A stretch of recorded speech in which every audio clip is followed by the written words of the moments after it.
That's a lot of you. Hi guys. How we doing? It's deadline day, which makes it a little bit scary because we've been going all day long. Not much has happened. Good God, Joe. There are so many of you. And so many new people. Hello, how you doing? If you aren't yet, subscribe, like the stream. That means even if you don't stick around, it'll get pushed out to more people. Here I am thinking we're going to have a nice, chill, calm start to the stream. And then suddenly, Joe happens, who is genuinely one of the kindest people in the community. So big shout out to Joe. Even though you already subscribed. I know, Dave. You're one of my... I literally cannot click anything. There we go. Thank you, Joe, for the Just Joe raid. There's so many of you. Jesus. Yeah, in the time that I have been unseen by you guys, nothing has happened. Genuinely nothing of interest. I've got a bunch of various bits and bobs open. I've got a little bit of FB rep open. WhoScored.com, just in case there's anyone that we're linked with that we just like see the name and go, I don't know who the hell you are. Your turn to get memed now, Joe. I get memed every single time I go on Joe's stream. This isn't new. I'm meme target practice. But hopefully I do it well. I don't do it well. I don't do confrontation really well, to be honest with you.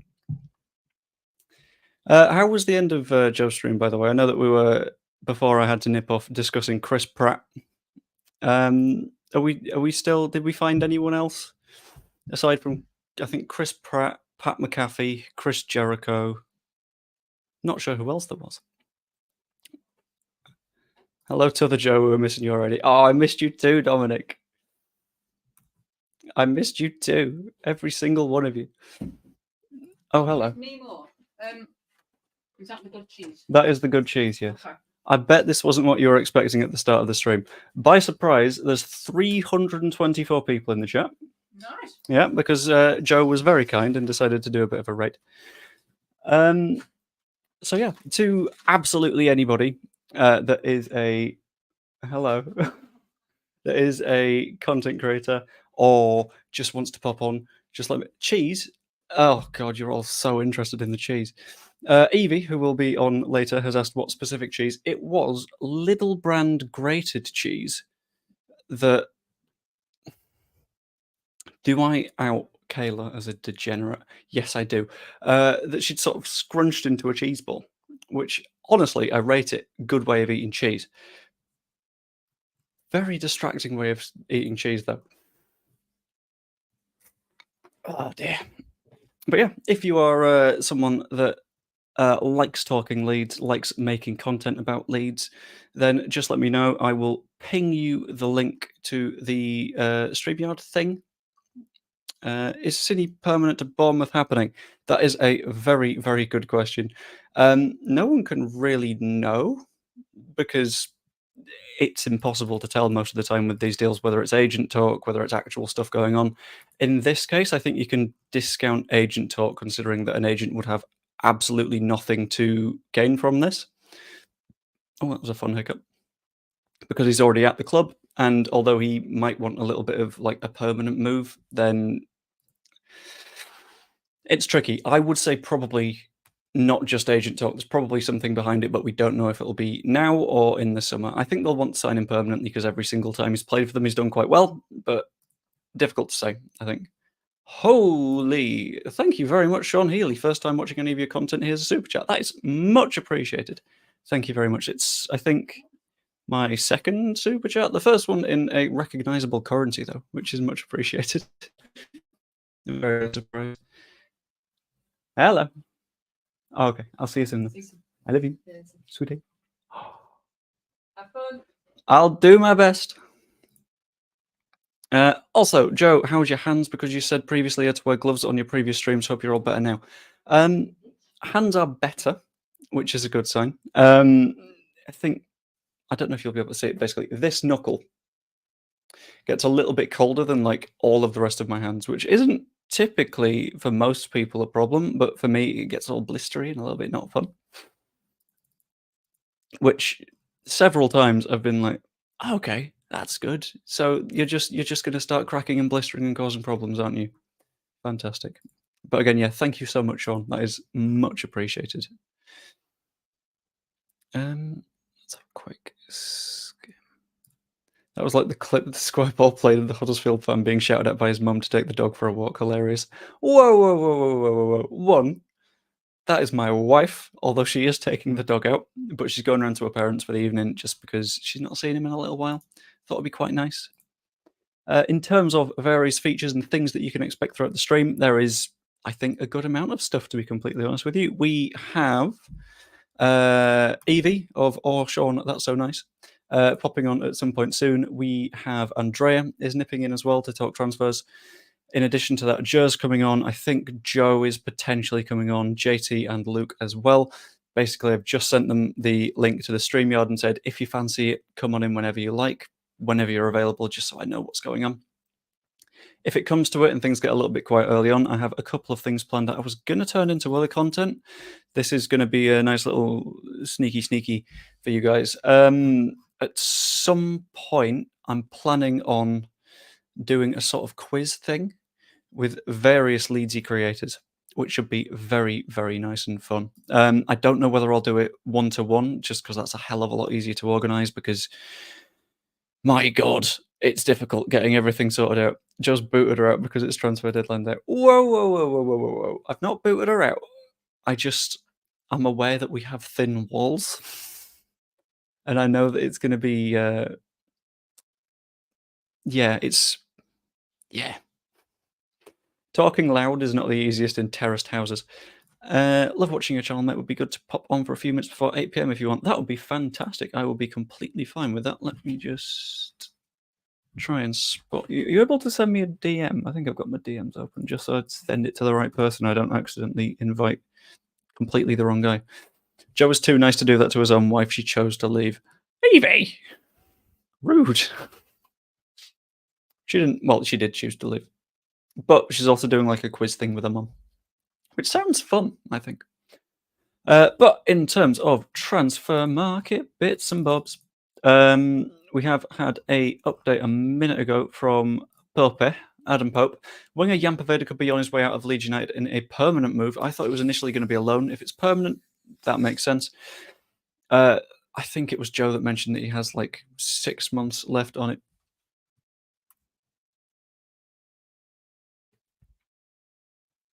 Really? It took you 9 minutes. That's all it took. You monster, James Howe. Although I appreciate you being here. Thank you. Let's have a quick look. Blues boss Tony Mowbray had Poveda on loan at Blackburn Rovers. That makes me think that Birmingham are very, very likely to get him, just because they know that Mowbray knows the way that Poveda likes to play, which is absolutely essential to any footballer, because it makes sure that there we go. Because it just makes sure that you're not going to make any tactical mistakes. It makes sure that you're playing them in the right role, everything like that. So I feel like them having done that with Mowbray's interest makes them sort of a forerunner ahead of Sheffield Wednesday, at least in my opinion. Russ, I have pinged you a reply. That should be all good. Lucky cat. That cat is far from lucky. That cat is an absolute monster so much of the time. She effectively just fights me for no apparent reason. What's up, Michael? How are you doing? Michael has his own channel that I'm just going to try and pull up quickly, that I would much appreciate if you all went over and subscribed to, because the stuff I've seen of him, quite good. Still fairly new, learning his bits and bobs. But if you're not, I think you should be. I'll just whack his name in the chat a couple of times there. That one went wrong. There we go. Leave Iris alone. No, I refuse. Iris is an agent of chaos, and no one can deny that. Purely because I admit that she's been brought up that way. But it's fine. Yeah, if you're not subscribed to Michael, I think you should, because he does some pretty good stuff as far as I've seen. I heard from the Liverpool site that we're in advanced talks with their young Polish striker, but heard nothing today. Everything I've heard about him off the top of my head, it's Musialowski, maybe. He is fairly promising. He's definitely a good player from what I've seen, but in terms of like his ability right now, I wouldn't call him a starter. He's not someone that, if we were to make the move for, would immediately come into the first 11, purely because he's not at that level yet. He'd be an under 21 signing, I think, at least off the top of my head. But it's hard to say at this stage of the window because everything is still sort of constant and chaotic, whereas things will start to take a little bit more shape. If we were to sign him, I don't expect we'd see very much of him. Birmingham feasting on our rejects. Imagine them cooking up a move for Pervader to add to the sauce of Roberts and Drame. Cameron, you have hit the nail on the head with that, but I'm fairly sure.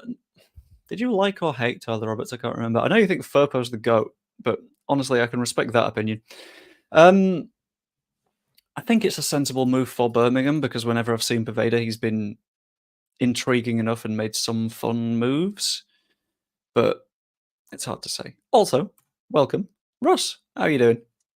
No, but how are you? Yeah, I'm okay. I'm sort of trying to get my bearings at the minute, just because things when you're streaming are very, very constant, and you sort of need to keep track of everything. Yeah, it's been a long day so far. It will continue to be a long day, but that's the fun of deadline day, innit? At least today I'm not having to write articles at the same time.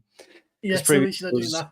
Yeah, because previously I was in the same sort of spot as you, but then I just sort of went, I can't do this. I can't do videos on this. So I slowed down, just doing video stuff now. Yeah, I do the bit of writing now, but I mainly do video content. I've got my own online commentary channel, which we do some commentaries on, off-tube commentaries from myself along with a few others. And tonight, myself and a few others are going to be going live across on the channel. I'll go on from 8 o'clock and I'll be on until 20 past 11, covering all the deals from the Premier League to the major leagues in Europe, all the way through till 20 past 11.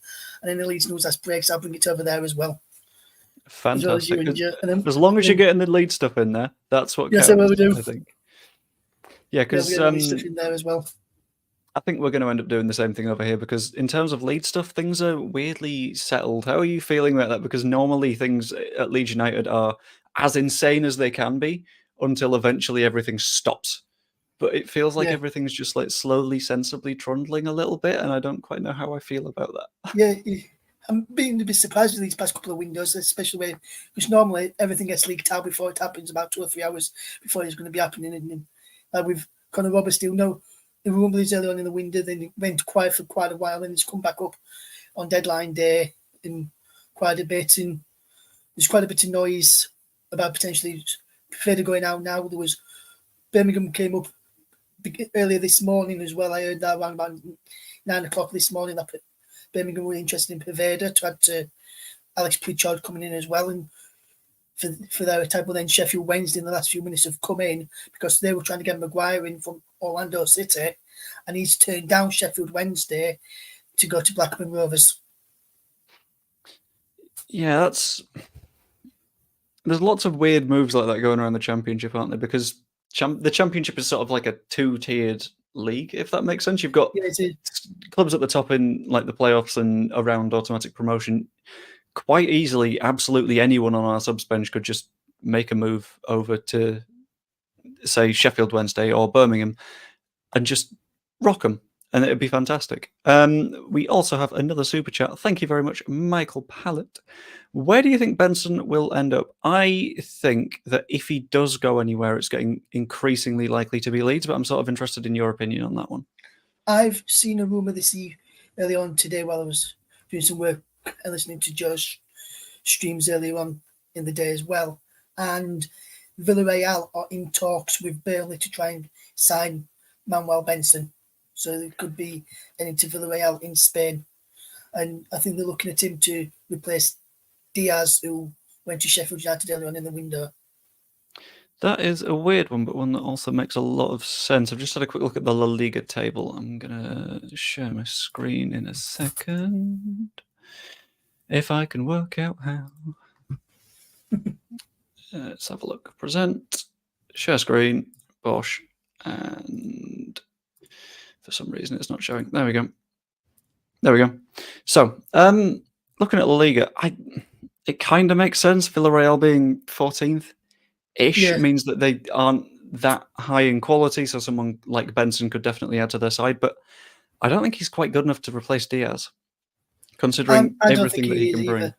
I don't think he is either, but that's what they think he can replace sort of the attributes that Diaz had in terms of quality and getting crosses into the box rather than his actual finishing. That's what they're looking at there for Villarreal, for his quality of putting crosses into the penalty area there as well. That's the sort of area that they're looking at with for Benson to get balls into a box rather than his scoring ability, which he proved in the Championship he could do, which is why I thought he'd be a decent signing for Leeds or Southampton if one of us could have got him. Obviously, he don't want to drop down to the second tier again, Benson, from what I've been told. So that's why he's looking at other options. And he was completely frozen out last night for Burnley against Man City, where Conor Robertson was on the bench and came on as a second half sub in that game. Yeah, it tells you that if he's completely frozen out, then there's probably a move on, because it feels weird to leave someone out almost entirely when the squad isn't that deep at Burnley in the first place. One quick second. What is the story with Cine? I did a video on this a couple of minutes ago. I say a couple of minutes, it was about an hour and a half ago. At least as of an hour and a half, it looked like Bournemouth were considering making his deal permanent now, so they would open up a loan slot, which would cost something like... It's complicated. So in the summer, they will have a buy option if we don't get promoted for about 20 million quid, which is... Sure, good for us, that's 20 million pounds in. But if they want to bring that forwards, that puts us in a quite strong negotiating position. So I imagine we'd sell him for something like over 20 million pounds just for the convenience of, well, you've not got a clause now, so we can actually charge a little bit more. In terms of whether or not it'll happen, it's quite hard to say. And in terms of if we were to replace him, I don't think we would, purely because we don't need to. Yeah, we don't need to. Anthony's getting some game time now and performing well. We've got James, we've got Nonto, and other players there as well. And like I've just saw you comment there, they're in talks to try and get him permanently now. Cause, as you mentioned, 20 million if we don't go up end of the season is in the contract for Bournemouth to sign him permanently. But Leeds now can play all ball like Joe said, trying up to be more say 25, 30 if you want to try and sell him now. But Leeds don't have to sell him now. Leeds can say no, we'll keep him out on loan. If we don't go, we can get him for 20 million end of the season rather than trying to get something now and put it towards the end of which will push up at Bournemouth, trying to get any more loans in as well. And like Joe mentioned earlier, Joe Worrell will likely not to be going to Sheffield United, so that could open a possibility for Leeds if Leeds were to go in for centre back before the 11 o'clock deadline. Sheffield United, from what I've heard from Andy Giddens at BBC, one of the local radio stations, is that local radio station BBC Radio Sheffield, is that Sheffield United will just be completing the signing for Allgate, and then that's likely to be it for Sheffield United in the defensive side of things, and they may look for other areas of the field. That makes sense. Couple of questions from Justin Thomas and Michael Brown. If they sign Sinisterra, then what happens with Anthony? I don't think that will hugely affect what goes on with Anthony. It's, on our end, at the very least, a pretty basic loan deal, so we are not forced to buy him or anything like that. I think, at least from our perspective, it will be we keep on going as normal, and then it gets to the summer, and if we want to buy him, then we try and buy him. If we don't, then we don't, and then that's not really an issue between us. We have had a bit of an update from Mr. Graham Smith on the Sinisterra thing. I'm just going to re-share my screen again. There we go. Leeds United winger Lewis Sinisterra is not expected to make... Let's put those away. Expected to make his loan to Bournemouth permanent before tonight's deadline, but it is still considered highly possible in the next few days. So I'm not entirely sure how that works, so I'm going to hop in here and deal with the YEP's absolute nightmare of adverts. Yeah, I have probably their adverts as well. It's ravaged. I don't understand how a website developer was like, you know what, this works. This is fine. This isn't a problem. No, don't do that. Yeah, I'm not entirely sure how that would happen. Although in theory we could just like forge an agreement with them outside of a transfer market and say, well, there was this amount of money. It's fine. It works out. But we can't be completely sure. Cine is worth more than 20 million. Leeds bought him for 25, 28 as a replacement for Rafa, and for me, he's worth close to 30. That, I think, is why we wouldn't just sit there and accept the amount in that loan clause if it comes down to it and we've got some option. Because if we don't have to sell for that little, I don't think we're going to. It would be a little bit daft. What are your thoughts on that one? Yeah, I agree. I think depending if see how it pans out, the mind trying to say can get tied up a bit earlier than end of the season in case we don't go up there permanently. And I'm reading the Yorkshire Evening Post understands, which I'm reading here, the Whites have been made aware of Bournemouth's desire to bring Sinisterra in on a permanent feature this window, but turning loans into permanent moves can happen outside of the window. So what that means is they can actually turn it into a permanent deal next few days, where he's still on loan for the remainder of the season, but then the permanent contract doesn't start till the summer. So he'll still be on loan for the rest of the season, but then he'll be permanently in the summer. So they can still do a deal after the window, but we won't go through as a permanent one till the summer. And if I remember right, it works that way because it's weird. Transfer windows aren't like these are the windows in which you can do business. It's the final date of the transfer window is when you can register people. Sinisterra is already registered as a Bournemouth player. So no matter what happens, he's going to be a Bournemouth player. A similar sort of situation happened, Joe, if you remember, when we had Pontus Jansson from Torino on loan.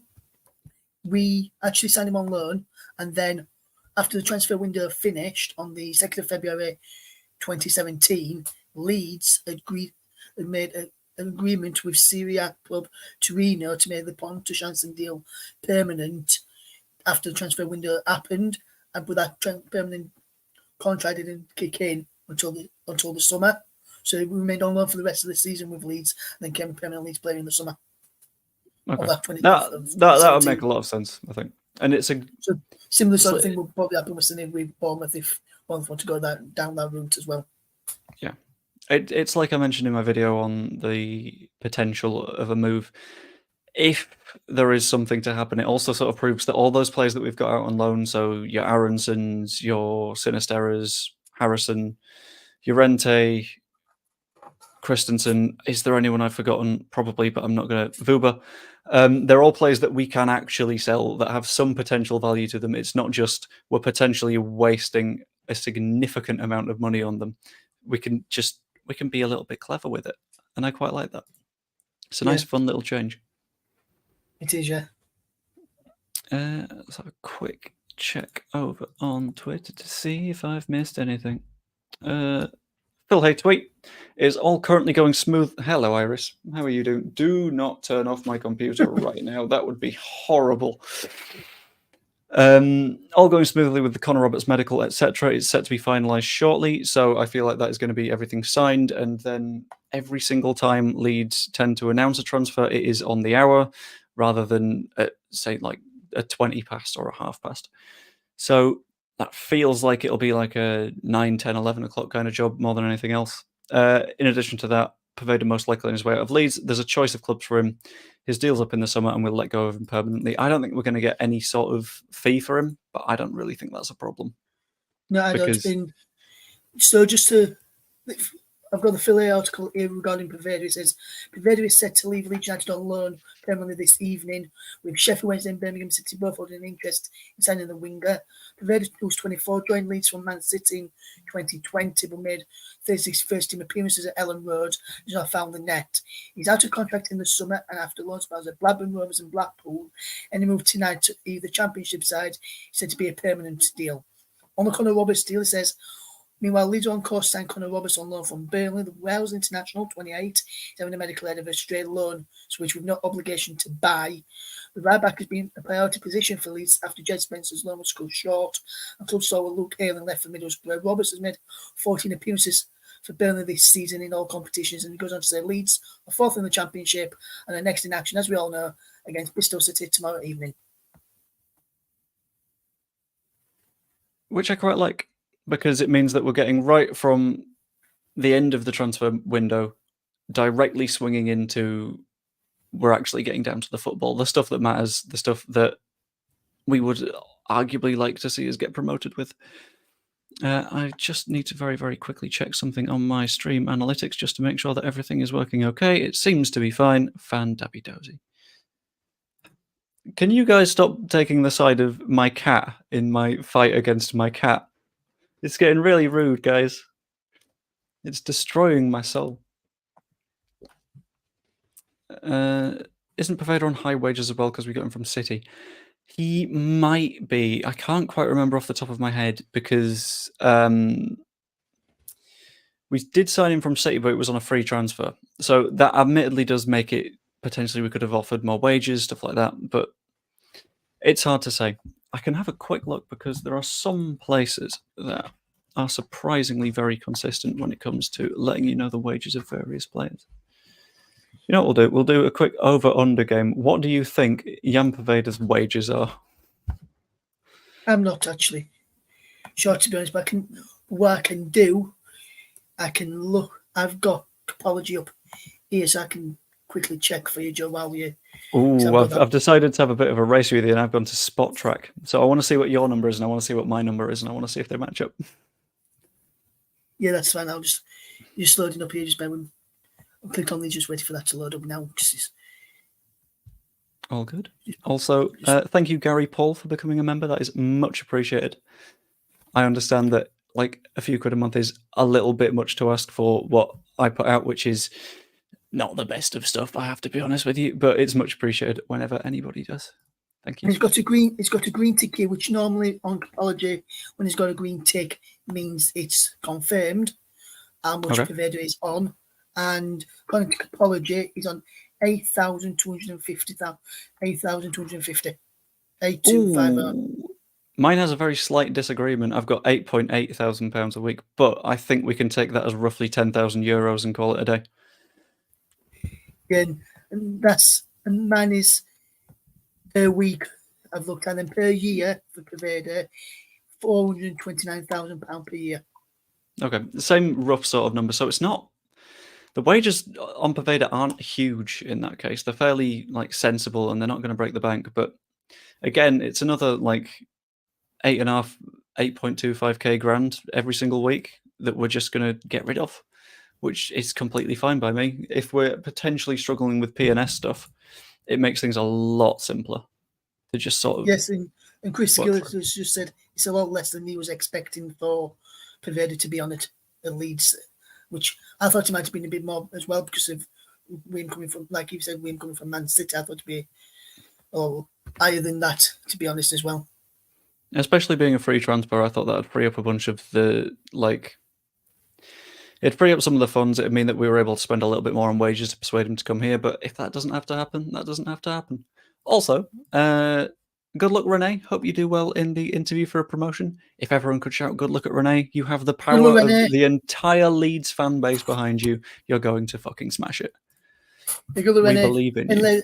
And let us know how you go on. Also, Pavetta for that money is a good deal. I think that's a really good deal for Pavetta, to be honest with you. Especially considering it's less than what you pay a lot of youth players. And he's someone that came in, played a few good matches for the senior side. I'm not going to complain about that, to be honest with you. It's pretty good. Yeah, but what somebody might be saying, I'm wondering, say, if he does actually leave before the window goes, then crossing my fingers this doesn't happen. But say then, if Rutter gets injured, who's going to play in the 10? Because he can't put some other people in there because he may not trust Nonto to start fully just yet in the league. And so maybe Banter now and put some of them in the 10, but maybe if some of them just come back from injury, may not want to do that. So if Rutter gets injured, who's going to put in the 10? Because Pavetta's on the play there for us this season. Yeah, that's where I sort of think we might end up making a move if Pavetta does go out. I feel like we're not necessarily done yet. There's definitely still stuff to come. It's just what specific shape the stuff comes in, because we're not sure if we're going to get a centre-back because there was a lot of conversation going on with that. We're not sure if we're going to get a 10 because there's been a hell of a lot of conversation all around that. Chris Fox repeats the Phil Hay article that we spotted earlier. Phil Hay, all going smoothly with the Roberts medical, etc. Which is good to touched see, upon to be that, honest. Chris, but cheers for keeping us informed anyway. We've already seen that. Yeah, Benson or Fleming will be a replacement. I'm not sure who you mean in terms of Fleming. I wonder if he means Fleming of Millwall, who can play in that position. I'll have a very quick look to see. Iris is back. Hello. And in addition to Iris, we have Andrea. How are you doing? Good, mate. And finally meet Russ face to face. How are you, mate? Yes, I'm good, thank you, Andrea. How are you, mate? Yeah, well. Good too, mate. Yeah. So that is day, some... a little bit busy, but yeah, it's what the LNA is about in the end, Yeah. So this was the perfect time to get Andrea in. What do you know about Fleming? Fleming from Millwall, you mean? I've got no idea. Yes, Yeah. someone mentioned Fleming, but that's the only one Fleming I really know. He said Benson Fleming will be replacement for Poveda if he goes. Andrea, but that's the only Fleming I know. Zane Fleming can play a position that Poveda plays attacking midfield. He's also a central midfielder and a centre forward as well. So he'll be replacement for Banford if Banford gets injured, if he wasn't up to the standards of the system that Farke needs. I think it's more like an attacking midfielder, the one of Millwall. I knew two Flemings. Daniel Fleming, the Dutchman from Millwall, and Curtis Fleming, the former Middlesbrough defender in the 90s. But yeah, Daniel Fleming, I think we talked about him a lot last summer, when it was rumored to be one of the options suggested around the number 10 position, like Elias Chair, all those players playing in the Championship week in and week out. So one of the clear options was Zion Fleming, of course. His name was hanging around, from time to time. But yeah, I think it's more like an attacking midfielder. I don't think he can be like a Pookie style of player, honestly, in this system. As a 10, as a backup 10, but I don't think he will move from Millwall to be a backup, honestly, in a Championship side, because he wants to play, at this stage of his career. I think he could have been a very good backup for Rotter in the 10. In the 10, it would have been perfect, in that position, yeah. Yeah, that's the sort of spot that we were talking about, because it's a question of, if we end up losing Jan Poveda, which is very feasible at this point, who's your secondary 10? Because in theory, it could be Somerville, because he can play in there, but would you move someone that is on such good form out wide inside? That feels like it's a little bit of an unnecessary risk. Do you maybe go down the Gelhardt route? Do you maybe play Piru behind Bamford, which could be a little bit of a disaster? Yeah, I think it's a necessary risk too, because in the end, Poveda, we see in pre-season and in the last appearances he made that he was playing there when Farke subbed him into the game, So losing him, you don't have a natural 10. Of course, Poveda is mainly a winger, but we've seen that he was developing. He showed that he had some skills that could have helped him develop into that role, And if you take him out of the team, the only option could be Gellert in the 10 because of his body type and the way he moves with the ball. But we've seen in pre-season 2 when he played there that I think he needs depth in front of him to be at his best. I don't think it's a link-up player, That's the main difference with Poveda. But I was wondering this morning, when Roberts was basically, when it was announced that the medical was scheduled, I was thinking, Roberts and Shackleton right backs. Byram can play there too, of course. So we've seen at Peterborough, Archie Gray played as an attacking midfielder. Will this mean that Farke may even try to play Gray up there in certain games when Rotter is not available or when he wants to try something different? Because we've seen that Gray is basically the next Stuart Dallas, the ultimate utility player. He can basically play everywhere. Yeah, exactly. He can do everything. So he may even be Archie Gray, because Gerrard, I don't see him there, honestly, my personal opinion. Greenwood would have been a good fit, but of course he's a lot at Boro, so I don't know. Matteo Joseph is a 9 for me, so yeah, it's definitely, and I've always said that we needed a fullback, a creative attacking midfielder, and probably a striker, because the only 9 stretching team we have is Bamford. So yeah, I agree. We don't have another creative player there to play there if Rotter is injured or suspended. That's another gap in the squad for me. Yeah. Yeah, Yeah, it's agreed. it's a little bit of a dangerous one, I think. Mhm. In Yeah, terms of and the Aaron Cross has just Go on. tweeted as well in the last few minutes as well. It says, Pavetta made an impact in pre-season, but competition has proven too fierce. United's from 4. Birmingham and Sheffield Wednesday in for him on a permanent. And he says, Mhm. Sinistera deal should be struck within the next week for him to go to Bournemouth on a permanent basis as well. Yeah, I think it's a move that for the player makes a lot of sense. Mhm. For us, it's a little bit of a spooky one. It's because at the same time, you've got to remember he's played very little football this season. Yeah. But at the end of the day, if we are talking about Gray coming into that position, it is a very big change of system at the same time. So you're going from a sort of 4-2-3-1 structure to more of a straight 4-3-3 because Gray isn't going to sit as high as a number 10 is. Although it is a lot more defensively solid, I think. So it's risks, but I think it's potentially calculated ones considering a midfielder is basically freed up by signing Connor Roberts at the same time. Yeah, and I wonder as well, with Archie Gray, I wonder whether if he does move Gray back into midfield, whether he'll push Kamara that bit further forward and have Gray alongside Ampadu as the two holding midfielders, or Gray and Gruev as the holding if Ampadu is still having to play centre-back, and maybe have Kamara that bit advanced, because Kamara can get that forward. You've seen him a few times, he gets forward on supported edge box where Ampadu or Gruev stays back when they've played the same defensive midfield together with Kamara. So maybe he's going to try and push Kamara that bit further forward and move Gray back into defensive midfield, maybe if he changes to a 4-3-3. Yeah. There's something I've noted as well is when we are out of possession, what you tend to see is hold on 1 second, we have a super chat. We need first team players, starting 11 will need rest. That's a sort of good point because in terms of rotation, we're not doing it that much in the first place. Mhm. Is that something that we should potentially be scared of? Because at the same time, we've gotten through January and December and January, which is the most congested part of a season. We've got through it all right with very minimal injuries that aren't causing the biggest issues to us. So is that a problem that we need to pay like huge amounts of attention to?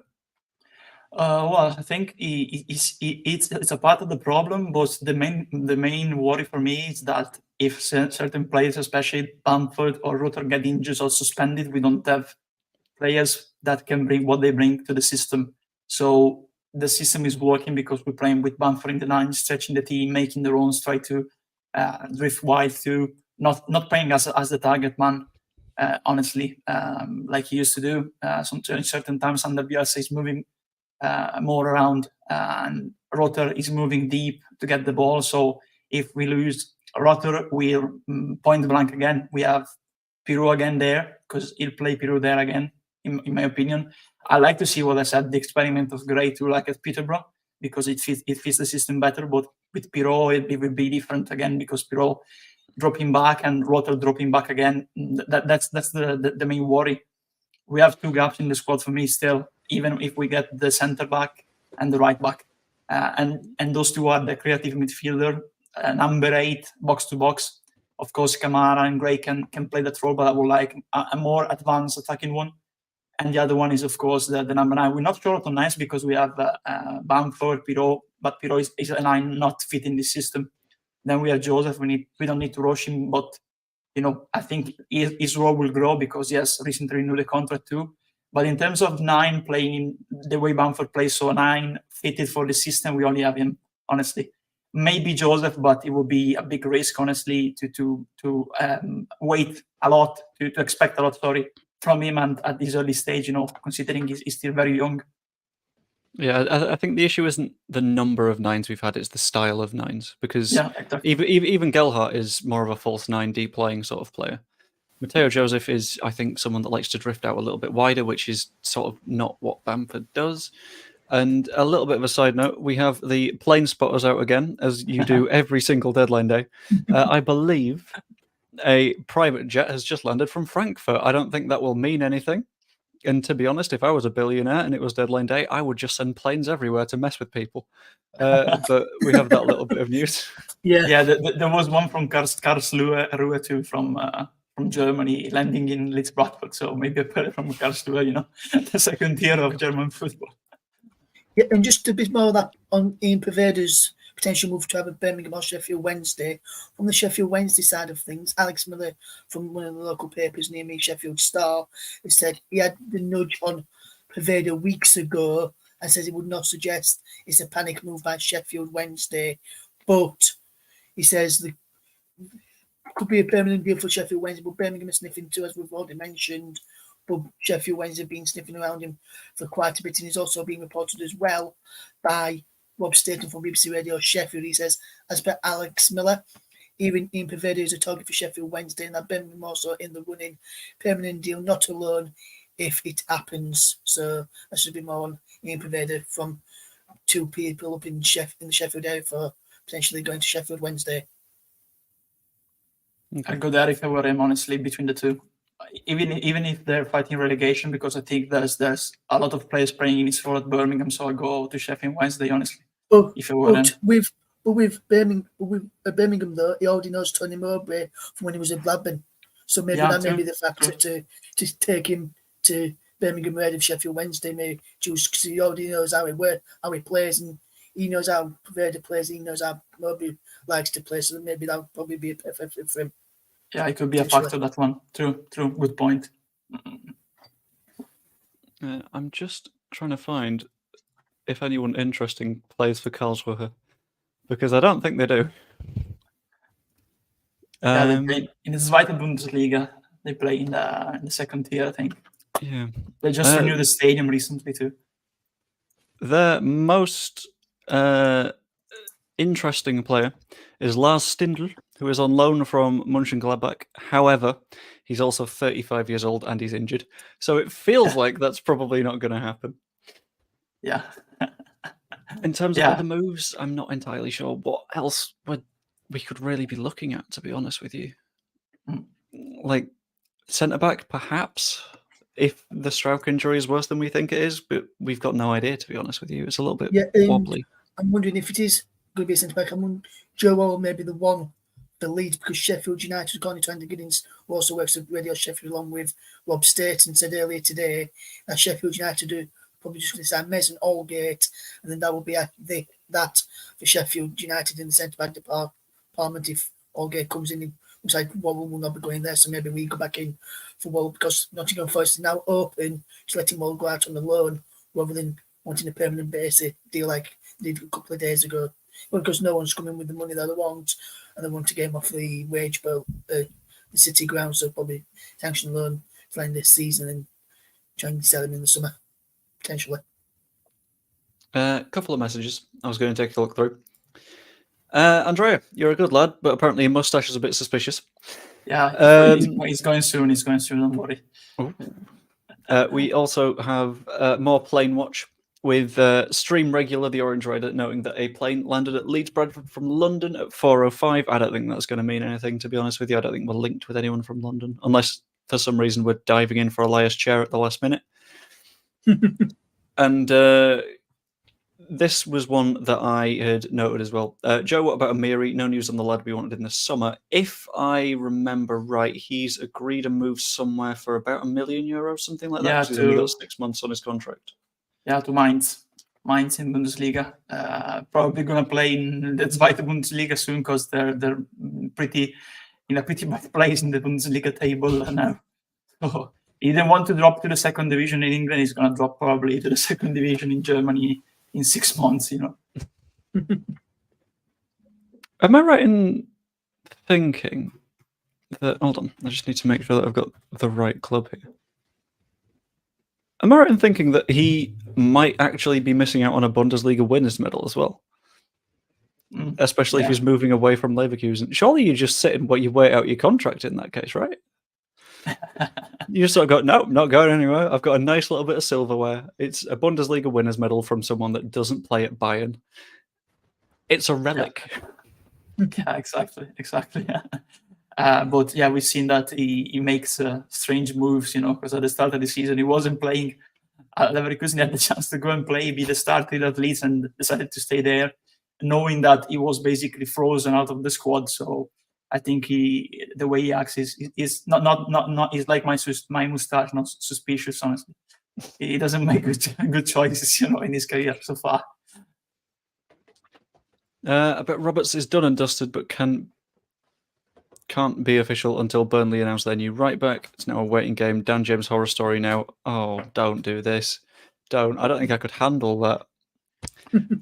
Let's not Dan James according things. to earlier on today, when he was doing his press conference, Vincent Kompany was all speaking about Connor Roberts, and he says Connor Roberts wants to play football, and he can't deny him the opportunity to do that. So sounds like Connor Roberts will still be a Leeds United player come 11 o'clock this evening. May even get done after the window, depending when Leeds decide to announce it or when the clubs agree to announce it. So we'll have to want to keep an eye on that and make sure you keep locked to Joe, Blackburn, and all the other channels to keep you up to date with all the news this evening. Yeah, and with that, once you've said he deserves to play as much football as he wants, it gets really hard to say we've called off the move because he won't play football here, but we didn't get our new signing. It's really, really hard to justify that to the press if you've gone back on it and gone, no, actually, we'll keep him. It's quite a tricky one, I think. Yeah.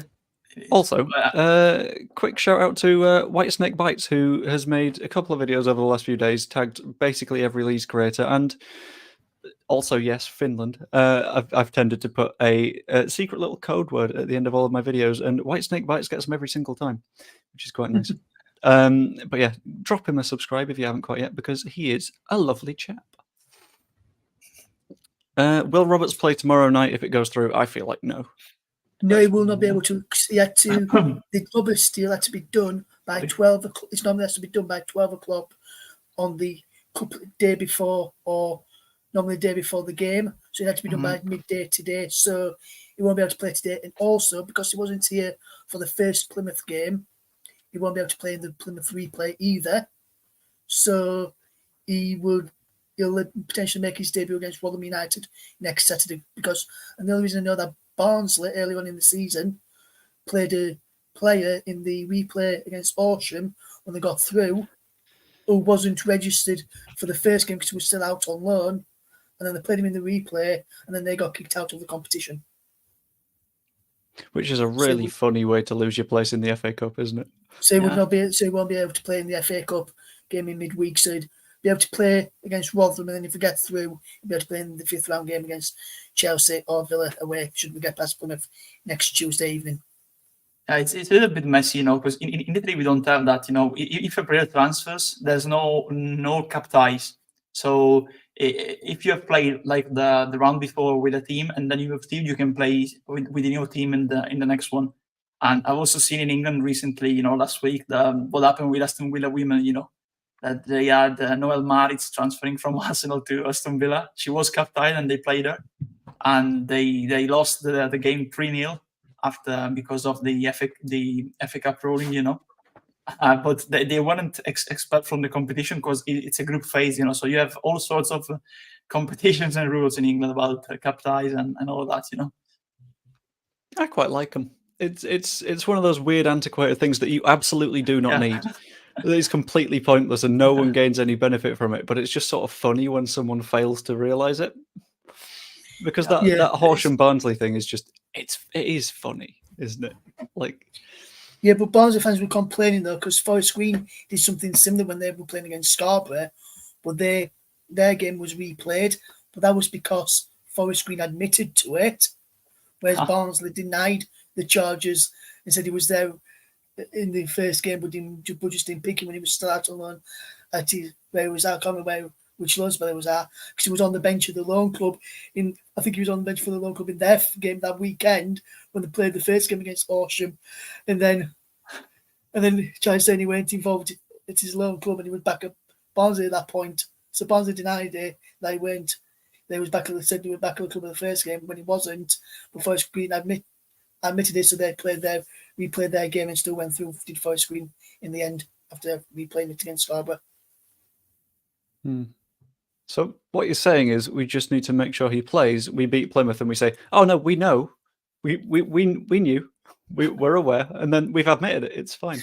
Gary Paul says it's a waiting game on Burnley. I wonder if Charlie came here with him as a wee hidden gem. I like the idea of they just whack Charlie Taylor in the boot, just in the back of the car, and they're like, "That's fine, isn't it?" I mean, Burnley let the contents of the car go, so here we are. Also, just joining now. Hello, Matt. How are you doing? Hello, boys. I'm good. How you doing, Matt? Hello. I'm good. Good stuff. So, Matt, we've had a little bit of a chat on Poveda. What are your thoughts? How are you feeling about potentially Poveda moving on?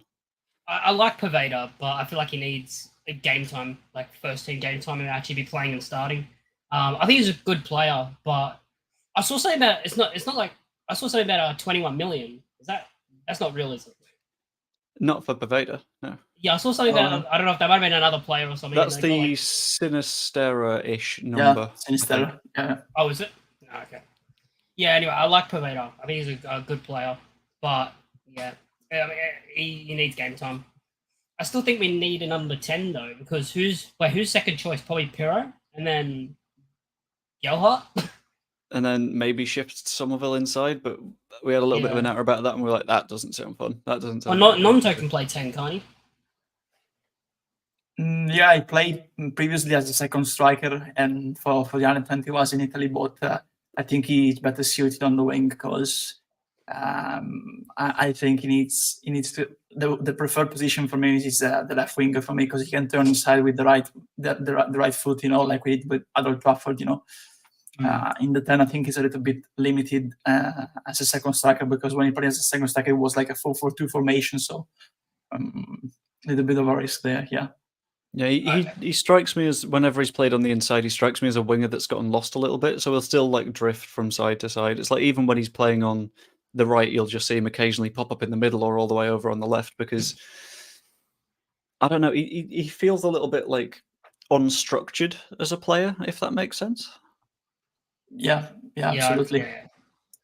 Absolutely. And it needs to develop a lot. Bit scary, yeah. Like sometimes he just goes for a walk and it's like, okay, that's fine. Maybe not as a 10 that's bringing a little bit of attacking structure to the team, but we'll see how it goes. Not another Leeds podcast. Poveda has had 248 minutes across 10 appearances this season, is behind Nonto and Anthony. Let him go, also out of contract. Any thoughts? Yeah, honestly, I think that there's two camps in it. Danny's right, in a certain way. In another way, of course, if you look at the situation of the player barely played, in terms of the involvement. So it's right in that sense, and also it's in the interest of the player to go and play. On the other hand, like we said, we are left without a potential 10 option and we have no one to replace him unless another players moves from another position or but it's an adapted player like Pirro, because Pirro is another 10 in my opinion.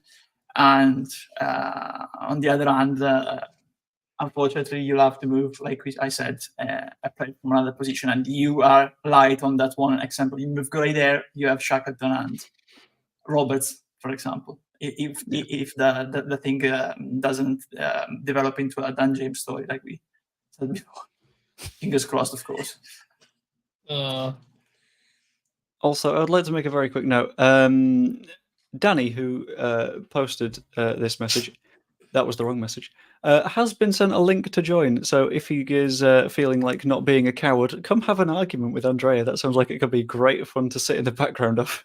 Yeah, but don't bring the supercomputer then this time, because he has a supercomputer making quotes on another Leeds podcast. Yeah, the last time he asked me this computer, like, who would you save if your life depended on it? Who would you pick to save a penalty?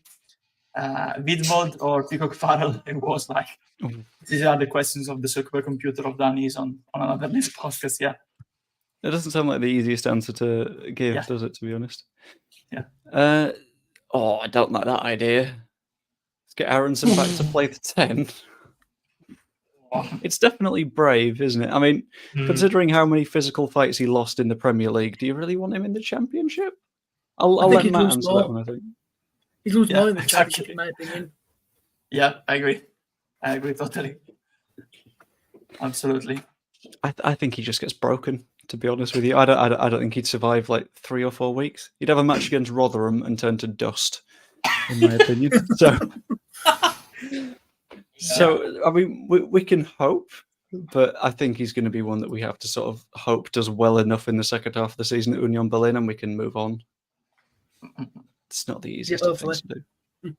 I don't want any of the lone players who left us in the summer back, to be fair. Yeah. They can all stay out where they've gone. I feel like we're not going to have a choice with Christensen, though. Christensen has been horrific every single time I've seen him. I know, Andrea, you're in Italy. You've seen more Roma than I have because I only watch it when I've got the occasional shift that is a Roma match, but I pay extra attention to Christensen and Llorente. They've not been good, have they, really? No. Now they've changed the manager because they had Mourinho playing with a back three, and sometimes because of the injuries they had to play Christensen there. Now he's been played recently by De Rossi as a left wing back, as a left back, because they've changed to 4 now with De Rossi. But yeah, every Roma fan doesn't rate him. It's like what happened to us. We've seen the pictures and the videos of him signing, and we all talk, oh, we have this aggressive Viking arriving. He's gonna be a cult hero, But it's all smoke in the end, because he is good in doing that outside, play the part of the warrior, but inside of the pitch, remember Wars when he got surpassed and dribbled on the first action. I don't think he's a good player, honestly. I don't think that, honestly, with Denmark, they have they had lots of options recently, but now there's not any more options there on the fullback position, especially on the right. So they basically call him up because they have no other options apart from players playing in Scandinavian leagues. And Llorente's been better, honestly, in the back three, but too injury prone too. So realistically, they don't come back from any of those two, honestly. And I don't think regarding Aronson, I don't think with those clauses, because in the contract you have the clauses where you loan out the player for a whole season and they pay all the wages. I don't think there's a recall option, just because of the peculiarity of that for those clauses. So I see a lot of people saying every time bring back Aronson or other player, but I don't think we can do that just because of those specific clauses in terms of the wages. Yeah. I think I'd just be a little bit scared if we ended up bringing back Aronson, to be honest with you. It's because I like to think that for the most part, Farke has been very sane. I think if that were to happen, that would be a little bit. Ooh, I don't know how. No, thank you. Let's not do that. Just a quick moment. I am quickly updating the thumbnail for the stream. Because I decided to do one for each hour, which I feel like is a bad idea because I've just given myself another job to do. But outside of that, I've not seen any completely brand new news around what Leeds United are doing at the minute. Matt, is there a specific position that you are going into today and thinking, what, we definitely need one of those? Or maybe another fullback, maybe 2 fullbacks. I think we've got one now, but hopefully. But yeah, probably another fullback. I would say striker, but I don't think we'll go in for one because Bamford, and that's about it. Besides Pirro, but I don't really trust Pirro, even though he's got 10 goals. Not really. Yeah, I think we all seem to have come to the conclusion that, as a number 9, Pirro's not quite got the movement that Daniel Farke needs in terms of stretching a back line and giving the 10 a little bit of space. Because earlier on in the season, we were saying, oh, that was a fun hiccup. We were saying that you've got Rutter, who is the 9, and then Pirro in behind as the 10, and that it worked, but it was a little bit too close for our own liking, wasn't it, really? Was anyone really properly comfortable when we were playing that structure? Or no, not at all. I think it worked against Millwall and Ipswich, to be fair, at best, but then on the other games we were winning, Pirro was scoring sometimes inside of the box, but or making runs and following the play on the counter attack. But apart from that, he was barely involved in terms of the build-up. He was ghosting sometimes, and as I think I've always thought that he wasn't fitted for the system. Honestly, I still want him to succeed, but we need to find a different way to use him. Honestly, because so far, if you'll ask me about one player that hasn't impressed this season in this system, of course, the answer is Pirro for me, 100%. Yeah, he's scored plenty, which is good, but he's not looked comfortable within the unit, if that makes sense. At the same time, quick look at a comment from a minute ago. Paul Dummett rumor is a weird one to me. I've seen a lot of people pointing it out and saying that we should probably talk about it. Paul Dummett So for over the me, past. Go on. It's come from Football Insider and Sports Peter on Twitter. And sometimes towards when he was still with Sky before he moved to Football Insider, he was always getting stuff quite a lot spot on. But since he moved away from working at Sky Sports, his reputation has gone downhill a bit now. Because there were some stuff they put out regarding Rotherham a few years ago when he was a Sky, which I was at a Rotherham reserves game. So I spoke to another one of the media teams there, as you know, from Rotherham and work with Rotherham United as well in the past. So I spoke to the media team there and he said, it's normally spot on with that, so keep a check on that. And that's why then came out later from the club while the half time of the reserve game but since he's moved away from working at Sky, his reputation has gone down. So from what I understand, Paul Dummy will not be leaving Newcastle this window. Okay. I think as well with the Dummett thing, it would be a very, very daft move, wouldn't it? He's got 200 minutes in total for Newcastle over the past 2 seasons. He played 5 minutes this season. Is there anyone here who would be in any way excited by Paul Dummett over the likes of a Godfrey or anyone else like a Worrell of that sort of stature? Or is it just a straight up, no, we don't want him? Honestly, I'll if it's a backup option, of course. I don't think we'll bring him in.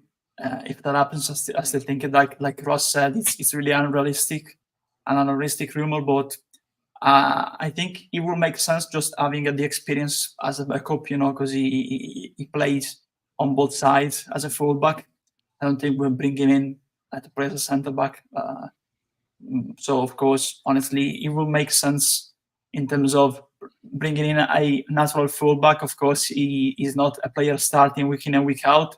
It won't come to be the starter. So in terms of experience and options, it will just like you say, bolster the squad. And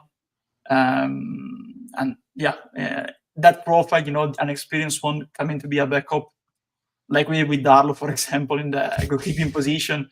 It will make sense just because of that. For me, I'm not looking at the level of the player and all of that, but just to bolster the squad and bring more squad depth, it will make sense for me, honestly.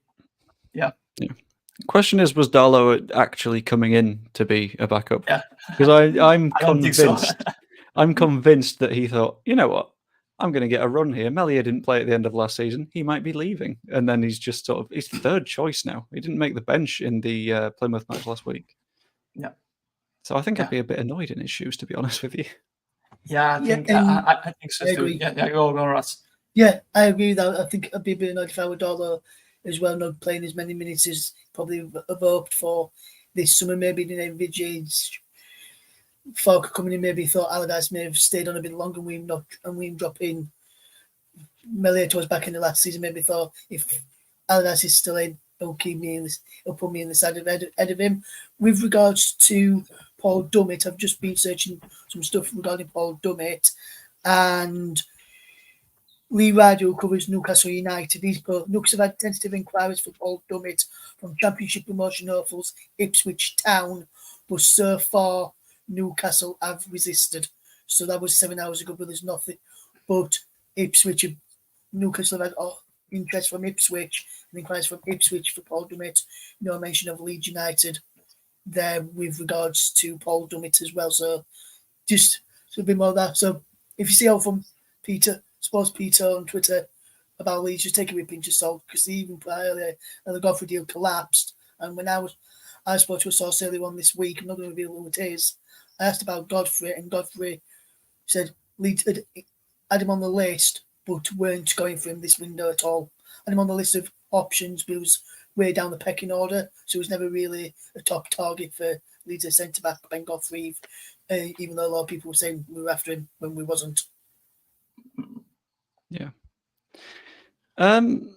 I don't know how my connection is because it's saying it's gone a little bit funky, but I'm going to keep on talking and hope that it's working okay. Am I sounding good? Yeah. Safe Yeah. and I sound. hope so. Safe and Right, sound. okay, that's good. Yeah. There is one deadline day deal, and I don't know how interested everyone is in this specific topic, but I thought I wasn't expecting this being the transfer on deadline day from Formula One. Lewis Hamilton Yeah. to Ferrari is a very weird one. Does anyone have a strong opinion on that, or am I the only F1 fan in the call right now? I stopped following Formula One, honestly, when Schumacher retired, but I still keep up with the news. And yeah, it's making big headlines here in Italy, of course, because it's probably since Vettel left Ferrari, I think it's the biggest name, of course, moving, and biggest name since Schumacher, I think, to moving to Ferrari area in Italy. Of course, Ferrari are going a transition period, because after Schumacher left, the years of Raikkonen, the Massa, all those big names, they haven't been the same, and it's really it's like to make a football comparison, Liverpool going all those years without winning a league title in Formula One history. This one, but yeah, I think it will excite again, and the public go back here in Italy to watching Formula One, because Formula One and MotoGP used to be big sport here, because we had Schumacher and Ferrari, winning almost every year in Formula One, and we have Valentino Rossi, of course, with the MotoGP. I used to watch all the races and stop after Valentino retired. But yeah, it's not the same as before. Even if there's Bagnaia, of course, winning for the second year in a row the MotoGP championship. Yeah. It's a weird one. Took me by surprise. Matt, am I right in thinking it's something like 6 a.m. over there? 5 a.m. 5 a.m. Oh, okay, much better. Yeah. You're also right. Yeah, Australian. Yeah. Yeah. Okay, Australian, I got the accent right. Yeah. Get some sleep, man. What are you doing? It's transfers. I have to stay awake. I get it, but you are more dedicated than I am. Yeah, and me, I go up at 8 o'clock this morning, and I'm probably go to bed probably about 12, maybe 1, after check see if any late deals go through. And as I mentioned to you earlier, Joe, I'm doing a stream on my own YouTube channel later from 8 o'clock this evening right through till 11 this evening as well. And just an heads up for anyone who's in the chat who's going to the game tomorrow, Bristol City.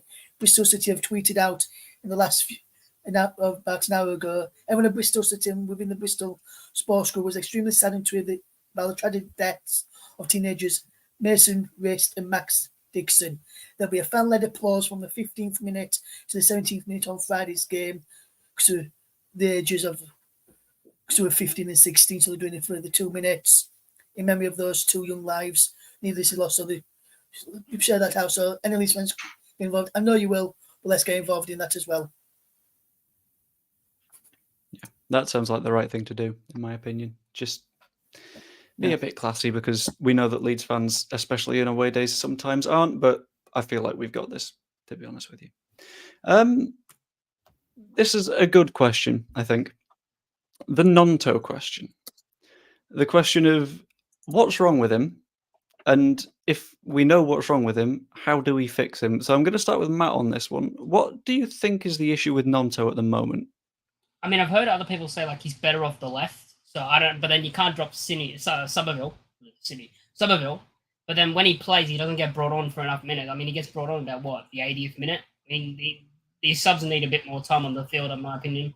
I mean, he wasn't great in the cup game, and I don't think he deserves to start in this league game. That's why I think Anthony will get his start, and this probably Anthony's chance to actually he has to take his chance now since John James is out. But with Nonto, I don't know. He just has to find some form. He just needs that lucky goal, basically, in my opinion. Yeah, would you say it's a bit like Bamford when he's not quite on his form, but once something goes in somehow, he really gets the ball rolling and there's a little bit more momentum and it all ends up pretty well for him. Yeah, I mean, Bamford and Gruev took their opportunity, and Nonto didn't in the cup, so it's up to him to try and turn it around. Yeah, what would your thoughts be on that, Andrea? And if we're not able to give him all that game time that he might need to get that little bit of momentum going, is there another solution, or is it just sort of wait and hope? Well, I'm not. I wasn't sure this week, honestly, that it would stay when I heard about the contract renewal, because it doesn't make sense to me in a certain way. Because if I look at the player side, he arrived at the start of the season, he wanted to leave because probably had his turnaround by the agent, and he wanted to play in the Premier League. Because of course, with the Euros on the horizon, he wanted to retain his place in the Italian national team. And of course, he was one of the, apart from Tyler Adams, he was the other good player we had last season in terms of performances, and also Somerville too. But then they were still very young, Somerville and Nonto, so it was ups and downs for them, especially the second half of the season when it was a total mess behind the scenes. They didn't have young players to continue their development. So if he stays, honestly, I get the fact that they're offering him a contract renewal, because when he arrived, he signed a contract basically with Jesse Marsh saying, yeah, he may start in the under-23s. So honestly, he has a contract not reflecting the true value after a good season in the Premier League and being an Italian international for a while, because he hasn't been called up since the game against Ukraine in, I think it was September or October. But yeah, it has changed, of course. He arrived with like a surprise, a potential surprise in the market last season after the botched Bamba Dieng deal. So right now, he wanted to leave last summer, but we didn't allow him to leave because we wanted to retain him. And usually, if you don't allow a player to leave, you offer him a new contract to protect the value, especially because, like we've seen with Grealish, for example, at Villa. They offered a new contract. He renewed the contract, and then he went to Man City with 100 million.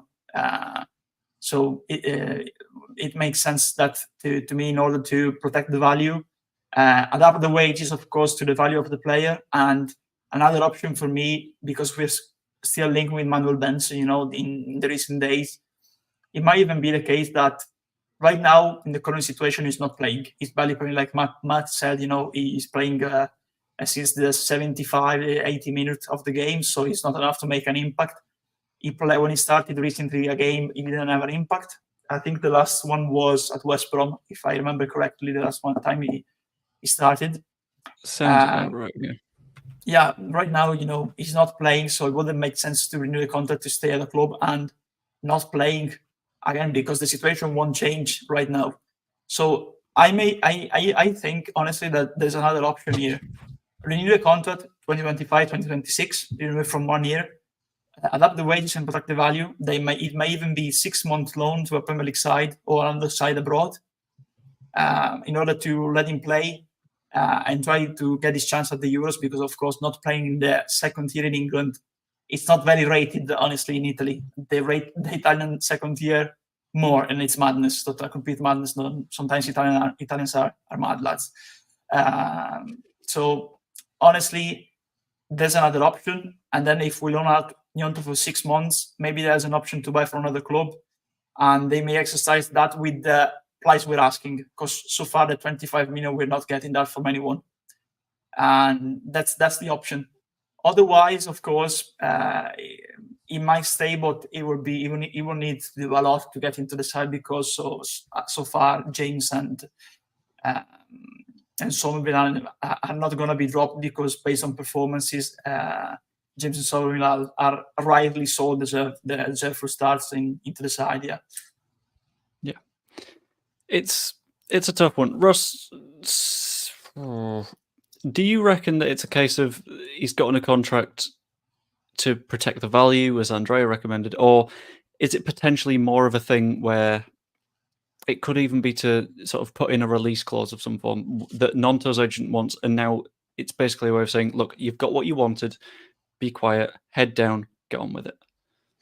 Yeah, and I'm wondering if he's not playing like he normally can do, like we saw from after the summer window closed till now, is because this window is open, and his agent might said, look, we'll try and get you a move in January, since you're getting going in the and then some of the notes materialised, so maybe a bit annoyed with that.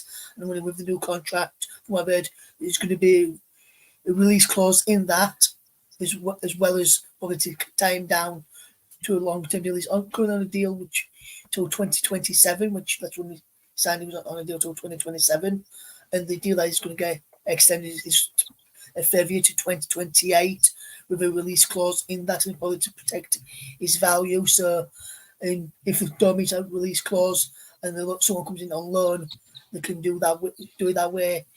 Get him out on loan, get his wages off the books. If we stay in the second tier, maybe he'll start knuckling down again after the window's closed from tomorrow to the end of the season to try and force his way into that Italy squad. I know Andrea, you just said there, we don't rate the second tier highly, but maybe if he performs to an high level and performs where he's performing better than some of the players that's currently being picked ahead of him in the squad, maybe he can force his way in that way by showing a bit more capabilities. He can do things better than who's already been picked in the squad to try and force his way in that way, or maybe try and force him over the end of the season to get in the Euro squad and then try and force him over the end of the season, maybe on loan or permanent next year, to say if we stay in the second tier, or even if we get back up, maybe try and force him move to kick on his career a bit more from what they're expected to do at Ellen Road.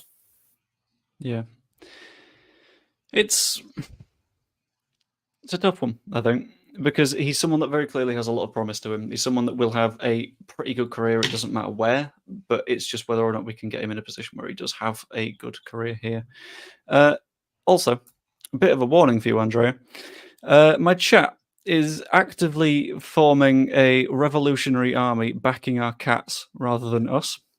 Iris was a little bit chaotic earlier on, and they started calling themselves Team Iris for a little bit. Word of warning. Iris and Ginger teaming up is a little bit of a spooky one, I think. Yeah, mine is she minds her own business, you know. She just comes when she wants food or wants other thing, you know, especially in the morning when she wants food. So she minds her own business most of the time, honestly. It's not like you're always jumping on the desk and all that. Yeah. She doesn't do it that often. That's the thing. It's just from time to time she'll go,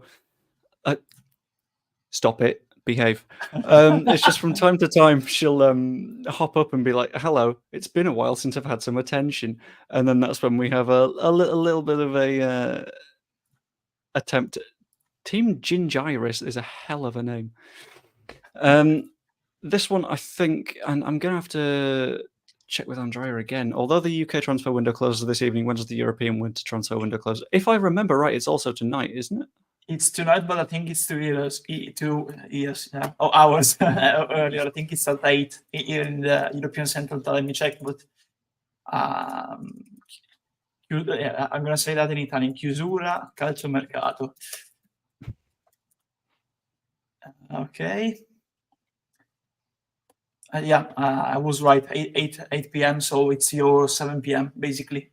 So it has. And basically it's gonna close in under an hour, you know, at our 8 p.m. your 7 p.m. Yeah. So we're about 40 minutes from a last-minute deadline move from Milan signing Willie Nonto for £15 million, give or take. I might check on Nonto, but you know what's the difference? We talk about the rules about the FA Cup replays and the cup ties. You know, what they do here in Italy, because we are very antiquated, you know, in that regard. Nothing on Nonto on the Italian side, by the way. They do all the transfer market in an hotel in Milan, where all the director of footballs, the agents, the players go, and they negotiate the transfers there. You know, there's the whole hotel is for the transfer market, so they have all the rooms. You know, and if you want, maybe the Lazio representative goes there and negotiates into a room with the Torino representative, and they negotiate into the room of the hotel. You know, it's like that here in Italy. Very, very antiquated. It's a little bit scary, and I imagine it's quite hard for like international business to get done as well, because they're not going to go to some random room in Italy, are they? Yeah, they do their video call and all that. Yeah. Check Robert's News. I'm not too sure what Robert's News were discussing, Andrew. I'm not sure of it. And Joe, if you just put my shared. I've just shared my screen down at the bottom. Yep. There. This is what time the windows close around the world, UK times for the deadline day. So if I just show this, so this in England, as we know, it's 11 o'clock. Scotland is 11:30. In Germany, the deadline's already passed. Now because I passed the 5 p.m. Yeah. Italy, as Andrea said, is at 7 o'clock. Spain is 11 p.m. and France is at 10 o'clock this evening. It's so So funny that's that 3 times. in England it closes at 11 p.m. and in Scotland half an hour later because they want to be different, maybe, you know. Yeah, They don't want to be like the English, you know. We need to be different. It's their little attempt at doing a tiny, like independence referendum, but football this time. Whether or not it works, who knows? Agree, poverty is lively, band Willie, bring a bigger fee, but... I'm going to guess that's talking about Paveda. I'm not entirely sure what it's referring to Paveda doing. Agree, Paveda is lively, and Willie might bring a bit bigger fee, but okay. That makes some more sense. Nonto's performance has collapsed since Leeds' relegation. I think I'd probably agree with that, to be honest with you, but I don't know if that's more of a rust thing, if that's he's not had the minutes to get better at that. It's a bit of a tough one. Yeah. Yeah. If he had more minutes, would he be better? I think is the big question, to be honest, because yeah, it's on either side, I think, because in the end, you know, he needs to get more minutes in order to make an impact, because we can judge him properly. He had some occasions like at West Brom where he didn't make an impact, but Gruyer too didn't make an impact when we played at West Brom. Then he changed the next occasion, opportunity was given. Also, you know, there's this other thing, you know, because I get this asked to me quite a lot. You know, when we signed them, they said, yeah, we were signing an Italian international, but he was called up just once before he moved to Leeds because Mancini, the manager at the time, he was doing like a experimental squad, bringing in some young players, even from the Italian second tier. And it didn't happen since 2006 when the Juventus player were still playing in Serie B, like Del Piero, Buffon, and Camoranesi, you know. So I think after Nonto had some good games in the Premier League, I think we expected a lot from him after that. But he was still a player needing to develop a lot because the majority of those games arrived, especially the one at Old Trafford, you know, because under Jesse Marsh we had this tactic: just give the ball to one of the wingers and try to do something. So we don't play like that anymore. And also we were narrow in the middle. And we had the two wingers very wide. We don't play like that anymore. So I think it's also adjusting to the system. It's getting difficult for him in a certain way because, you know, before that he just played in the Swiss league, and the level in the Swiss league is like apart from the top clubs like Basel, Young Boys, you know, it's like Italian second tier, middle, lower, you know. So it's not the biggest level, you know. And they won the league with Zurich. That says everything, you know. They didn't have the best team, but when Basel and Young Boys are not playing well or are messing up with the transfers, it can happen and another club wins the league there, you know. Yeah. In that case, simple question from Just Joe's Rent Enforcer. One word answers, everybody. Does Willie stay or does Willie go? Have your vote. And I'm going to put this in the chat as well. I want to see what the chat thinks. Not right now, but from a business perspective, would you sell him or would you try and hope he comes good? We will start with Matt and work our way around. What, now or next window? We'll say now, if a bid of, say, 20 million was to come in. No, I think he stays. Okay. Andre? On a business perspective, honestly, I will renew that contract and loan him out for 6 months because he's not playing here and the value is decreasing, and put an option to buy for the club acquiring the player. So maybe he goes to play to a Premier League side. He does well. If he plays well, it's 25 million or 30 million coming in our way. If he doesn't, maybe we get promoted in the meantime and we are in the Premier League again with another option, and we can reflect on keeping him or trying to sell him. That's what I will do honestly if I were one of the transfer men, especially because the agent, tried to do that before and he hasn't changed the agent. So I think the agent will try to move him again at one point. Yeah. Thoughts on it, Russ? I think he'll stay. I think they'll make him stay. Farke suggested none of the senior players or key players, in his opinion, will be leaving the club. So I think he stays because I think he's part of the senior and key players that he was referring to as well. Earlier, I saw a message in the chat from Digler TCS 624 when, as Conor Roberts said, his medical yet. His medical's ongoing and it's going smoothly, according to Phil A, which we read a few earlier on in the stream. So if you want to just zoom back on the stream to find that news, you're more than happy to do that because I went down to what Phil A put. It was when we were talking about Ian Pervada news as well, but Conor Roberts is having his medical right now as well, my friend. Which hopefully goes all well, because we don't hugely want to have another Bamba Dieng situation on our hands where it's like, well, he's in, and then he wasn't because he wasn't quite fit and healthy enough, which would be a pretty big problem. Fella in the top right is Ross Vernon, just to let you know, Digler. And the chat believes that Nonto should stay with a vote of 71%. So I'm a little bit surprised by that. I thought enough people would be rabid in saying to go. Would you sell Nonto to West Ham for 4 nils and cash? I think it's a weird one. I would, but I don't know if it's Kev or James here talking from the Leeds House boys, but I don't think Fornals will drop down to the Championship. Honestly, I think he will like to move again to the league. I don't think he at the stage he's in his career yet. I think he still has 1 or 2 years or 3 maybe years of Kev. Okay, Kev. Honestly, I think he has 1, 2, or 3 years still of Spanish top tier football. So I will do that because he's a very good player, and especially for the Championship, it'd be a cracking one because he can even play as a number 10, of course. He can play as an 8, a 10. He can play most positions, even as a winger if it's not a ideal position for me. But I don't think he will like to drop to the Championship. Honestly, yeah. I wouldn't sell on to West Ham for 4 nils and cash. Plus, West Ham have agreed a deal with Real Betis for a permanent fixture deal for 7 million, up towards 7 million. But there's a bit of a twist on that. He should be in Spain by now, out of the Spanish deadline. However, Pablo Fornals earlier on turned up to West Ham's ground, the London Stadium, ahead of West Ham v Bournemouth this evening, rather than heading across to Spain. That's a bit of a weird one. He didn't get the memo. You have to go to the airport. Yeah.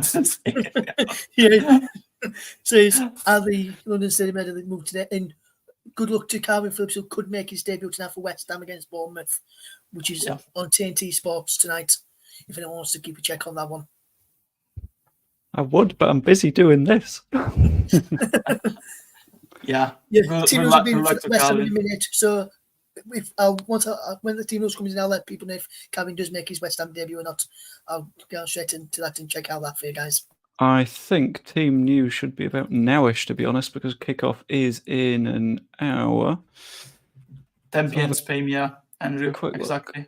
So he needs to take organize to the docks and take a private jet from there, from Thames to Sevilla, yeah. Calvin Phillips is debuting by the looks of it. Yes, he is. He's in the midfield along with Alvarez and Ward-Prowse and Soychek tonight.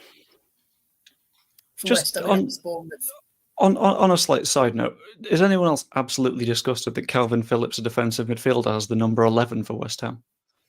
It feels wrong. He was asked why he picked number 11 in his first interview that he did with Ironcast when he actually signed, and he said he picked that number because his son was born in November. Plus, that number was the only one that was available. I think it's more that was the only number, and then he was just sort of like, shit, what's number 11 mean? And he just had to come up with an idea that sort of retrofitted it. Yeah, but that's what he said in the interview. And it was a very good interview actually as well. I watched on West Ham's YouTube, and there was this fan when he was at Man City earlier on in the season when he went to West Ham, who was in a wheelchair, and he was speaking to him before the game, and he said, "See you soon." And then when he arrived after he signed, he was the first person who actually met Calvin Phillips after he'd done the interview, and he went, "Please tell me you signed." Calvin went, "I have," and he started cheering while he was sat in his wheelchair, and Calvin gave him a new shirt with his name on the back, one of his very first West Ham shirts, and signed it for him and had a photo with him and his family on the signing day, which is very good to see. West Ham put it out on their social media, so if you want to check that out, it'd be on, just search for West Ham on X, as is now known as Twitter formerly, and you'll be able to see it on there, and really good to think, which I watched last week when he I reckon signed. I'll give that a look. Yeah. Just to quickly, no, Joe, what's wrong with the number 11?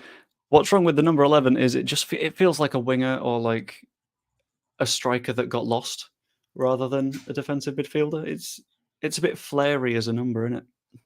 I think. Yeah. I have a question about the number 11 actually, because I always wondered, and I never checked that. I was wondering that about years ago. It came to my mind right now. You don't retire the shirt numbers in England, do you? Some clubs do if they feel like it. So I know that at Birmingham, Bellingham has got retired in the event that he wants to true, come back true. at some point, so he could pick it up. But it's more like it's not as common as in other countries, I don't think. Okay, no, because we are really connected with Gary Speed, so the number 11 for me is always Gary Speed number, and I wondered years ago if Leeds were looking to retire the number 11 because of Speed. I get that there was also so many other great players playing with that number, but also there's also the other camp, that the players wearing that number now, and other numbers, of course, like number 4, are playing with that great responsibility, and there's also a way of honoring that shirt and try to, like they do at Man United, for example. I'm sorry to mention Man United, but it's the best example I can find with number 7, with best Ronaldo, Beckham, Yeah, it's Michael Owen.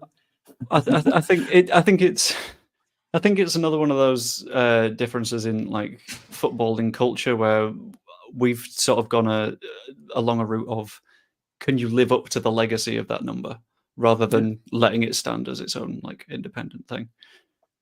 Also, there was a thing I was going to test. I mentioned it at the very start of the stream. We're going to go into a slightly weird segment that I thought I'd give a quick go. And I want the chat to do no spoilers on this because I feel like chat could absolutely ruin this if it wanted to. I've been planning on doing a quiz thing. Oh, come on. Oh, no. What I'm going to do then, Joe, so I don't see the chat, I'm going to click on, so I don't see the live chat, I'm going to click on private chat, so That's all good. none of the live chats coming up, so I can't cheat, and I'm having my food as well, so if I'm on mute and camera off, that's just the reason why I've got pasta and cheese for my tea, just eating that while I'm on any ready for my show later on this evening. That makes sense. I figured at some point I'm planning on doing a quiz thing. I have specifically asked several people if they want to do a quiz thing, including Evie, who just wants to hurry up and get Roberts signed. I'm going to change the format of the quiz thing, so you can't just cheat, Evie. It's going to change. Be good. So, general gist. How comfortable are we with our knowledge of the promotion season? Yes or no? I can try it. I love quizzes. I also create quizzes a lot on Sporkle. It's called the website.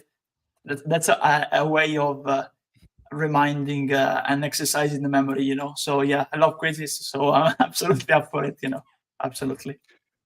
The fact that you create Sporkle quizzes scares me a little bit. Yeah. Thoughts, Matt? How are you feeling on your promotion season knowledge? Not very good, but I'll give it a go. Not very good. I forget things so easily, and then once you get told, you're like, "Oh, that's right."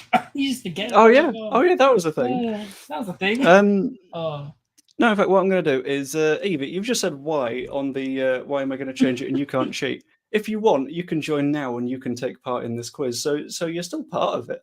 You just won't have been allowed to cheat. It's completely fine. I will give you a little bit of time to respond whilst checking the news and see if we've had anything of interest.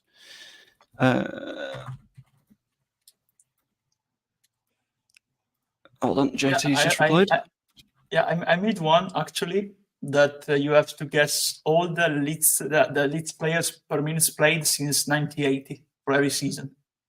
Yeah, it's funny. It's a memory exercise, and also a way to know season per season. Because it's also a way football is culture. You get to learn a lot of things of the years we didn't live through. Because we weren't born yet. Exactly. That I think you've broken my quiz before I've started my quiz. No, don't worry. I'm absolutely terrified. Evie says she'll be bobbing in about 15 minutes. She's just sorting stuff out after tea, so I will delay that by a little bit. If anyone needs to nip off, then that's okay. There's only one quizmaster. That's Dave. Excuse me. Unacceptable. I'm doing my best. Panel and chat, do you think we should return to the old shirt position numbers or keep squad numbers? I quite like squad numbers. Yeah, me too. For some reason, I'm a big fan of Calvin Phillips being 23. It just feels right to me, I think. Yeah, I agree. I don't know. I agree. Yeah, it lets players have a bit more of an identity. And what if you've got more than one right back in your squad? Yeah, it just I think I'm in a weird hybridy spot where I like squad numbers, but at the same time, if anyone's squad number is comfortably outside their position, then it makes me real mad because like with the Calvin being 11 thing. Like William Gallas at Arsenal where he played the number 10, centre back. Oh god, that's just a little bit disgusting. That's not on. Yeah. We have had a news update from Graham Smith. It is Sheffield Wednesday for Poveda. How are we feeling on that one? Because I fully expected it to be Blackburn, given the Mowbray link. But Birmingham. Birmingham, yeah, sorry. Yeah. No. I think, like I said before, I think it's the best move for him if he wants to pick between them because he is guaranteed that he will play there at this war, I think. For us, of course, it leaves us open in the gap, because you'll have to have another winger now in that position, But we don't know. There's still time to the end of the window. Maybe we need to free a space before bringing another player in. Let's see what happens. Yeah. Maybe, but as well as Graham Smith with Poveda, Adam Pope has just put Sheffield Wednesday said to confirm the signing of Ian Poveda despite interest from Birmingham City. Okay, so that's looking done, I think. Yes, and is also being reported by Baron Cross at Leeds Live as well that's going to be done as well. So it looks like Poveda has chosen to go to Hillsborough, probably so he can stay in this area because he's being from the Man City Academy. He's probably got family up here. I don't want to move across to the Midlands. Want to stay in Yorkshire, Lancashire area, so he didn't have to move far. So maybe that's the reason why he's opted to go to Hillsborough. Okay, I've just seen Dave put in the chat as well. It's closer to Leeds too, so he won't need to buy another house. He won't need to rent somewhere. He won't need to move all his stuff. I think it just sort of makes sense, to be honest with you. Poveda moving to Sheffield Wednesday, and I feel like in our conversation in this stream, the discussion around Poveda leaving being a problem has made me a little bit more spooked than I was previously. So thanks, guys. That's much appreciated. I was feeling quite okay about it, but the discussion turning into a bit more of a, oh shit, we don't have a second 10. Oh no, could be a little bit of a problem. I'm wondering now, Joe, with that Poveda news, I know Graham Smith said earlier we probably weren't going to go in for a replacement for Poveda. I'm wondering whether if maybe Farkas looked to like us, I thought was complaining with 10 if Rutter gets injured, Poveda was that other option, and may need to make a late move for someone who's no one's mentioned before, and got someone lined up as a backup just in case this happened. Maybe knew this was on the cards, got someone lined up even, and look, we've said nothing to Graham Smith, Joe Donahue, Adam Pope, Baron Cross, that there's going to be a replacement team to surprise someone late. A late one, maybe like people have mentioned, maybe Benson comes in from Burnley with Connor Roberts. Maybe those two have come up together to go and do that. I know the way I was in for him early, but maybe if Connor Roberts wants to fetch someone with him, I know knows Rodon Ampadu and Dan James from Wales, but if you want someone who's worked with a club level as well, maybe he fetches Benson along with him, and if Benson's our replacement, but that one's been kept under wraps until it's actually gone through. Maybe that's why we're not announcing the Roberts one yet. Maybe try to get the other one, the number 10, done over the line if for when Pereda does get confirmed to Hillsborough. So, we have a little bit of news for you, Lee. The news seems to be Jan Poveda is looking like he's going to make a move to Sheffield Wednesday on a permanent deal, given he's only got 6 months left on his contract. Connor Roberts is still undergoing a medical. We think he's probably filming a promotional video by this point, because I don't think a medical takes as long as it's been. There is potential talk of Luis Sinisterra making a permanent move to Bournemouth for a little bit more than £20 million, but that's not likely to happen tonight. It can happen over the next few days. And I think that's everything, unless I've missed something quite big. I feel like I might have done. If anyone No, can think of it's everything. It's everything, yeah. You've got everything. Okay. You've covered everything there, Joel. Well remembered, mate. Cracking. Thank you. Joe has suggested that Nonto could move inside if need be. We can ask Joe about that a little bit later, I think, because sod it, he's going to come on at some point, and I will be grilling him. I'm still going to wait a little bit for the quiz that Andrea is undoubtedly going to win. Now I've learned about I'm going to bottle it. I'm going to be Tottenham. I'm going to bottle it. or Andrea, it could be Arsenal bottle Premier League for a couple of seasons. Yeah. Last season when Man City ended up winning it. Or it could be Tottenham bottling top 4. Please bottle it. It'd make it all so much more exciting. Yeah. Because in terms of statistics, I'm not that good. In terms of maybe facts and all that, I can do my part, but we'll see. That's the thing. I don't know if it comes under facts or statistics. It's a little bit of a tough one.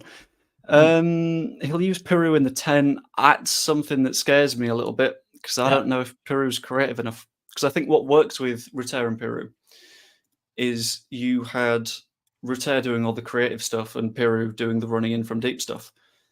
If you've got Bamford Piru, then Bamford is up top holding the ball up and trying to create opportunities and looking at those through balls, with Piru not providing the through balls and himself trying to find an opportunity to run onto a pass that isn't coming because there's not a 10 there. It's a little bit of a weird one, I think. Yeah. We've also had a question on the Dewsbury Hall thing. Pretty sure Dewsbury Hall is staying as no one's willing to pay the £40 million Leicester were asking for him. I think that would make sense for him to not move at the moment, because he's not worth £40 million to Brighton at the moment, unless someone has any extremely strong opinions on Kane and Dewsbury Hall. Yeah, what I will say, I was listening to David Ornstein from The Athletic earlier in the video that he did with Adam Leventhal, who used to be on Sky, and he was asked, someone put a question and asked about Dewsbury Hall, and what happened was Brighton tested the waters with £25 million for him when they actually came in for him, which was well off what Leicester wanting. They wanted up towards 35 to 40 million to consider doing a deal. 35 up from rising to the 40, which is the asking price. And from what I understand, Brighton weren't willing to spend that money on just one player. They wanted to do it over, willing to spend 40 million over a couple of different players with different options, but they didn't want to spend it on just one player who may not. We know how good he is in the Championship, but may not work well in the Premier League. In the last season when they were in there, he didn't really perform that well. That's why they got relegated last season along with us. So they're not willing to gamble on paying 40 million to fetch him in when he's not willing to do that. If he's not quite ready to play in the Premier League, and is also not quite ready to play in European football for him as well. So Brighton weren't willing to match the offer, and that's why he's staying at Leicester now. And so far, I know Locke sometimes watches Joe Wayman, so I don't know if he's come across here when Joe finished. We're getting a player in, Locks. unless they're any closer, I don't think so, because he's still on his way over from Italy for a medical, isn't it? And where could have obviously he's already having a medical. So I think we'll probably sign someone today, and you'll probably have to wait and go with this one to Leicester, which I don't think you'll have enough to still play, my friend. So come back if you get somebody in. Don't bring me into your feuds. That's not fair.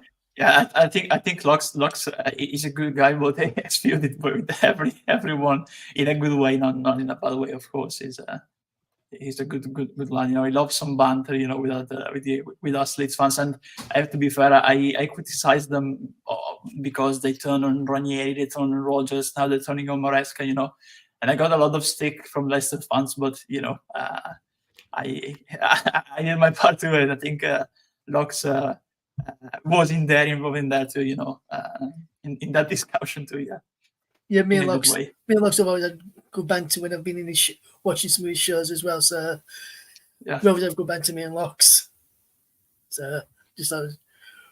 But come on, Lux. I thought Leicester were signing someone up before Leeds, and you're still not yet, mate. We're close to tying one up. Come on, mate. Clock's ticking.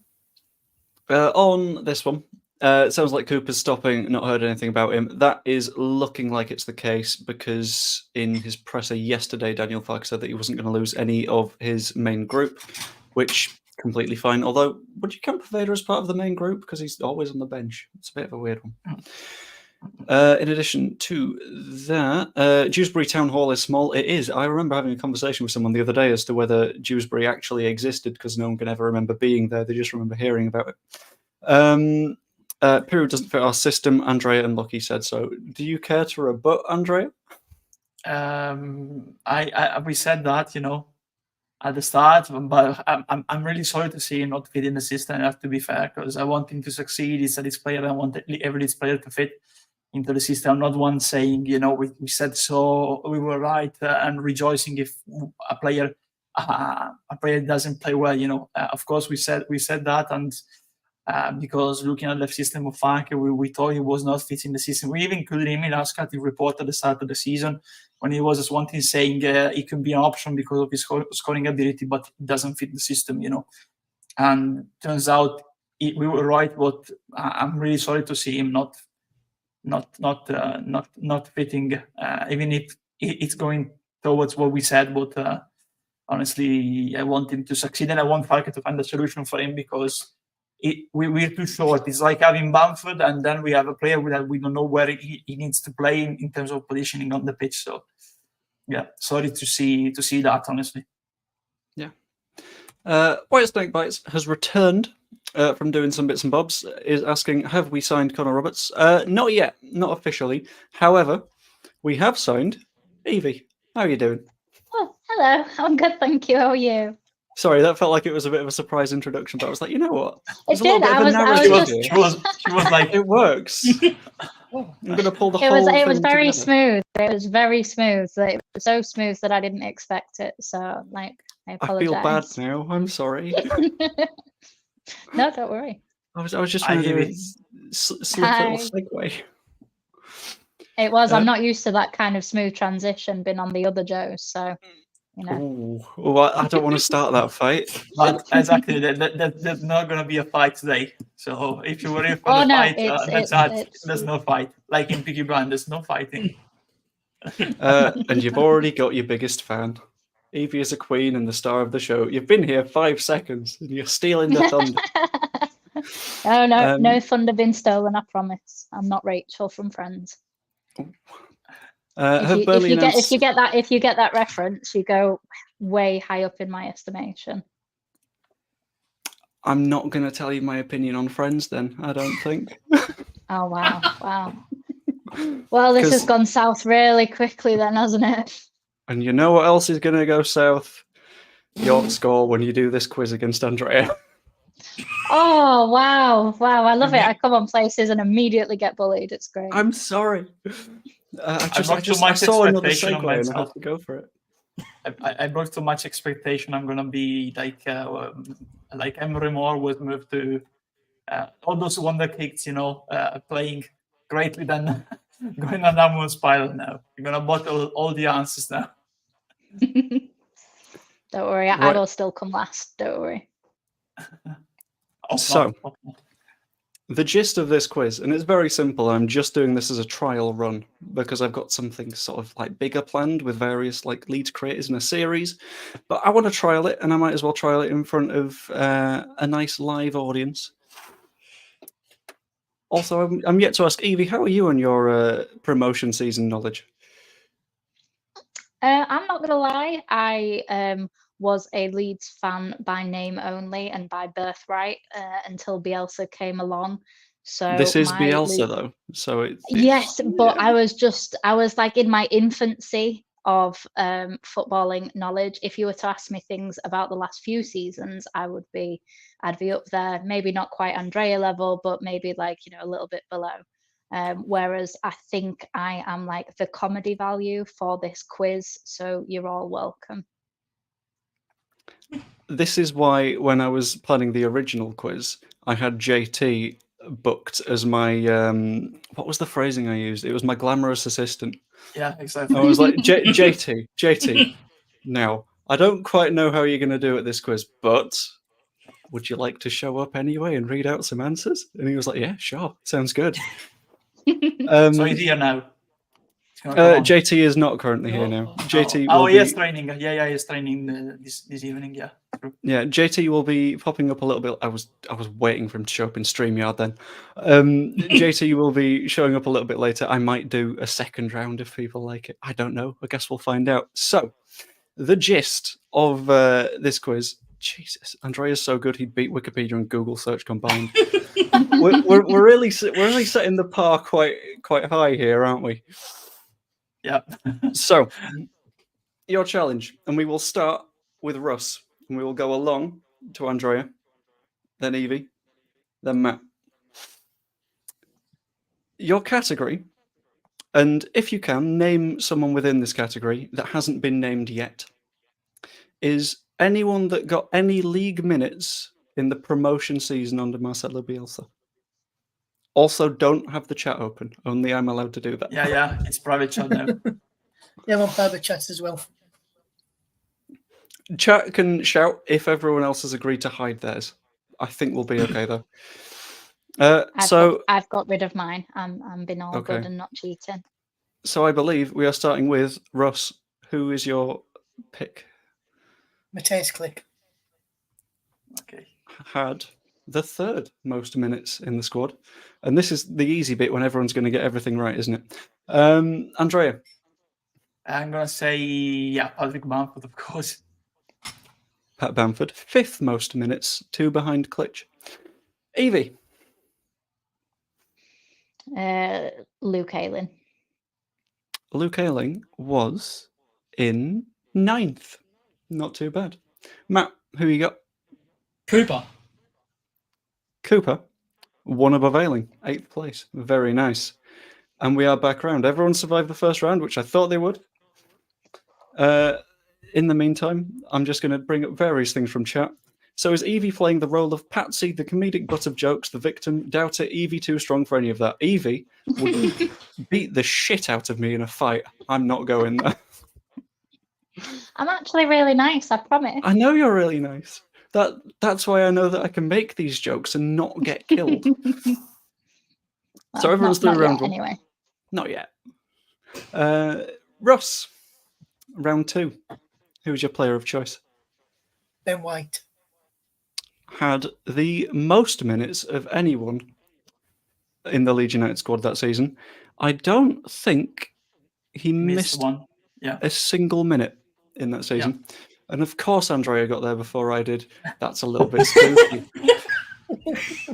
It's Joe. It's at least 1 minute played in the league. Yeah, in this one.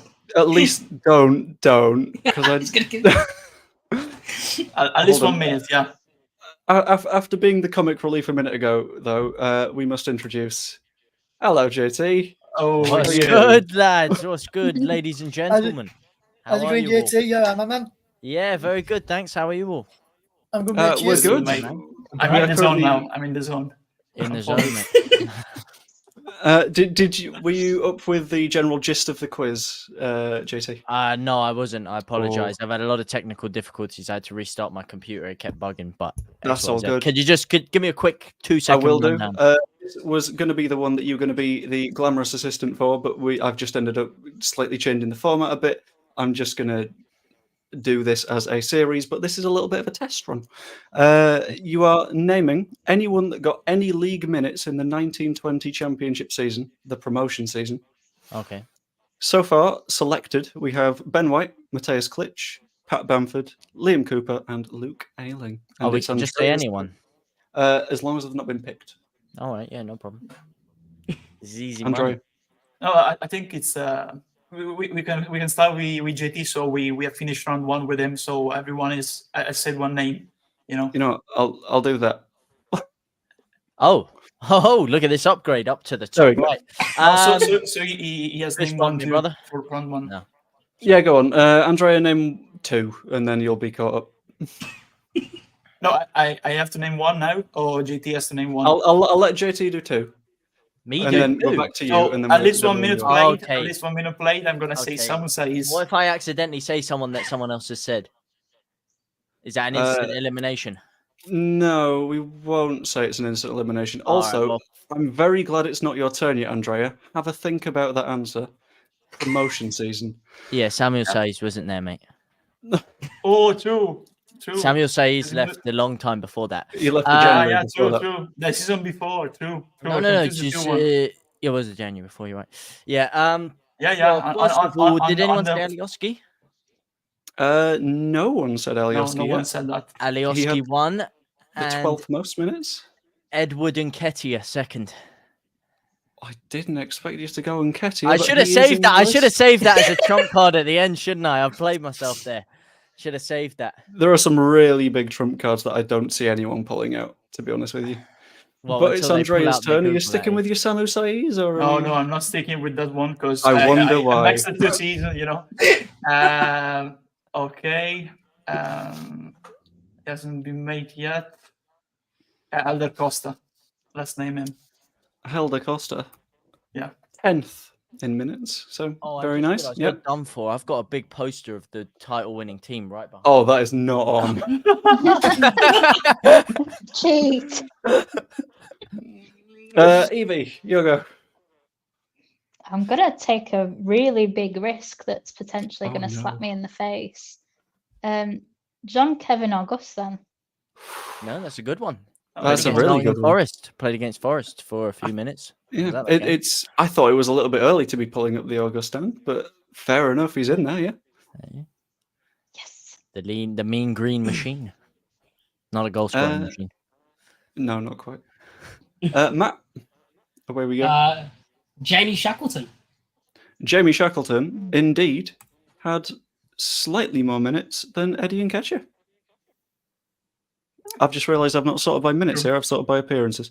There we go. Now I'm sorting by minutes. He had slightly less minutes than Eddie Nketiah. Nice. Well, Eddie Nketiah featured well that season, to be fair to him. Yeah, He was key in the promotion. he kept popping off the bench, and everyone was like, "Why isn't he here more often?" And then he just left, which was a quite Well, because he wasn't positive getting enough move. game time, so Arteta hooked him back. But he was winning us a lot of points, to be honest with you. Ross, you're back. And I'm going to go for someone who no one said yet. The Wizard, Pablo Hernandez. Is on the list. Yeah, we've got He is. some that are surprising me that we've not had said yet, but we will get to them. JT, Well, if you're going to throw Pablo Hernandez, it'd be rude to not hit you with a Kiko Casilla. yeah, as much as we'd like to wipe him from our combined Hey, memories, Kiko yeah. Casilla did Well, I play wouldn't that this agree with season. that. Wouldn't agree with that. He was a phenomenal keeper. Phenomenal keeper.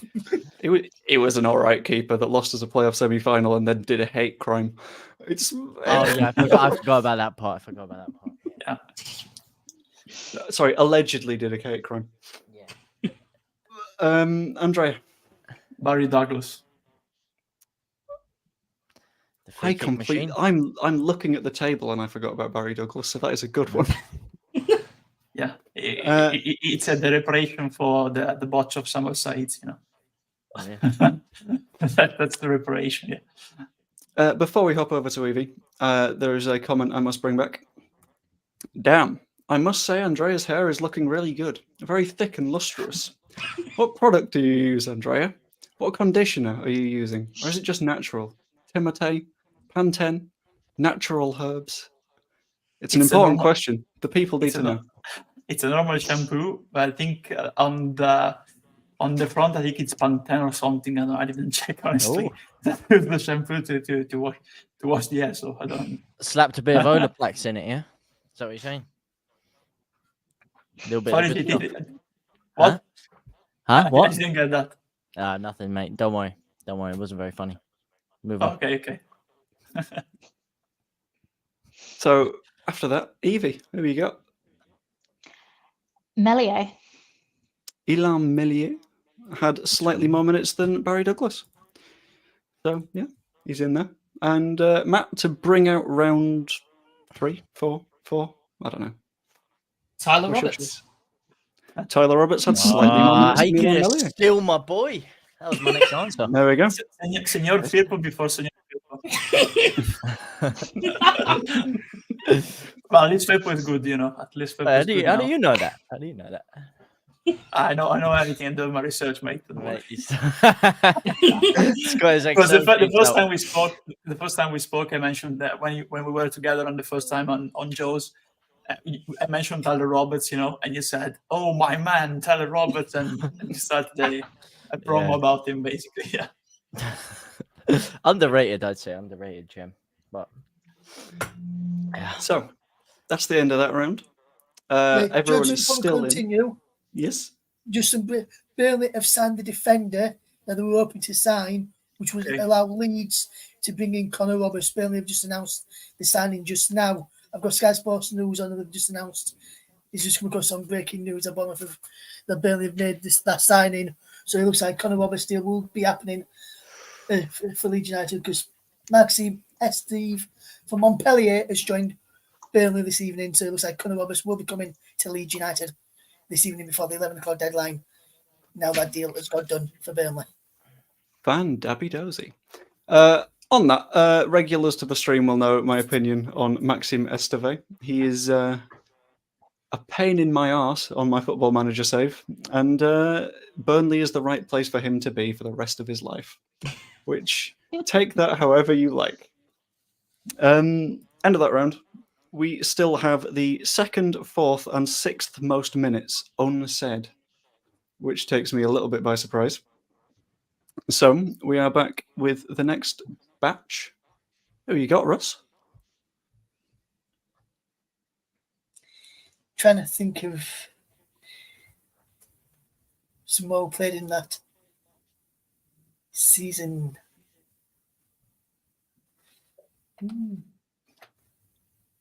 Andreas had an idea.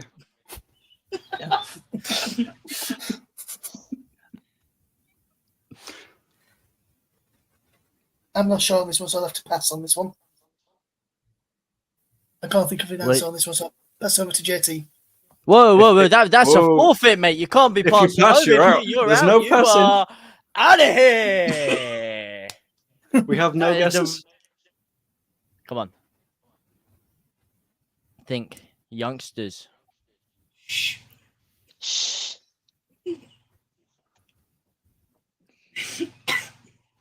He's looking at the poster. Look at him.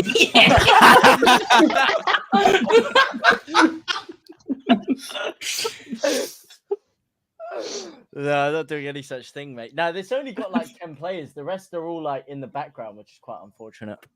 But there are some that still play for us now that haven't been mentioned. Yeah, true. Yeah. Exactly. Certain, should we say, wizards. I've just remembered one. This one's just come to me. He's currently out injured. Stuart Dallas. Exactly. Is on the list. And aren't we Dallas. glad that you didn't forfeit? Yeah. Yes, he just come to me right at the last second. JT, what's the poster telling you to say this time? The poster was telling me to go for a bit of a rogue one. You know, a couple of youngsters that still play for the squad, but I'm going to keep them under wraps. You're going to go Stuart Dallas. I don't know if anyone said Luke Ayling. Anyone said Bill? Yeah. Yes, but I'll be You 1 said- second because my door just went. So, guys, make sure JT doesn't cheat. All right. Well, if he said Luke Ayling, as he said Liam Cooper, Yeah, Yeah. Yes, already we said. said that. as he said Gaetano Berardi. Nope, No. hasn't been said. Gaetano Go back to that. I forgot about Berardi Berardi. is in there. I swear he at least got a couple of minutes at the end, I believe. Right at the end of the season. I know he had an Yeah, he injury was there. problem, but Yeah, I I had believe injury him. problem. Yeah. Injury problem, but I believe he featured at the end. Yeah. Mine, I think he played some games at the start, but then got injured. Adam Forshaw. Adam Forshaw did. I got him to. Oh, wait, was he in the second season? Or was it the The first? second season, yeah. I think he played some games at the start and he got injured. Yes, he did. I think I remember him in the first game. Don't ask me how. Because it was between him and another youngster that I would have mentioned, but you mentioned Berardi, so Forshaw came to my mind. We said Berardi and Forshaw now, Joe. Berardi Yeah. and Forshaw. Okay. Yeah, Forshaw We signed my jumper that year. That was the most Yeah. awkward thing. You know when the players get off the bus and they all walk down that little line to come to the stadium? I'm there, yeah, and I'm just walking to the stadium. I turn to my left and it's Adam Forshaw, but I don't think anything of it. And then all of a sudden, I'm like, hang on a second, was that Adam Forshaw? Look back. And at this moment, I froze. I don't know what to say. So I'm just like, Adam! Adam! When can you get signed this for me, pal? And then he was just like, yeah, okay. Yeah, whatever. He looked so fucking pissed off and just signed the thing. That was a rough walk back to the stadium after that. A lot of third degree cringe. They were right, Joe. Yeah, Berardi and Forshaw. Yeah, they were both right. Evie. Does that put us up to Evie? Yeah. Pascal Strauch. Pascal is there. Yeah. Yes. We still have number 4 and 6 untaken, which surprises me a little bit, to be honest with you. But Yeah. it's time for Matt. Purveyor. Oh. Darth Purveyor. Vader also got minutes. He did. So after that round, we're all still in somehow, despite Andrea's early attempt to Yeah. get himself out with Saiz, Russ's attempt to forfeit, and JT harassing Adam Forshaw. But outside of all that, we're all still going. So, who else have we got left that got minutes that season and hasn't been said? Russ.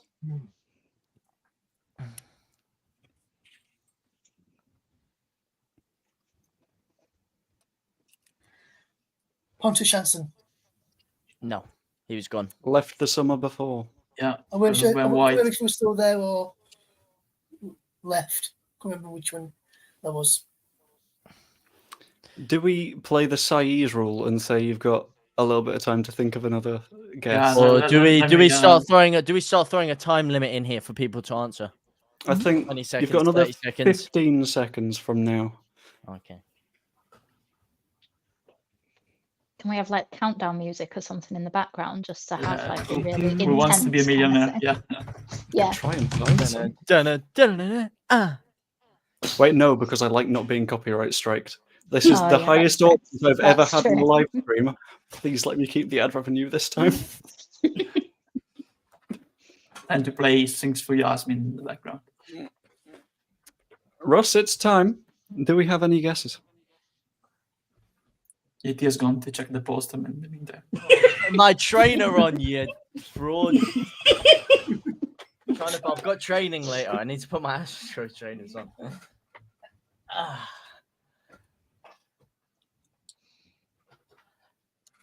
Yeah. No, I can't think of anybody else. Then I feel like that is Russ out of the race. And next up, we got JT. Has anyone What said is- Calvin Phillips? No one said Calvin Phillips. That was our number 6 that somehow nobody was Yeah, saying. you gave that to me on a silver platter with the number 6, mate. And then someone Um, also put in the chat Phillips starting for West Ham, so it's a double gimme.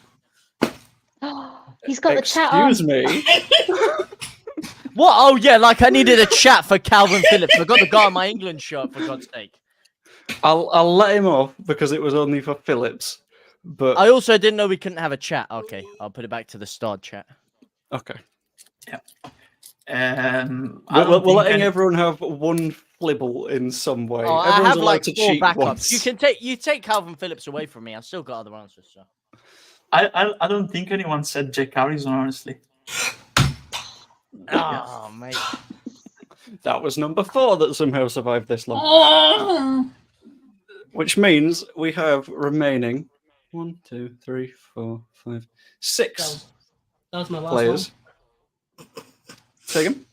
That was my last one I had in my head.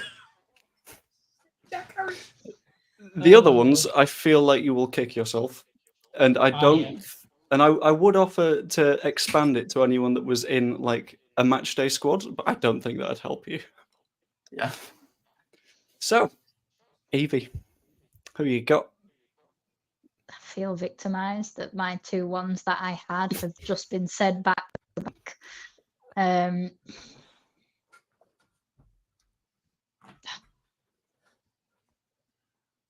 I feel like there's a real obvious one that's I'm gonna roll my eyes at and get really annoyed at that I didn't think of. They're not super obvious from this point. But I've watched enough of Take Me Home to know that team backwards and sideways and everything, and it's the kind of the game show pressure is getting to me. It's when you're shouting at your TV at the answers, and then when you're actually under the spotlights, it just gets to you.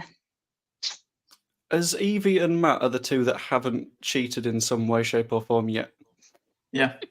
Oh, no. I Who can- else has cheated? Andrea Oh, has. I don't know. I can offer. Should me and Matt be given like a life or something? Or No, like whoa. There's skip only 4 players left. We can't be throwing extra lives into the mix here. Or maybe can we offer could you maybe we hints. could pass our answer to somebody else, and then if they don't get it, then they lose a life instead. How many players are left? Did you say there's only 4 players left? There are 1, 2, 3, 6. 6. Okay, so we got to be in knockout territory here if there's only 6 players. Yeah, exactly. But for Matt and Evie, I can offer hints of some form I think I've got if they one. ask. But that's a bit rough on Russ because he didn't get any hints. No, exactly. That's true. Yeah, no, that's true. If I'm gonna lose, I want to lose fairly. I'm gonna bow out disgracefully then. No, have a guess. Have a guess. Because there's probably one that we all thought's been named, but we don't know because I don't know the actual list. I bet you can get one. Yeah, give it just a random guess. You honestly just gamble on it. I can see them in like I can see them, but I just can't. The name just isn't coming to me. No, I'll bow out. I've had as long as Russ had, so it's not fair for me to take any longer. Okay, that's fair. Oh, Matt, Leaf. You very good. absolute snake, mate. Snake. That was my. I was saving it. I was gonna say hint tree, but I didn't want to give it away. Oh, you little snake in the. So it's JT now. 5 was to go. my- It's down to JT. Has anyone said Bamford? Yeah, I Yep. said that. Has anyone said Jack Jenkins? No. Are Is he you in there? saying Jack Jenkins? Well, is Jack Jenkins in there? Is a question. Are you Gotta saying find out. Jack Jenkins? Are you Well, locking in listen, your I answer? can get it wrong and still go because that's the way the game's been going here. So is Jack Jenkins on the whiteboard, my son? No. No, he's not on the whiteboard. Okay, all right. Let's have a little goosey gander here. We've said But I'll Ailing. give We've you said another 20 Berardi. seconds. All right, Ailing, Berardi, Cooper, Melier, Koch, Jack Harrison. Cock. They were Patrick all under the Bamford, age of 20 at the time. Eddie Nketiah, Augustine, Jack Jenkins, Joe Gelhard. No, Joe Gelhard was the Okay. season after. Let's have a little gander. Who's that other guy? Leaf Davis, Jenkins, Joseph. Were they all youngsters? Yeah, all youngsters. Let's So they featured like a tiny bit. So these are no senior players here, no senior furpos. Most minutes any of these players got was 57. 57, mate. Oh yeah. 57. What kids were just absolutely, you thought they were going to come in there and they were just drying up the world. There was Shackleton, he featured a bit, but someone's already said Shacks. Who was that guy? It's like Mackenzie, something like that. I swear he scored a penalty for us or something. Began like an MCK. Northern Irish. Mate, Yeah. This is a real crunch point where I just need to have a gander over here. Looking at the Helder costume. They're not going to be on the poster, it's only JT. the senior players, man. There's no youngsters here. The only youngster on there was Leif Davis, and you've stolen from me. It's Andrea, mate. Win or lose, man. Win or bust. Okay. Are we down to Andrea versus Matt at this point then? Yeah. Oh yeah, I think Jack Clark. Then he left mid-season. Jack Clark is got him. one. Oh, Clark. Then But a total of 20 minutes. Mateusz Bogusz, probably. He the played Polish against one. Villa. Excuse me, Andrea, it's no longer your turn. Matt, is there a Polish midfielder you'd like to mention? I didn't even hear what he said. You son of a snake, mate. I knew it. Andrea just said his name. I didn't hear. I wasn't paying attention. Oh, shit. He shares the same name as another Pole we had. Imagine you've got a blocked nose. What? What's going on? What would be in the blocked nose? Sounds like that. That's a better hint than I thought that was, actually, yeah. It is. What would you, if you had a blocked nose, what would you have inside it? Tissues. No, inside your actual nose that you use tissues to get rid of. Oh, snot. No, not snodgrass. No, you're thinking along the right lines, but what's another word for snot? Oh, bogus. Yeah, exactly. Bogus. I'll do. Yeah. That's the guy. Forgot We've about got 3 it. left. Why didn't you give me the Polish hint before, mate? Ah. Because Andrea told him, and I thought did he'd heard.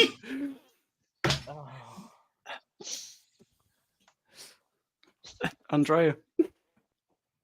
So JT's out now. Oh, Yes. yeah, I'm out. I thought he was still in. I wouldn't be giving him Boggarts if I was still in. Actually, because I gave him Boggarts, so I get back in.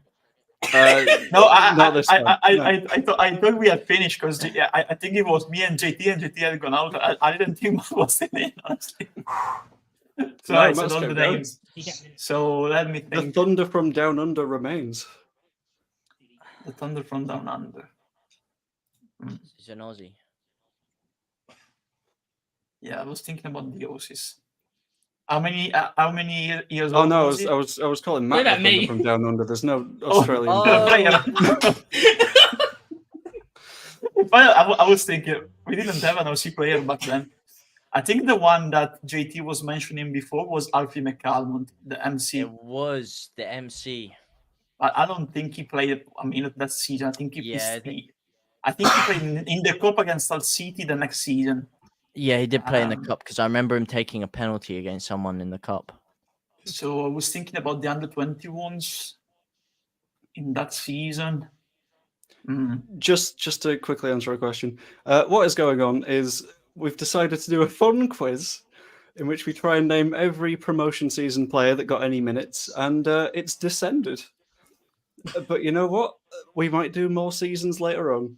I found this quite fun. This has been good. I was thinking, was Edmondson still at the club? Probably yes. Let's try and guess Edmondson.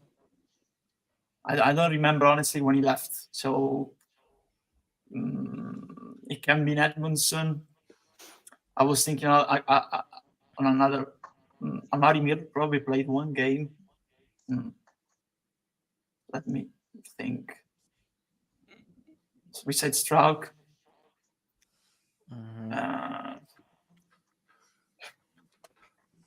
Yeah, let's play Edmondson. Let's start with Edmondson. I don't remember if he was still at the club or he left. I think maybe we let him leave on loan. I think he may still have been at the club and get a minute there. I don't remember when he left, honestly. Carlisle, Paul Vale, but yeah, let's say Edmondson. Probably it's wrong, but let's check with Edmondson now. Edmondson Didn't play a single minute. is not in the list. Yeah. He's not on the However, list. there's two of you left. Andrea went first. We're in sudden death. So, Matt. Was he at the club? Sam Greenwood. Next You know, year, I he- think he went. Was he went not next. year. at the club. So we're back to Andrea.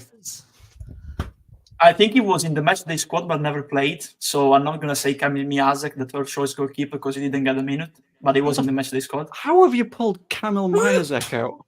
Because I remember the picture from the last day of the season at Derby. Okay. Second last So- day of the season. Uh, What was that last? Might be. Yeah, it was. Not no will offer because it was the season before. Can I ask a hint from the position they're in or not in terms of the position they played? They're all youngster, I guess. Yeah. We have a centre back, Mm. a midfielder Oh, okay. slash. I have it. Apo Alme, the Finnish one. Is that your final answer? Yeah, it's the final answer.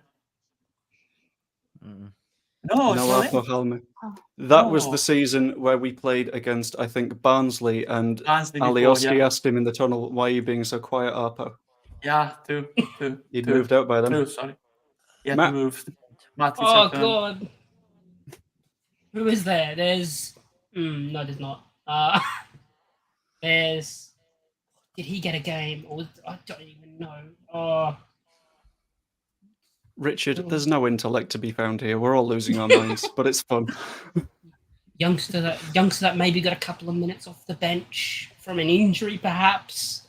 I'm going to Or- extend my hint to Andrea because he didn't quite let me finish. We have a centre back, a central midfielder that could play at full back, and a winger. Centre midfielder that can play a full Winger. Am I correct in thinking one of them may have left this season? Or did he join later? None of them Winger. have left this season. Okay. I feel like thinking here. I feel like I'm thinking. Was there any like, magical moment from any? He wouldn't have had a good moment probably. So there's one left, yeah. One or two. How many left? 3. Three. Three. Bloody hell. Also, JT, Evie, and Ross, you can open the chat now. I'm going to put all the remaining correct answers in because I want to see if you kick yourselves or have absolutely no idea. To be fair, I don't want to. Or I still want to guess. I still want to. Okay, that's fine. That's fine. I'm going to put them in for the chat. So it's going in now. Oh, yeah.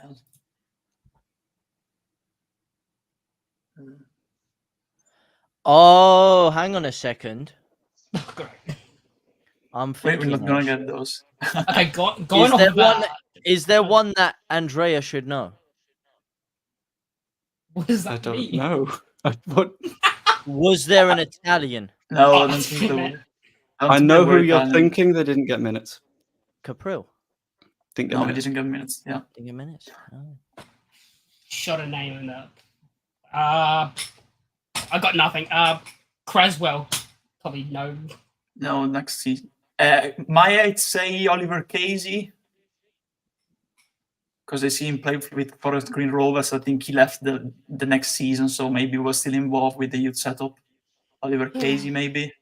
Oliver Casey got 6 minutes of football in that season. However, Andrea had the first guess. So, penalty shootout rules, Matt. Youngster.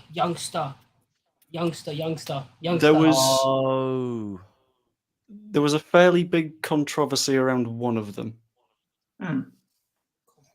I think you've got to get this one. Great, I've got to get this one.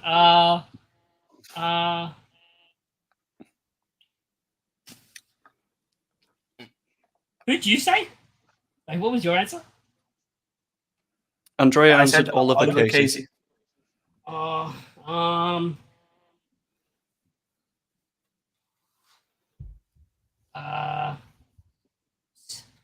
Wait a second. Did anyone? Did I already say this guy?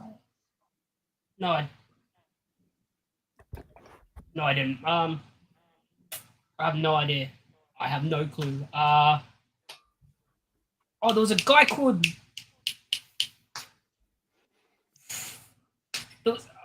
I'm trying to think who there is. What youngster was there? I remember one on the tip of my. There's one youngster I can remember. I just don't know if he got minutes. Let's go with. Was his name like? His name was like Robbie something. I think. Yeah.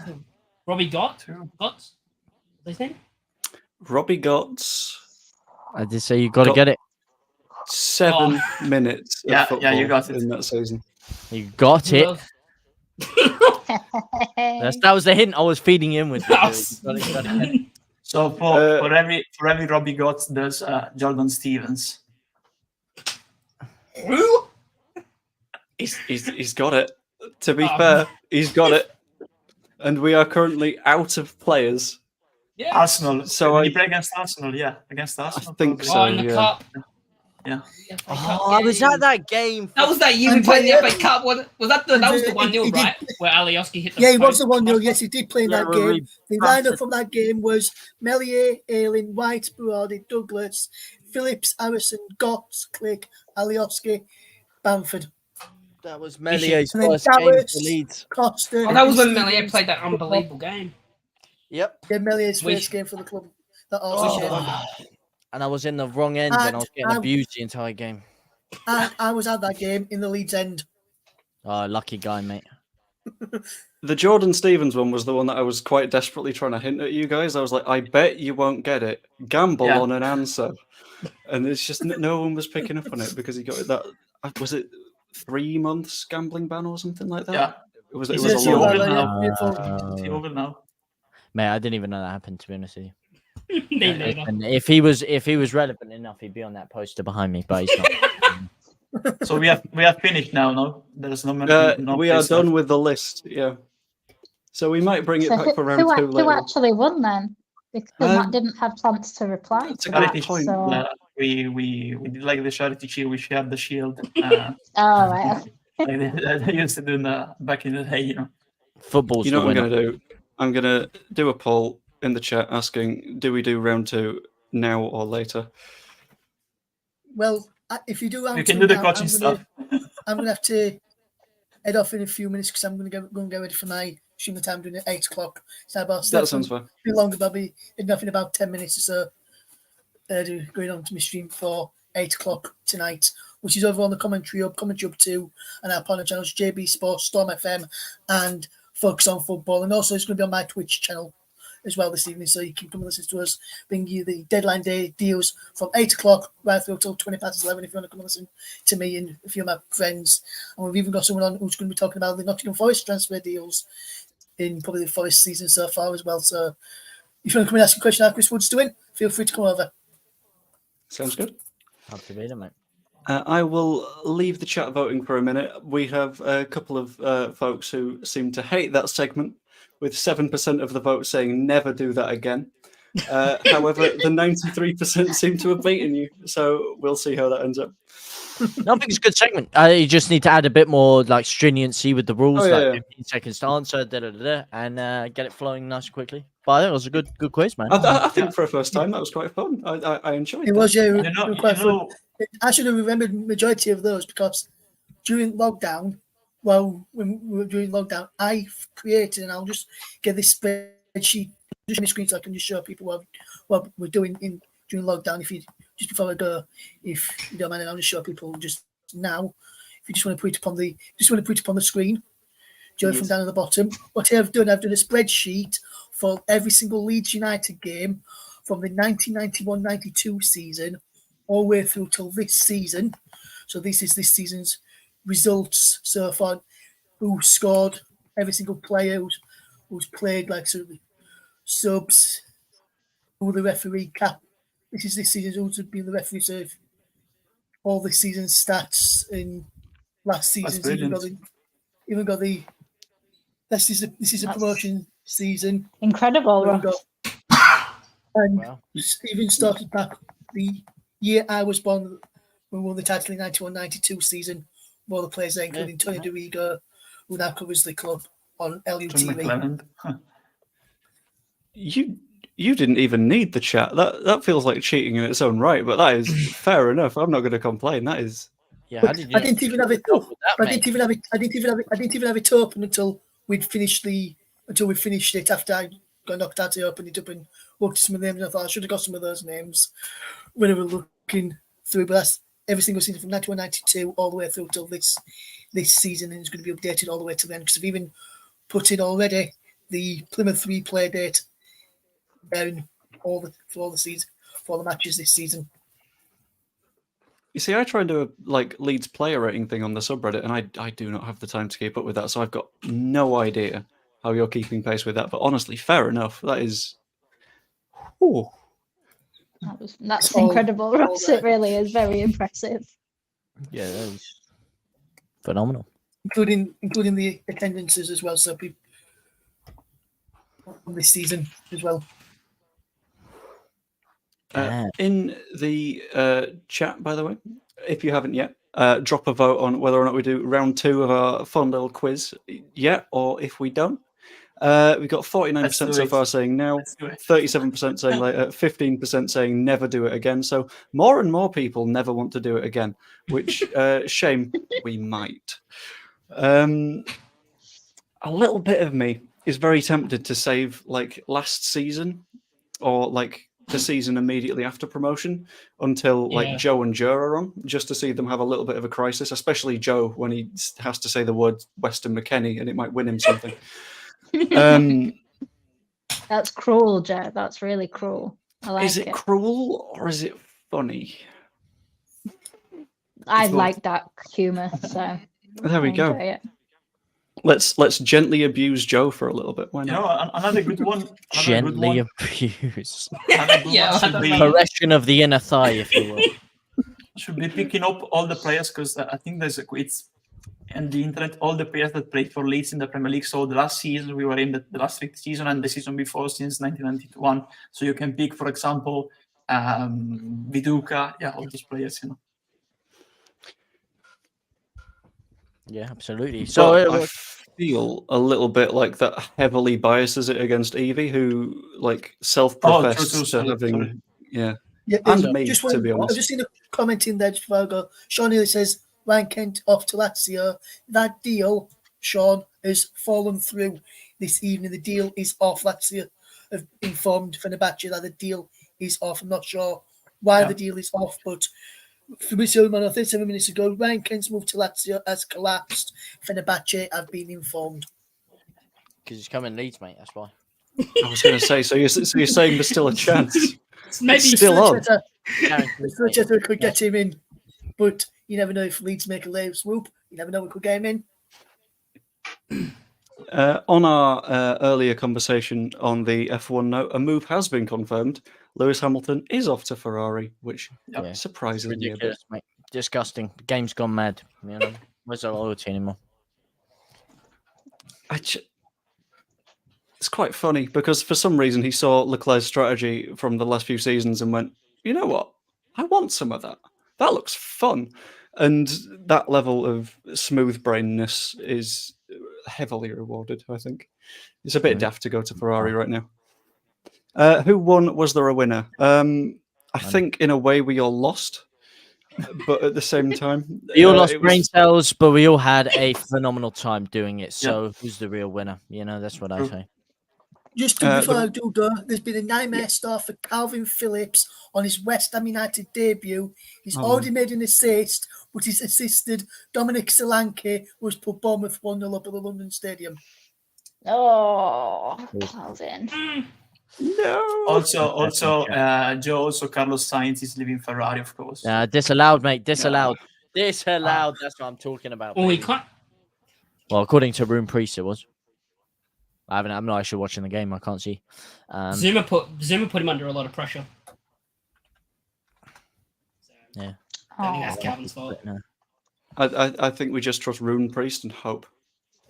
Because even though Flash Score isn't saying it's been VAR'd yet, let's roll with it. Let's say It's been probably VAR'd not as bad. one. Although, to be fair, West Ham can go and do one, to be honest with you. So I'm not really too far. It's 1-0. I've got it through from Sky. He's just put that in. No, they've given now, so they've actually given it.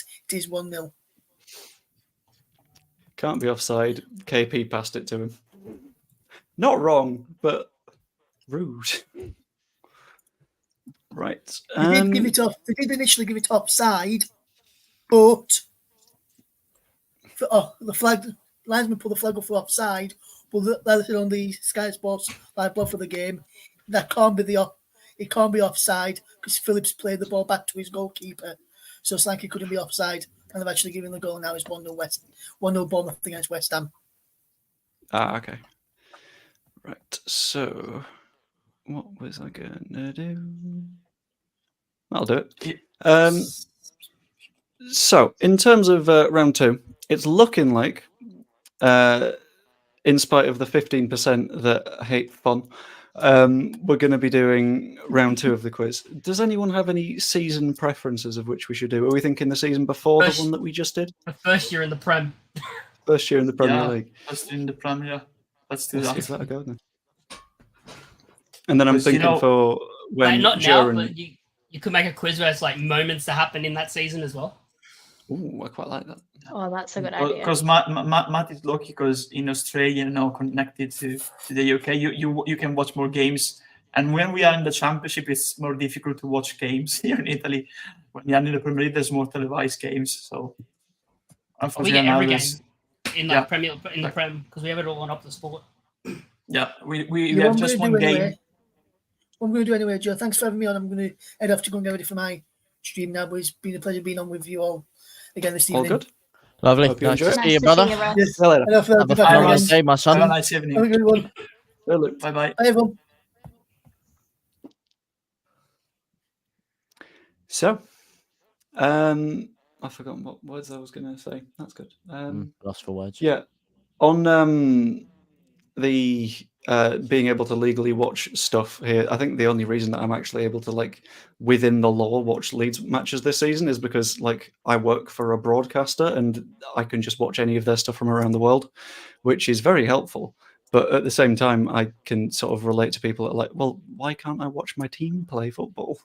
It'd be quite nice. But Well, you know, maybe we get some viewers in here, and maybe a certain currently unnamed VPN will help you out on that one. You know, so currently unnamed because currently unnamed. Mr. John, let's have the highest bidder. Well, his email is in his channel, so just check his email and splash the cash. You know what I mean? Why have you been checking to see if I've got my email in my brand info? Do you not have it in your channel? But to be fair, you probably shouldn't. I put my business email in there, and I just get spammed with the most stupid emails ever. So, when I interviewed Silvestri actually in 2016, because he's from my same town, I said to him, "I'm very, very happy to have interviewed a Leeds player.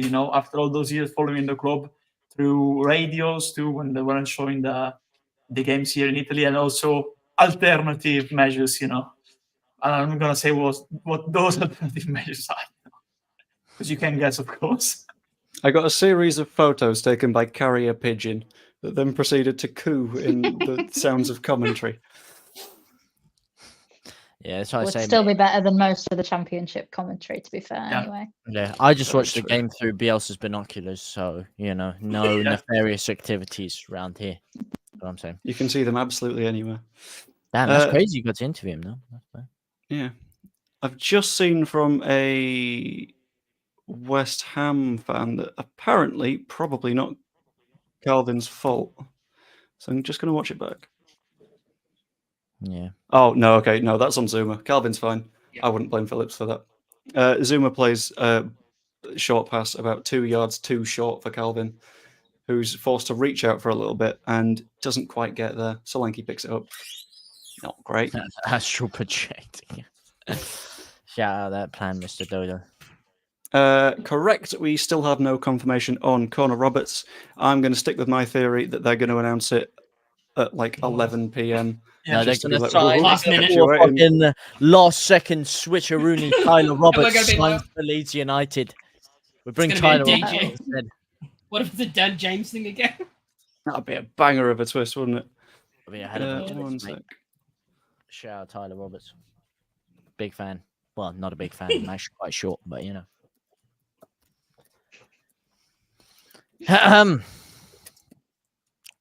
Sorry, just pinging Joe a message. Oh, pinging, you know. There we go. Xabi Alonso-esque 40-yard switcher. Oh, I wish. I think the Straight to longest the pass DMs. I've ever played in a football match is about 5-6 yards. I'm a very Damn. tippy-tappy kind of guy. Ah. More of a cruncher myself. Like the podcast with Maladice, not tippy-tappy football. It's all I can do. That's all you can do too right now, so don't worry. I always watch an LUTV on other occasions. The televised ones are on DAZN. Are they on DAZN? I didn't know we had. Yeah, I didn't know that yeah. the unnamed sports broadcaster I worked for had the EFL rights in Italy. Yeah. They showed the Friday night one. Sometimes the midday lunchtime game, and sometimes the Monday night one. Yeah. Otherwise, I have to watch on LTV, of course. Okay, I tend to opt for the Canadian version because I get enough Italian commentary when I'm like doing work and having to watch Lazio be horrifying to each other in the comments. No, but they're good Italian commentators in Serie A, the ones that you have to watch. You know, they're very passionate. You know, of course, if you don't understand Italian, I was going to say the slight issue with that one, Andrea. I don't do Italian. So, before we dive into round 2, which is going to be soonish, I think 8ish. 8 sound okay? Oh, 8. Yeah, I'm gonna have to depart by then. I might be able to hop in while I'm in the car. That's fair. I'm gonna be all good. Got football training. Sorry, brother. That's fair. I mean, depending on what posters you've got around the place, it wouldn't have mattered either way. That's why you're in this room, to be fair. Unless you're talking 2002 Champions League team, because I got them all signed on a shirt, so I could decipher their autographs. But that's about it. That is a very good idea for a future version of the game, but not this time because you've just given the game away. Ultimate Showdown. I like that as an idea for the game name. That's a very fun one. Thank you, baby that's Zebra. a great name. No news on any Nonto shenanigans, I hope. He still hasn't signed that new contract we've offered him. Just a thought, just fear or paranoia.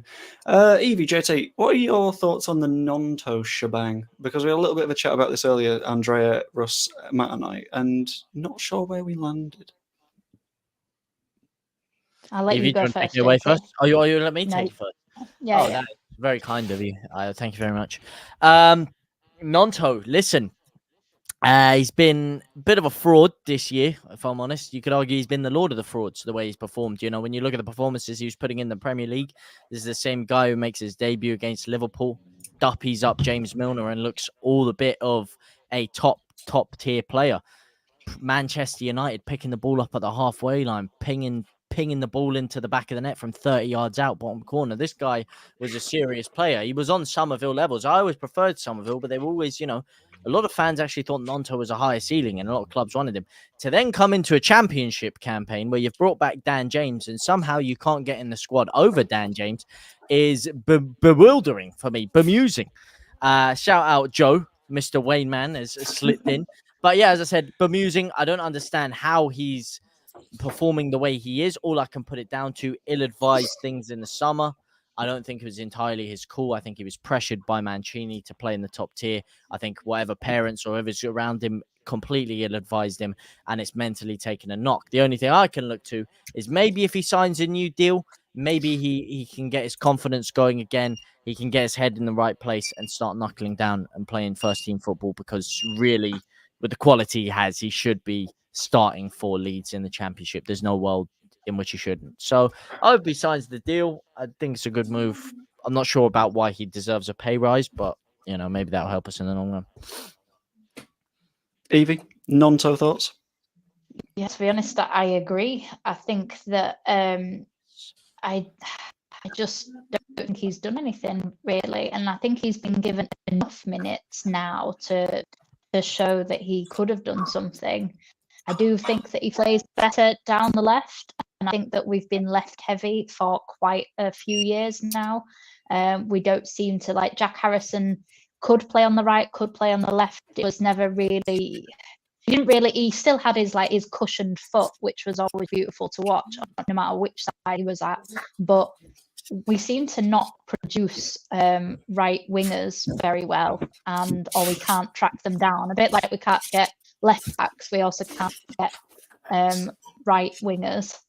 And I just think he's not productive down the right. So if we were going to get him, keep him, I would actually be looking at having potentially a right winger coming in. I know that's a bit controversial because at one point we were just 95% wingers, but I don't think, the drop off from Dan James to Anthony or to Nonto is massive, in my opinion, this season.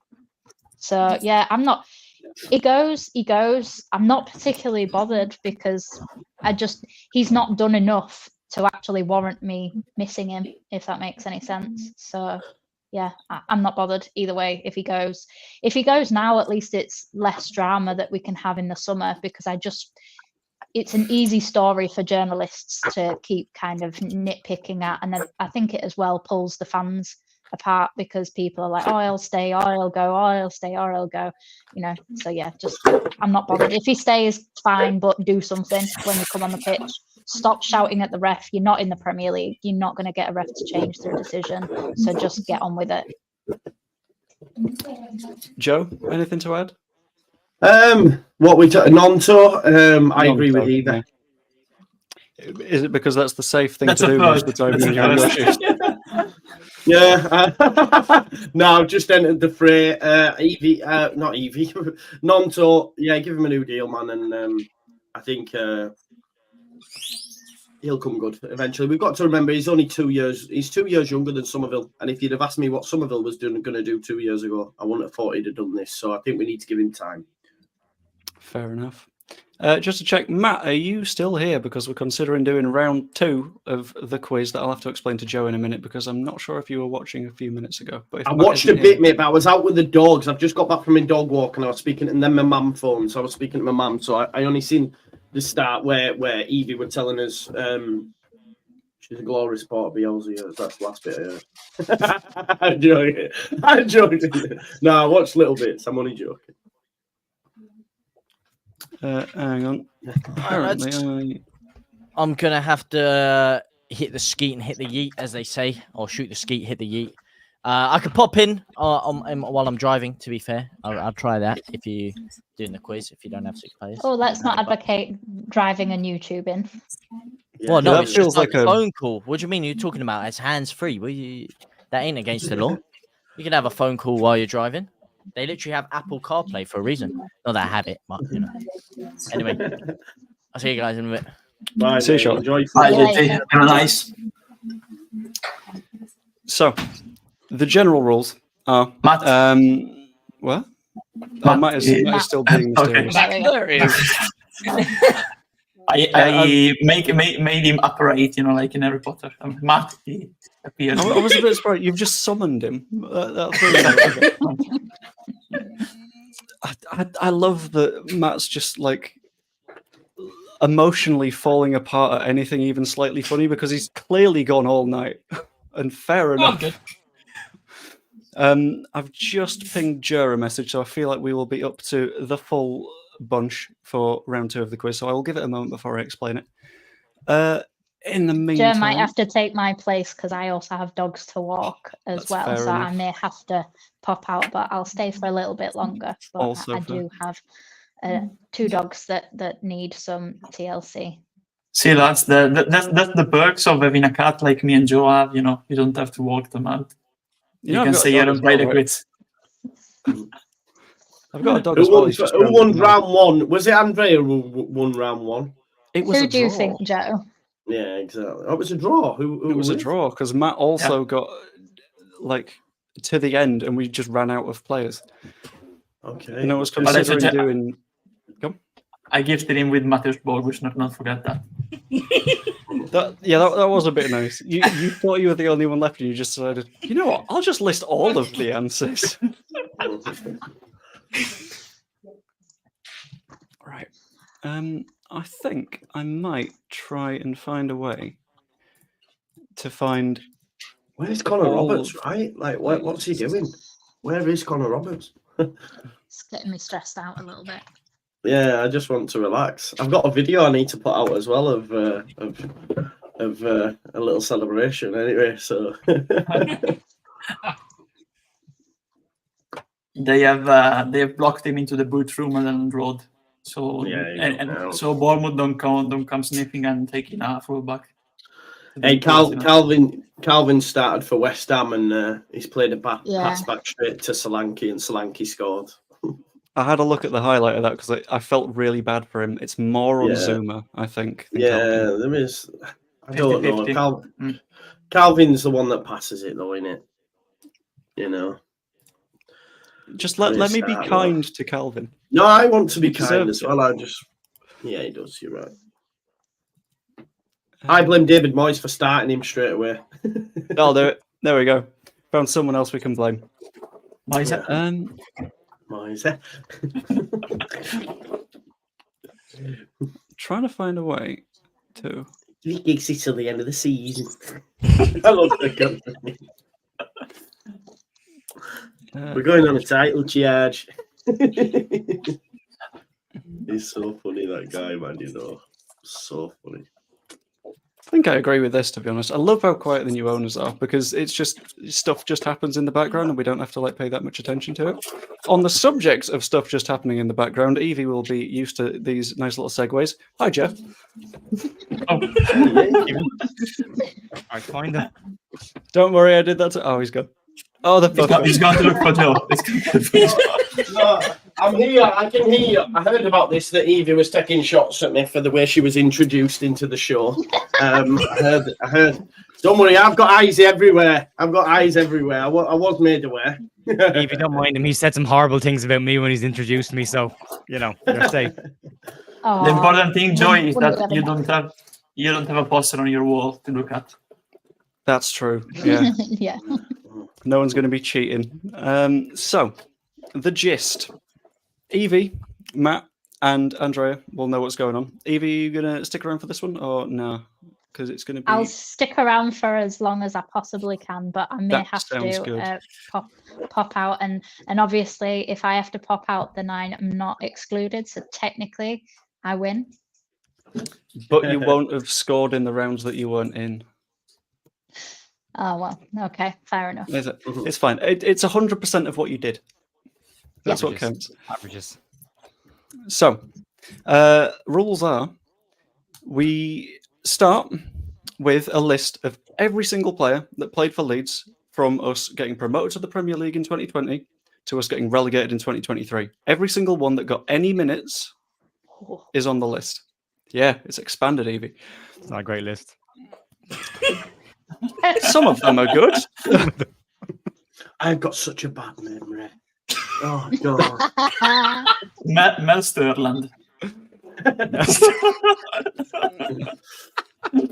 Once someone has been said, they cannot be said again.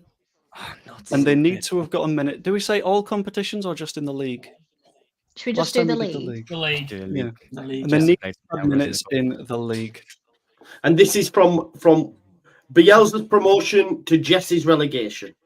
Yes. Right. I love that you've called it Jesse's relegation. Big Sam relegation. Yeah. I had to, Jesse's relegation. Right. Shall we do like a time, like 10 seconds or something? Just because there's so many players to name. I think the later rounds we go for about 30 because we know that it becomes very thinky towards the end. Or maybe when it's one-on-one, we just sort of let them think. Yeah. Am I allowed to type things down or anything? Like, I'd rather you close the chat. Hey, let's type out a list of Dear Google, who played for Leeds? No, it was more a case of so I know which names have been, but it's fine. I'll keep my hands here. I'll try actually test myself. I will tell you if they've been taken, and it won't take you're up your allowed time. another. You won't be knocked out. It's fine. Okay. Oh, cool. All right. I won't ignore it. So, everyone, is your chat closed? Yes. Yeah. It's closed. Yeah. It's closed. Yeah. Fantastic. As last time, we'll be starting right next to me. So, Matt, then Evie, Joe, Andrea gets last pick because sod it, he's going to know him anyway, isn't he? Of course he is. So, It's like a DJ. Matt, away we go with Ultimate Joe down round 2. Lord Bamford. Lord Bamford. You know this. He had minutes. I don't need to enunciate on that one, don't I, really? Evie. Click. Mateus Click also had minutes. Joe. Brendan Aronson. Not who I thought would get picked. I have a strategy. Sure. Yeah, he's on the. Is your strategy to just pick Marsh players and hope Yeah. that no one else tries to remember? Joe won't, Joe won't mention them, so I'm in. Luke Ayling. Joe has gone with Luke Ayling. Absolutely. Yep. Andrea. Calvin Phillips. Of course. And that's the end of round one. That was a lot faster than I thought that would be. It's tense. Matt. Rasmus Christensen. He's stolen the strategy. Absolute monster. Rodrigo. Rodrigo, of course, on the list. I was going to say Rasmus Christensen, but I'll say the other RK, Robin Koch. Robin Koch is on the list. Ilian Melier. Of course. For some reason, I can't find Robin Koch on this. There he is. Yep. And Melier is a yes. Diego Llorente. Is on the list. Round two. Again, no problems. No one's messed up quite yet. Hold on. Just a quick one from the chat. Good idea. Put a shot clock type time limit on answers, please, Joe B. I don't think we need it quite yet. But as we get later on, I think I'll start counting. Basically, you can't see from like your viewer perspective, but up here, we've got a nice little clock. So I'll just judge about a set amount of seconds from that and see how we're going. So, Matt, who you got? Helder Costa. Nice. Correct. Jack 1156 in the first season. I was going to say, I didn't think he did. Yeah. I'm guessing you've guessed Jack Harrison early this time because last time you just forgot he existed until the last round. Yeah. As we all should. I'm I'm He's going nice. to say Rodrigo. We've had Rodrigo. Yeah, I already said Evie. Yeah. Sorry about that. Chris, Kick him out. He's done. Kick him out. Somerville, of course. Yep. I'm gonna go Junior Firpo. Is on the list. Yep. Girotter.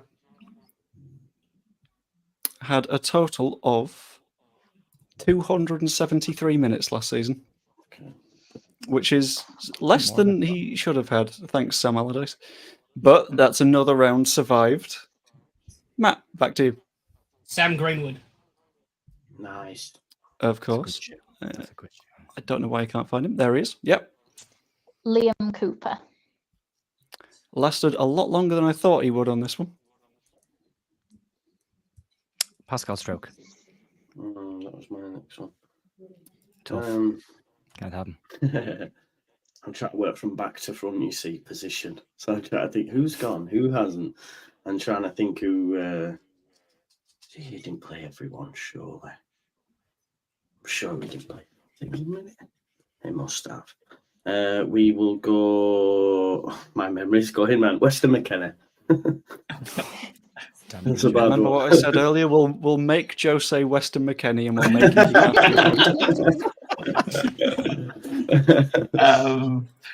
Janilioski. Nice, man. Is on the list. Hold on. I'm Season, yeah. It's Johnny. just having a bit of a fight against my browser, one sec. But he is on the list. Okay, Alioski. Yep. If I can spot him. I don't know why everything's fallen apart. That was a really good time to do that. Yep, got him. Pablo Hernandez. True. 427 minutes, but he's in there. Vader. Is also there. Joe? Leif Davis. Got a total of 33 minutes in the first season back in the Premier League, which is, it's a little bit tight, but it'll Very do. good. Very good. Very good. I'll go Joe Joffy Gelhardt. Joe Joffy Gelhardt is, in fact, there. Fun fact that I've just learned by looking at this, he didn't play in his first season at Leeds. Yeah. True. I don't think we mentioned him earlier. Gaetano Berardi. Last game against Hasn't West been Brom. mentioned, but Yeah. he is in there. Yeah. Was Also, that game? For fuck's sake. this is not the promotion team this time. We did that in the first round a few minutes ago. This is anyone that played in the Premier League for Leeds United from Bielsa's promotion to Marsh's relegation. So there's a lot of options in this one. And we are back with Matt. Who you got? Did anyone say Dallas? Again, we've not done Dallas. Completely forgot about Dallas. He's gone forgotten in both of the games so far. Except this time. Lewis Bate.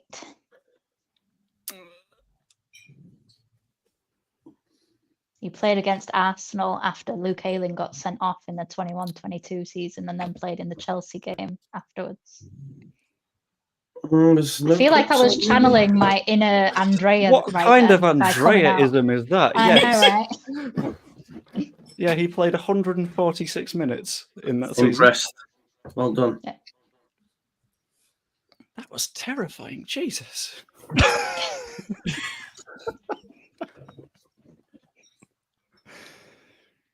Is it me? Is it me? It Yeah. is you, It is Joe. me. That's Joel told Roberts. you. Fucking try to- Sorry. Oh, no, man! Why did I say that? I was trying to think of another goalkeeper outside of Melier, and I'm still. Who did you say, trying to Joe? think Sorry? Joel Robles. Oh, that was the keeper's name.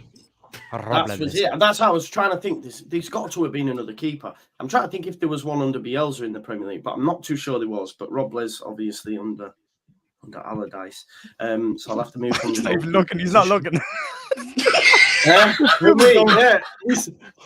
no, it's because my head. I'm doing it in my head. You see. Sorry. Oh, there's one that's just popped up in the chat that somehow none of you have gotten yet. I haven't got it up. I know you've not got it up. That's the point.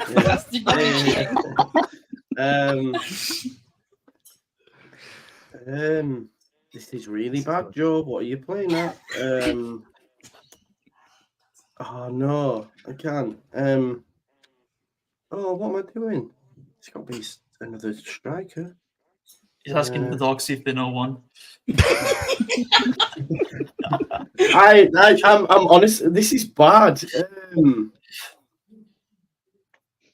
Oh God. Oh, Tyler Adams. Fucking hell, man. It's really hard, isn't it? It feels worse when you're under pressure, man. I'm like, Senor Firpo. Oh, I've got. Ooh, has he been? I guess He's been picked. He's been picked. Yeah, He's Joseph. been picked. That's him, yeah. Then already been picked. Then I'm gonna say Stuart McKinstry.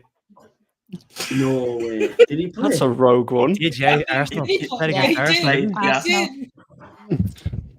It's not fair having him on this. It's not. He's a cheat code. It's not fair having Andrea here. Stuart Did anyone McKinstry. get Jordan Stevens in the last one? I did.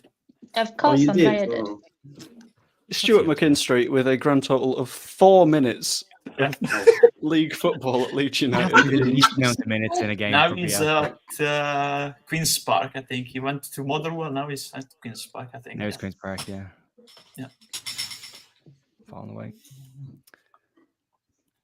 There have been lots mentioned in the chat that you've not quite picked out yet. Really? That's my go. There's a big one. There's a very big one not mentioned yet. The Roadrunner, Dan James. Of course. Yeah, You're not getting he's on the Um, list.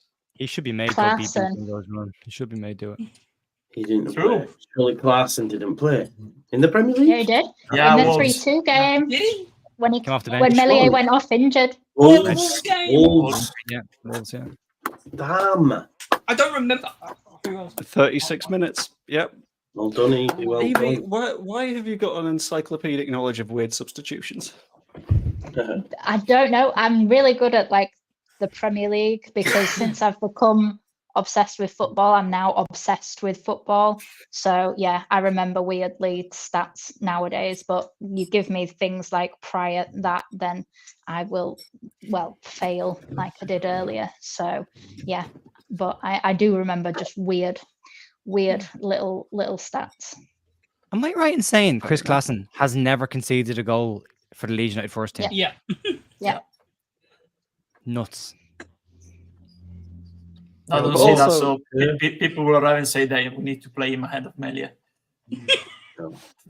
Is it me again, Joe? Yeah. It is. Yeah. It It is. is, yeah. Yeah, it's you, Max, Joe. Max Fober. Nice. Is on the list. Do you know what? I don't know how any of us have got this, but the only reason it came to me is because I thought of Weston McKennie's long throw. Then I thought of the travesty that Marsh put this guy on throws. I wasn't gonna say him actually. How do I was take- gonna say him. Wow. How did I it was gonna take say- you all so long? take- I'm disgusted with Rafinha. it. I've got no players.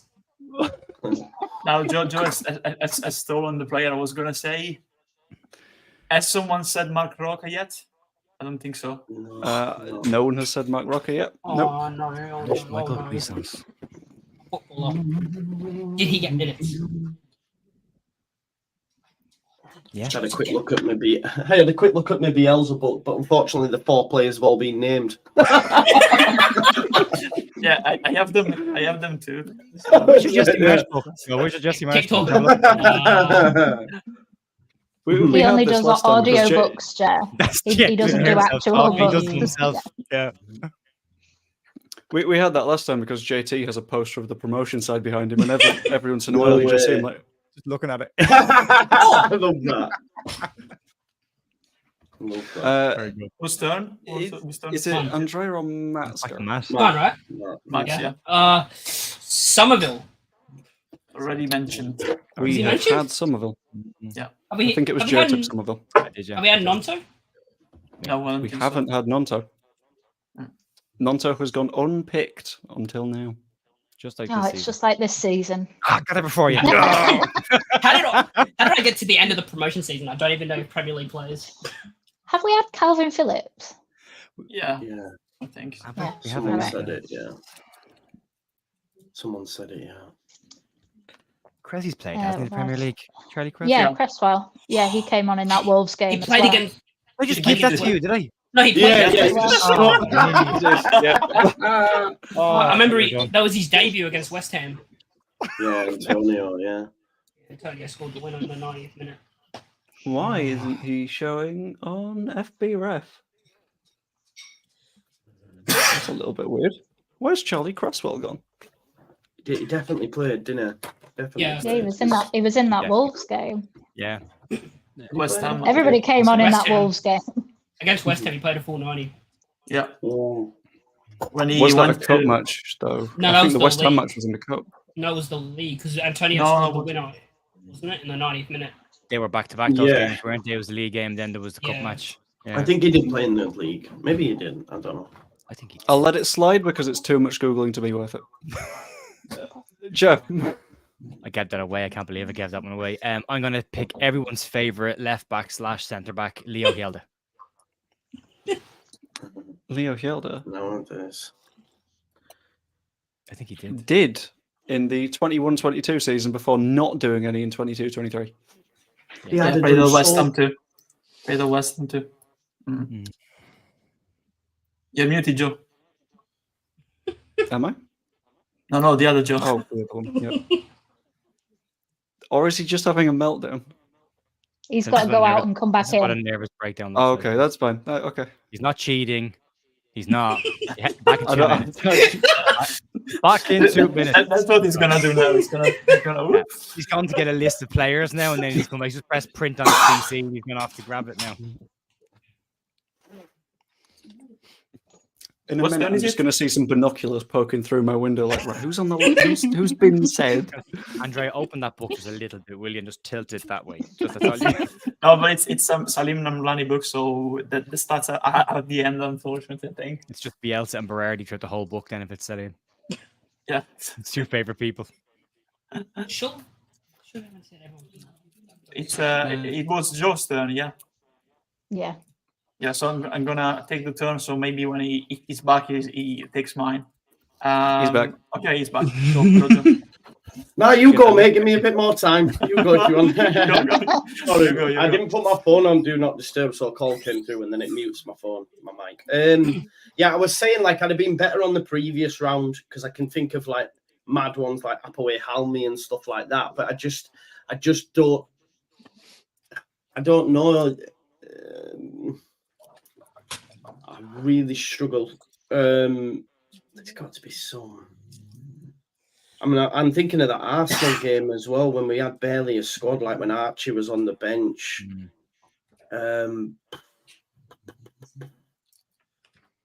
We've said Pavetta, haven't we? Yeah.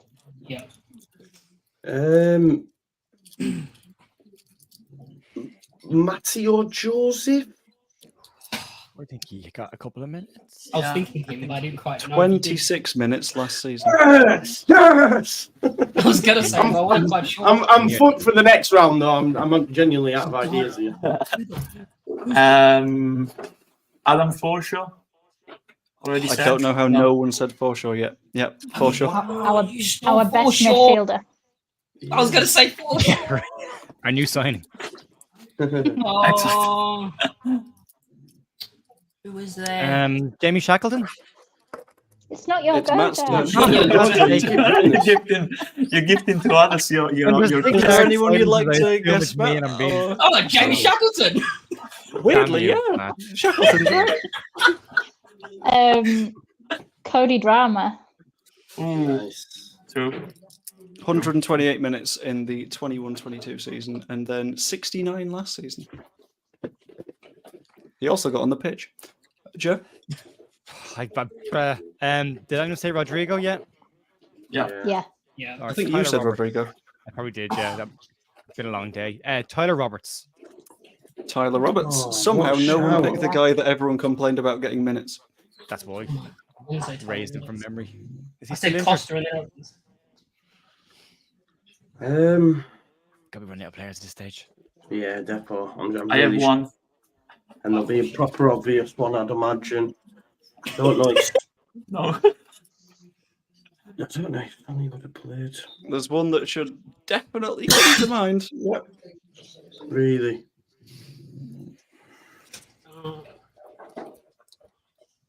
Outside that, it's looking thin. No, he definitely didn't play, did he? Or did he? No. Oh, Justin Thomas, to your most recent comment, yes, but I can't give any more detail. right. I'm thinking of a madcap loan, maybe, or something like that just didn't work. Oh God! Come on, Marcelo, give it to me. Like, think of someone coming on the pitch and you were griefing them, and just try. Stop. I'm really struggling here.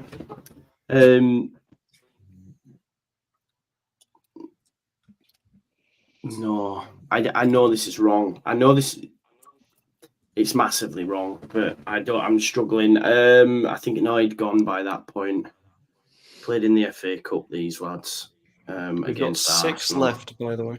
Only 6. Only 6. Unless we want to expand it to wow. have been in a matchday squad. No. No. But that doesn't expand it too far, to be fair. I feel like I'm holding it up. Sorry, folks. This is where we get the tension. This is where. Yeah. Give it 2 minutes, Joe. I'll probably blurt out an answer for you.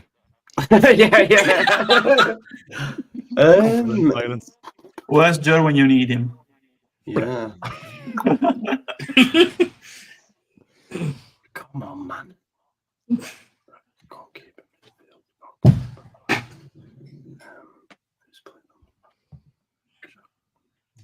It's like hearing the inner Is he workings of reading? your Yeah, mind. What are you No, reading? I'm trying to work out positions. I'm like, who's played on the right? Right, so we've got him. It's really, I ring to rule them all like that. All the names. There's got to be a striker as well, where we're like, what the fuck's he doing up there? We've said James, haven't we? Yeah.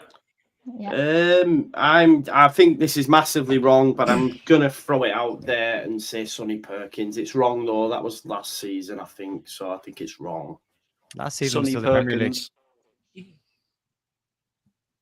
He didn't get any minutes there anyway. Nah, I didn't. He was in the I didn't squad. think he did. Get out, Yeah, Joe.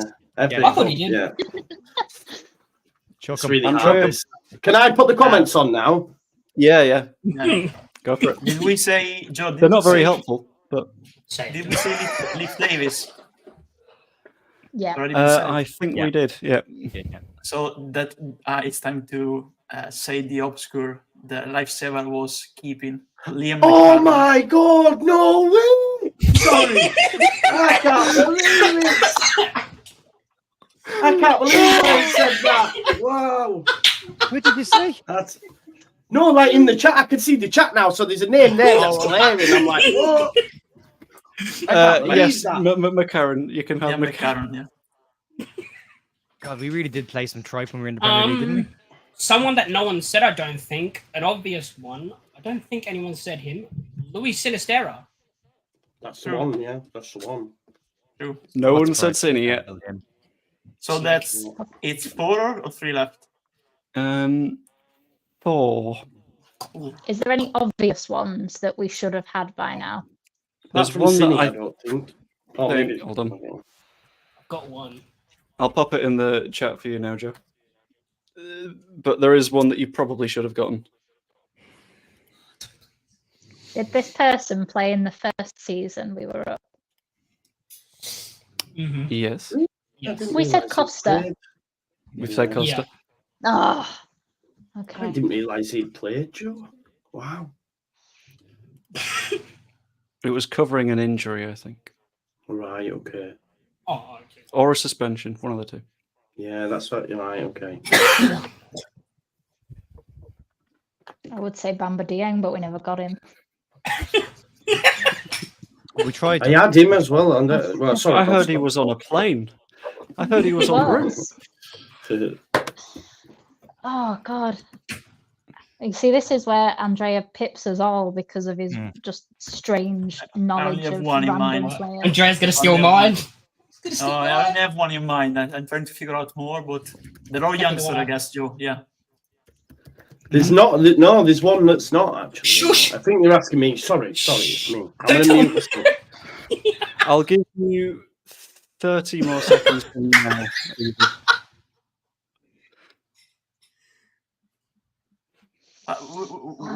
What's turn is? Oh, Evie. Okay. I'm struggling here. Is it time for clues yet, Joe? Can I didn't be. realize there was a clue option. We got phone a friend as well. I've got one. I've got one. I don't want Two to now. Last time, because basically everyone cheated, towards the end I was just like, fine, have a clue. It's I all right. I didn't.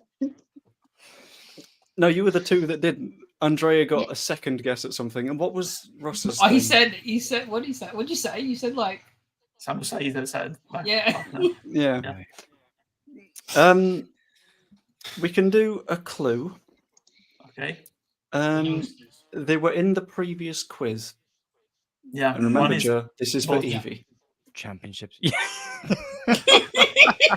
I was that close. It was that close.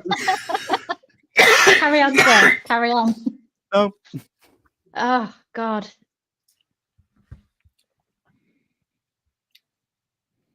I think I'm done. I think I'm out. I'll give you 15 seconds before you have to make a guess. We've said Pablo, haven't we? No, I can't. I'm done. Okay. Sure. We're going to Joe. I've got 3 names written down. We only and I'm need the not one. convinced. Well, has Luke Ayling been said yet?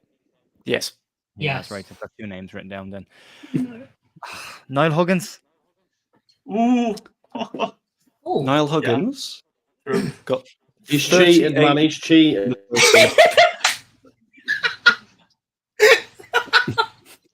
Why would I leave that to last if I was cheating? I've got one more Honestly. name and it's miles out. Yeah, Luke Grant. Huggins. Scratch him off. Andrea. don't take mine.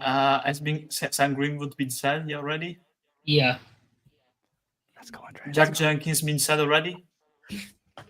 No. Jack Jenkins didn't get Premier League minutes. Oh, thank God I didn't Okay. say him because he was my final name. That's him off the list. Oh, I've got nobody else. Let me think. Joe, did that player definitely play in the league? Which one? Drama. We've had drama. I've said drama. No, drama. We said drama already. Hmm. Oh, and in that cup game, in that league game against Arsenal, there were many youngsters that day. Against Brentford as well. Was hooked at halftime against Brentford. There's a clue or not? No. The one that the previous clue was about is still there. Still there at the club. No, he's still to be picked. Whoa. I think I've got I something. know it. I know it. Which was what was the previous clue? They were involved in the last quiz's answers. Okay. They were in the promotion season. Promotion season. Has someone said Strauch? No. Yeah. We've Okay. had Yeah. Strauch. Dallas, they've already been said. Yeah. Too. Had Dallas. I love that you're just going through the ones that everyone forgot last time around. It's just like everyone forgot Dallas again, right? Maybe has been said already. Yeah. Yeah. Have all the keepers been said? Kiko got in the game against West Brom. Yeah. That was the one. That was the one I had. That was the one, Kiko. Yeah. Oh, We are down. I don't know. We are down to the final two players who, between them, have a total of 8 minutes. 8 minutes. Who One the of hell them- played? One of them is down as having 0 minutes because he came on and the final whistle immediately went. I think I might know that. Come on, Matt. What you got? I don't know. What youngsters are there? What youngsters would have got? Like, let me think. We're in the What kids cool now. like? What little youngster would have got on the pitch and then the whistle would have blown? He went, oh. So would it? Did he come on? Can would we have get been the where BLs. they play now, Joe? Maybe as the clue What where they're position? playing now. Current Midfielder. clubs. Midfielder. Current club. I don't fucking know. Don't be giving them those kind of clues. Position clues make it really easy. Mid- No, you're not getting that. No, it doesn't. I don't have a clue. Midfielder. A young midfielder who haven't been said. Currently in, I think, League One. Hmm. I don't Okay. Well, it's not who I thought it was. There's two now. There's two that come into my mind now. Talking about League I One. think. Any players that we haven't said that Need to write them down so I don't forget them. Hmm. I'm guessing it was the Bielsa season when we had all those injuries. Okay. Was it? Have to That's the question. It wouldn't have been Marsh. No To way, the yeah. chat, I'm just going to quickly pop it in there. No way Marsh No, would have good chose. one. I feel like no one said either of these. I No way, have Jet. 2 names left. I don't think either of them two of them played in the Premier League. They're both long shots. But I have to watch Matt squirm for a bit longer until he figures out who it is. Matt, I'll give you 15 seconds to try and have a guess. Don't even know who he. I don't even know youngsters that were at the club that hasn't been said. McGurk. Has he been said? No, he didn't play. He didn't play. That was a good guess on that. That's Got time. nothing else. Joe, Andre, you both seem confident about having someone. Who have you got? Yeah, but I have I've 2 names. I feel like Matt just checked the chat and he's really Yeah. angry. I think Ollie Casey. yeah, it was one of the two I wrote down now. I have a fullback as well. No. No minutes for Casey. Okay. Midfielder. Is it a fullback, Joe? Nope. Okay. I'd Barry Douglas as well. It's obviously not him. Both young players. I'm out now, so I can check the chat. Great. Wow, I've just what a shout in the chat. Sorry, yeah, that's great. No minutes. I love that. Sorry, I'll stop talking. So he. I know you're allowed to be here as well, Joe. Right? Yeah, Joe, you're allowed to be. There we go. To be honest, Joe, though, I keep hearing the name Joe, and I go to answer and then realise it's not me. So I'm like, So Jera has bowed out. Yeah. I'm out, yeah. I'm out, So the yeah. question is, Does Yeah. Andrea have an answer? If not, it's a 3-way tie with The Joe name I having will- cheated and checked the chat and Matt having cheated and checked the chat. the- I the- didn't cheat. I didn't cheat. I thought you The- checked the the- chat a minute ago. I was No, I out. said I'm out and I checked the chat now. Ah, okay. But if So Andrea is it's- also out right now, all three of you are out on the same round and no one wins. I didn't No, check it. I'm trying. So you said League One now currently. Yeah. I also don't believe the chat. So the name I was thinking about, but I think he only played in cup competitions was Alfie McCarmont, honestly, but I don't think he played in the Premier League, honestly. No Premier League minutes. Midfielder, you said. Midfielder and playing in League One. 2 of them, and 1 of them is in League One. Both midfielders. The other one is in I don't know if National we give it League. away too much. The Championship. in the Oh, I know who it Championship. is. Chat the can't be right. Championship. No, he's not in League One, is No. No, the other one. he? One of them's in Scotland, I swear. No. Unless the chat's wrong and I've got it wrong. So No, it's not. It's not Noah Kennedy because he's moved back to League One in Shrewsbury. So you're looking at He's the in- chat then. Oh, you're cheating. You got caught. Oh. Because just said one of them is in Scotland now, but I just said League He's One. just been busted, hasn't he? He's been busted there, Joe. Yeah. Yeah. Oh, Because Joe said he's in Scotland now, but he's not in Scotland anymore. Noah Kennedy is at Shrewsbury, so it might be Noah Kennedy. But I don't recall him playing minutes, honestly, and into the team. Is this where I say that the chat has in fact corrected me? He didn't, in fact, play any minutes. He was just booked despite being on the bench, and therefore it counts as having maybe played a minute. What the hell? Right. Then. Ah, So he didn't play. so he didn't play. So Yeah. there's one answer It's left. kind of the celebration at Wolves. Ah, but he didn't play, so it doesn't count. Who was the other Ran one? across the pitch, you get yellow card, yeah. Yellow card, yeah. So he didn't play. The other one is in League One. Is it Robbie Guts? The other one isn't in League One. That was the League One. Shrewsbury are currently in League One. Yeah, no, Kennedy. So the other one is in the Championship. You said current age. He's playing with another ex-Leeds player at the minute. Liam McCarron at Stoke already said him because there's Lewis Baker there, but of course he wasn't there in the Premier League season. It's so good No, watching it's Andrea Leeds. cook. This is Oh, I'm trying, but the clues are not enough, honestly. So currently his age. if I were guessing 19. Still 19 now, right now. 19 years, 348 days. Oh, He's playing with our new signing, our new midfielder. Just like new. Darko? JB. Joe. Yeah. JB got 8 minutes last season at some point. Should I can't remember when. I don't remember what. I was thinking of youngsters, and JB didn't even come to my head. No, I I should know thought this season was the closest he got to the first team. No, apparently he. I will try and when find did he play? specifically. He got When did he play? 8 minutes in the 3-1 loss against Man City. Oh, okay. And according to FB Ref, he played as a forward. Probably. It was Jesse, wasn't it? Yeah, it was the game when Jesse Marsh was doing like this, you know. Oh, Oh, yeah, he celebrated the loss because he it felt like a celebrated the win. loss. Bullshit. Yeah, Yeah. It doing was, like after It was the loss. Phillips when everybody was chanting at Phillips that you're too fat to play for City. Leeds, yeah. Leeds, yeah. True. So round 2 was won. Did we say that was won by Andrea? Or Yeah. Give him a.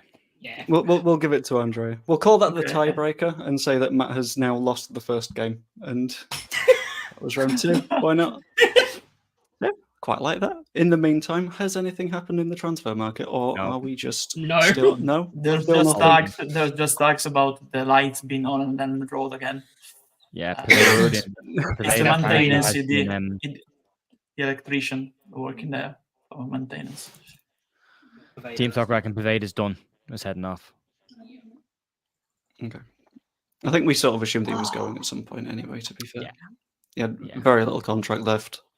If there's any interest, he might as well go for it, to be honest. They said he played 400 minutes in total during his Leeds career. 3 starts. That is significantly less total? than I thought that was. Yeah. Oh my gosh. You see, I thought he had a few more than that, but Well, it's team talk, so it could be very wrong. Not wrong. Marshall didn't put an exclusive banner on top of that one. Exclusive. He only played 400 minutes. Plus the I'm other gonna have 900. Gonna have a quick look on FB ref. He's had 150 this season alone, so I feel like he might have had a touch more. I feel like he might have. Yeah, it seems like a very small number. By the way, Nottingham Forest wants to sign Chuba Akpom. How can they do that, to be fair, after all the financial FFP trouble stuff. and Yeah. after signing Joe Reyna too? Sorry, according to this season, he played 36 appearances for Leeds, only 144 minutes this season. That's what the stat is.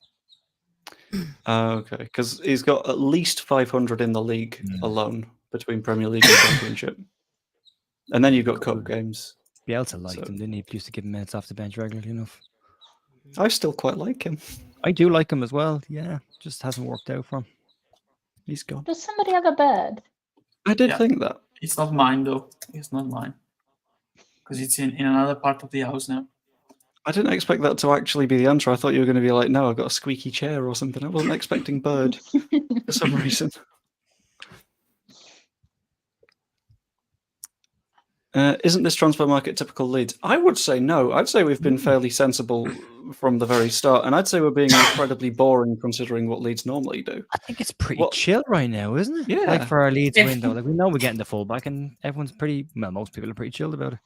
The fact is, there's not enough of a panic for me to try and bring Do up a panic conversation.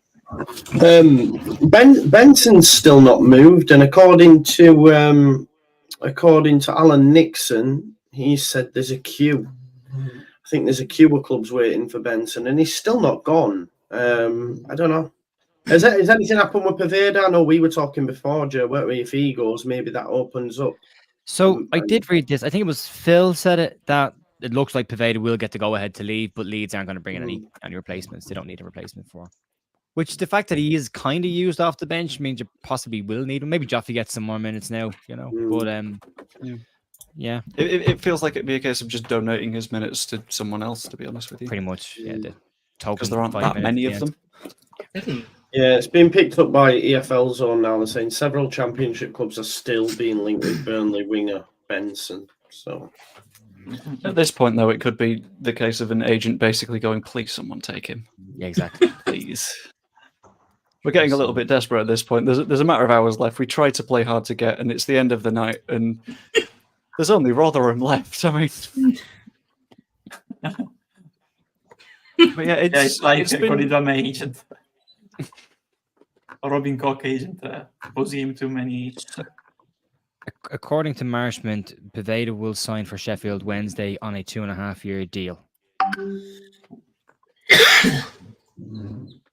which is it's fair enough, to be honest. I mean, I thought he'd go to Birmingham with Mowbray because Mowbray liked him. He had him at Blackburn. He really liked him.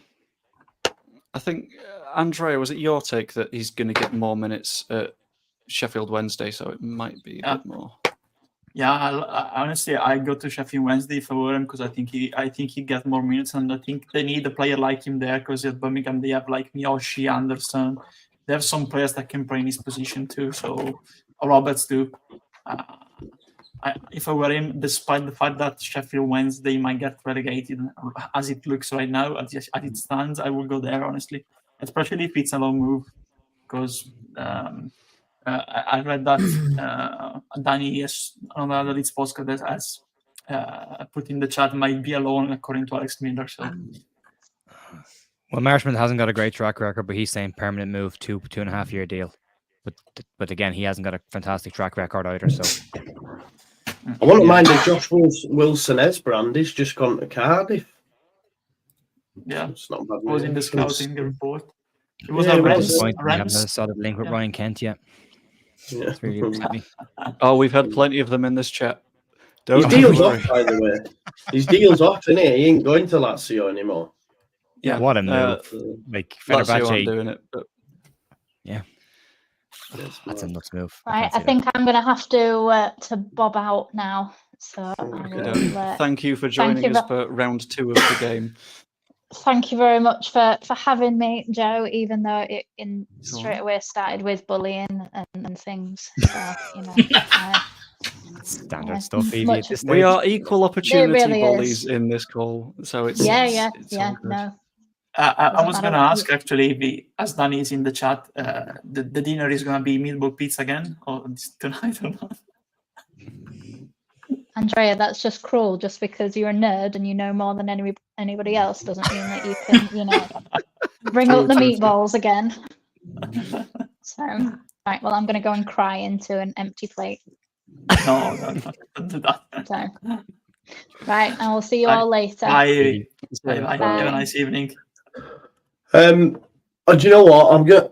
I'm back on at 10, so I'm gonna dip for a little bit and have a cuppa and relax and that before I come back on. So thank you very much for having me, Sounds Joe. good. It's great to see loads of people in the chat for you as well. It's great to see Joe, Matt, and Andrea as well. And I'm gonna have a cuppa and chill out for a bit before I'm live. All right.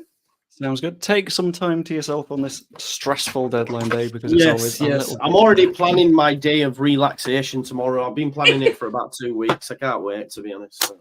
Day of relaxation. We've got a match in the evening that you'll be streaming. Yeah, at the same time. but so I'll be live at about 6:30 p.m., but maybe nothing before that. Okay, that makes a little bit more sense. Yeah. Yeah, 10 a.m. Yeah. Joe's going to have a full rundown on the entire window, ins and outs, make the whole lot of it. Probably, you're probably right, mate. Won't just cover I'll see Leeds, you he'll be later. covering like the Finnish stuff as well. See you later. See you later. I'm gonna leave too, as I have to be on with Joe too at 10, so I have That to eat sounds good. Yeah, something all good. before. Yeah. So thanks for having me on. See you later. Was fine, especially the quizzes, of course. I'm planning on doing a few Being more a of nerd those, was so if you fine. fancy Was 'em. good. Sorry, Joe. I'm planning on doing a few more of those over the coming weeks, like potentially like maybe like a league thing, like individual creators pop on, do their quiz. Where are you on the league? Good question. Are you going to beat Andrea? Who knows? Probably not. He's an encyclopedia. But Head-to-head showdown between Stats and Andrea. Who knows more? No, he wins. He Nightmare. wins. He'll win. I will watch that. It was good to be on with Ross, of course, Matt, and Joe and Joe, and JT, and Evie, of course. So see you later all. Thanks you again. And for the ones that haven't had dinner yet, have a good dinner and a nice evening. Bye-bye. see you later. Bye-bye. Goals. Hello. How are you doing? It's been a while. I spotted your message earlier. Good to see. Just pop some more messages in a little bit. I'm not too sure what this means. Leeds United transfer days like a Calvin Phillips back pass. I think we've been fine. We've been sort of normal. We've been very sensible. I've not had a single problem with anything that we've done today. I think people are being very short-sighted with this window. I think if you look carefully at what's going on in this window and you listen to what was said in the Daily Mail a couple of weeks ago when they were over in America with the 49ers, there is a massive planned overhaul of the squad in the summer. Huge plan. Why would we be signing people we don't need right now? It's a case of just getting enough to get over the line. That's all we need. I saw somebody else say, well, what if we've one injury? If we get Connor Roberts done, you've got Connor Roberts and Archie Gray at right back. You've got Junior Firpo and Sam Byram at left back. You've got Joe Rodon and Creswell as right-sided centre-backs. You've Stroke and Cooper as your left-sided centre-backs. Ampadu can play in there as well. Your midfield, you've got Gruev, Kamara, Ampadu, and again, you can put other players in there as well. You've got Georgie in the 10. That's probably the one area we're probably still... If you let Pavetta go, I think you're light there, but Pero can do a job in there. Then you've got you've got two wingers on each side as well, and you've got two strikers. So, I mean, you've two teams if you need them. And you've got the young players you want to bring them through. There's nowhere that feels dangerously weak, and I think a lot of people are looking at the squad saying we don't have the quality to be XYZ team. It's not a promotion level side.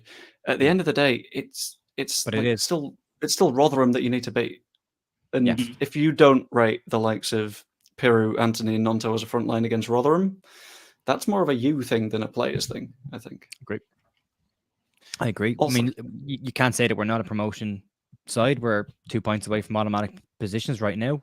As I said in Joe's show earlier on, We're trending the exact same as we did under Bielsa this season. We're on 2 points per game. We are on the exact, well, actually, we're on slightly better amount of points now than we were under Bielsa in the promotion season. We scored more goals than we scored in the Bielsa promotion season. So, I mean, the facts don't back up the opinion. Opinion is just opinion. In this case, if people are disappointed in this window, then as you said, that's on them for setting their expectations where they are. The club said at the very beginning of the window it would be a quiet window. They said they would get loans where they needed them. It's been a very quiet window, and we've got a loan potentially coming in that we need. The club has done exactly what they said they were going to do. It feels quite a lot like people have seen Leicester running away at the top and gone, why can't we do that? And the thing is, we don't need to do that. Most seasons, you wouldn't need to do that. This is like trending for promotion. It is completely fine to have this number of points. And I feel like, and I'm going to ask Matt this one, like the amount of critique that people get, such as Farke, for like not being at the top of the table right now feels a little bit absurd, given the fact that obviously we're not there because Leicester have had an obscene season. What are your thoughts on that? Also, I'll be muted for a minute. I'm just swapping out mics, so I'll be 1 moment. I mean, the points we got at the moment, I mean, normally most seasons that's top two, normally first. So he's not doing anything wrong. We're having a good season. We just have to stay calm. I think it's between us and Southampton, because I think Ipswich are going to fall off. I know we've said that like all season, but they'll probably fall off. And I don't think Southampton will continue their winning streak all season. So they're going to have I think they've peaked too early. And they'll have that little drop off probably at some point. Probably we play them last game of the season, so that could be like a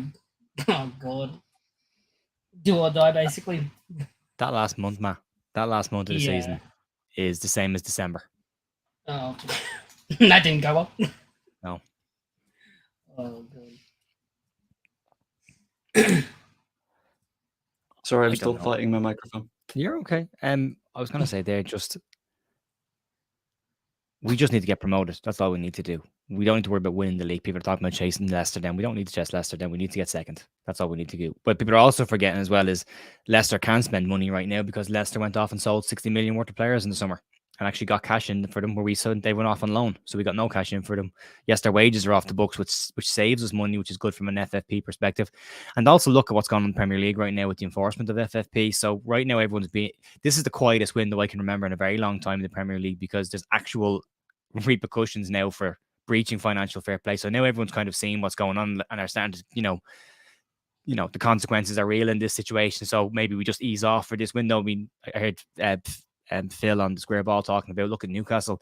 They're the richest club in the world on paper. They have to sell players in this window before they can do any more business. Like talk about Kieran Trippier going, Almiron going. So they've been in that's a club with massive pockets, massive. I think they're in the hundreds of billions of net worth, where Man City are only in the early billions of net worth. So put that in context. So that's all it needs to be. I mean, it'd be great to get a trophy, win the league and get a trophy. Be brilliant.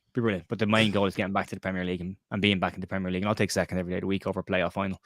No problem. I'll take it. Just need to get there. And I think I agree with what Matt said as well. I think Southampton I would have said they had their wobble at the start of the season, but so did we. And then we had our second wobble in December. So Southampton are probably due another little bit of a wobble. I don't see anyone catching Leicester, although they have shown this month that they're beatable. They have shown this month that there's blood in the water. So maybe teams are a little bit more brave going play against them. Ipswich, I don't think are done just yet. I think they've signed reasonably well in this window to fill the gaps that they've got. I think we're still fine. We're in a really good run of form. And as everyone keeps saying, Daniel Farke's history in the second half of the season, in this division, is really, really strong. So let's just back it. And again, the other thing as well is the manager has said what he wants. He wants a small squad. He doesn't want a huge squad. He just wants the areas covered like fullback. He said we're probably light in fullback areas. That was all he wanted. And if that's all he gets, then the manager's gotten exactly what he wanted, has a squad that he wants. And we don't have any dead weight when we come into the summer then of players we have to shift. We just bought. I mean, look at Nottingham Forest. They bought an entire side to get promoted. And then they bought a second entire side when they got promoted. And now they're in financial fair play problems, So I just don't want to see us waste money for the sake of wasting money. We've got a couple in. In an ideal world, I would have loved to have seen us get number 10 as well. But at the same time, is a number 10 going to play ahead of Gio Rudder? Probably not. So is a good number 10 going to sit on the bench for the remainder of the season? Probably not. So that's going to be tricky to do. Centre back's the same. I don't see anybody getting in ahead of Rodon when he's fit and Stroke when he's fit, or so an Ampadu when he fits in there. Ilya Groove has proven to be a really, really good option in midfield, a fantastic option in midfield as well. You got Glenn Kamara's having a really, really good season there as well. So does anybody get in ahead of them right now? it's tough to get into that team. So why buy people to stick on the bench and waste wages and waste money on? Let's just be smart about this. And given our history with money, let's be clever for once. And I think we've been really clever in this window and really calm. And I'm delighted we've got the if we get Roberts, I'm delighted with that. I think it's a good window. Agreed. It turns out mic arms are really complicated to put a microphone on the end of, so I'm still going to be a moment. Mine kept breaking, Joe, so I got one of these things instead. You see, I've got one of those things. However, like, I also do like quite a lot of like gamey stuff. So like, if I'm It's in the sat way. back having a bit of a chill, yeah. So it's I nice tend to just to- sort of be able to like, swing it. I tend to pop it in the middle, and then my hands go around both sides of it for the keyboard. That's what I'm But it doing with still the gets in current the one. way. It still gets in That's- the way. Yeah, that's what I'm doing with the current one. But I've decided to like treat myself for my birthday in about a week, so I've got myself a nice mic Oh, nice. compared to the existing mic.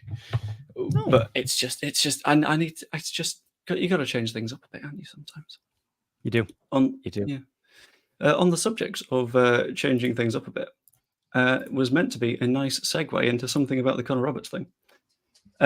Because I saw that Graham Smith had tweeted, and I hoped it was about Conor Roberts, but it's about Leeds Festival. However, Not today, Graham. Not today. pick a better day. However, there is the prodigy, so I'll let him off. We've got a little bit of a concern from the Orange Raider, who is a regular in the streams, and that's always nice because I like those of you that stick around. It's kind of you. Hope the Conor Roberts signing won't be another Dan James signing. Are we thinking there's any chance of that, or are we very probably mostly safe from that sort of danger? I think we're fine, but I can Might be feel worried. that there's, yeah. Maybe like 10 minutes. Nah.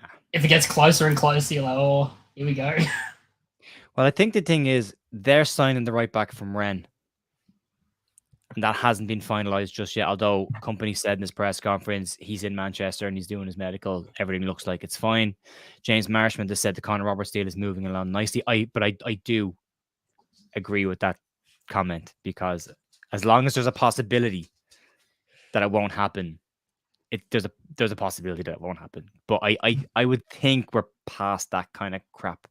You know, that was a freak incident where the American owner and the chairman disagreed on the selling of the player, and the chairman decided to not answer his phone, and the American owner was on American time, so he was in bed, so nobody answered the phone. That was the problem. I think this one's slightly different. He's down for his medical. Burnley are wide awake and doing business as well, so you would hope it gets done. But I don't want to see this announced at 11 o'clock tonight. Like I know our media team have an awful habit of doing that as well. I would like to see just get it out of the way, announce it, and let's go to bed early. You know, saying that I'll be up at 11 o'clock streams. So what you're saying is it previously went wrong because of American ownership not communicating properly. Well, now, Joe, now. Oh. American owners being asleep. We have decision makers in the club that are wide awake, so we're okay. Yeah, I do think we'll be fine. I'm just having a little bit of a poke. I think this is another thing that really matters throughout this window. It's good that we've been able to keep everyone. Yeah. Because there's been so many windows where we've just thought, well, we're in trouble if we don't get to keep X, Y, or Z player. And this time we've just sort of casually gone about it and gone, well, yeah, everything's fine. We don't need to sell, so we won't sell.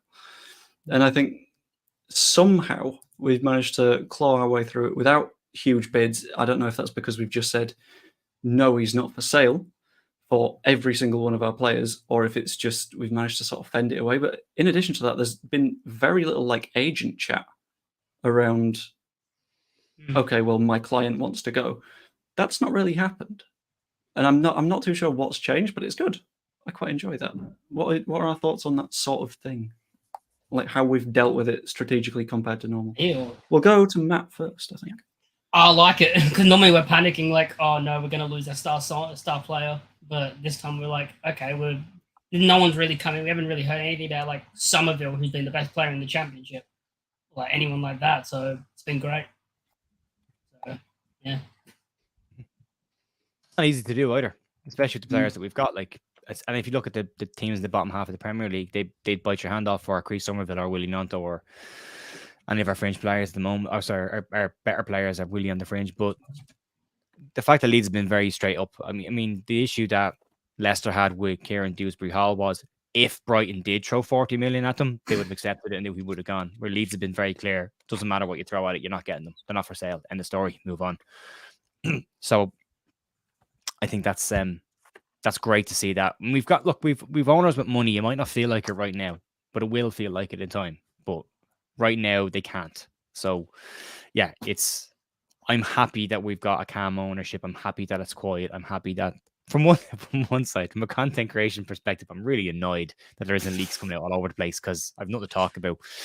But from a actual club being run and being proud of your club, I love the way it is right now. We're not a laughing stock. We don't have an idiot director of football hanging over a balcony shouting at people. You know, we've actually got a professional organization who are putting the right people in the right places to do good jobs and hopefully read the wars going forward. But yeah, I'm glad we're hanging on to the players that we have. I'm glad that Farke sorted out his issues with Creswell as well, and that he's sticking around because I think there's a player there as well down the line. So yeah, it's been good. It's been good. I mean, go back 12 months ago. If we were in this situation 12 months ago, and Everton came in and offered 20 million for Willie Nonto after we signed him for 3.5 or 4 million, they'd have bitten his hand off.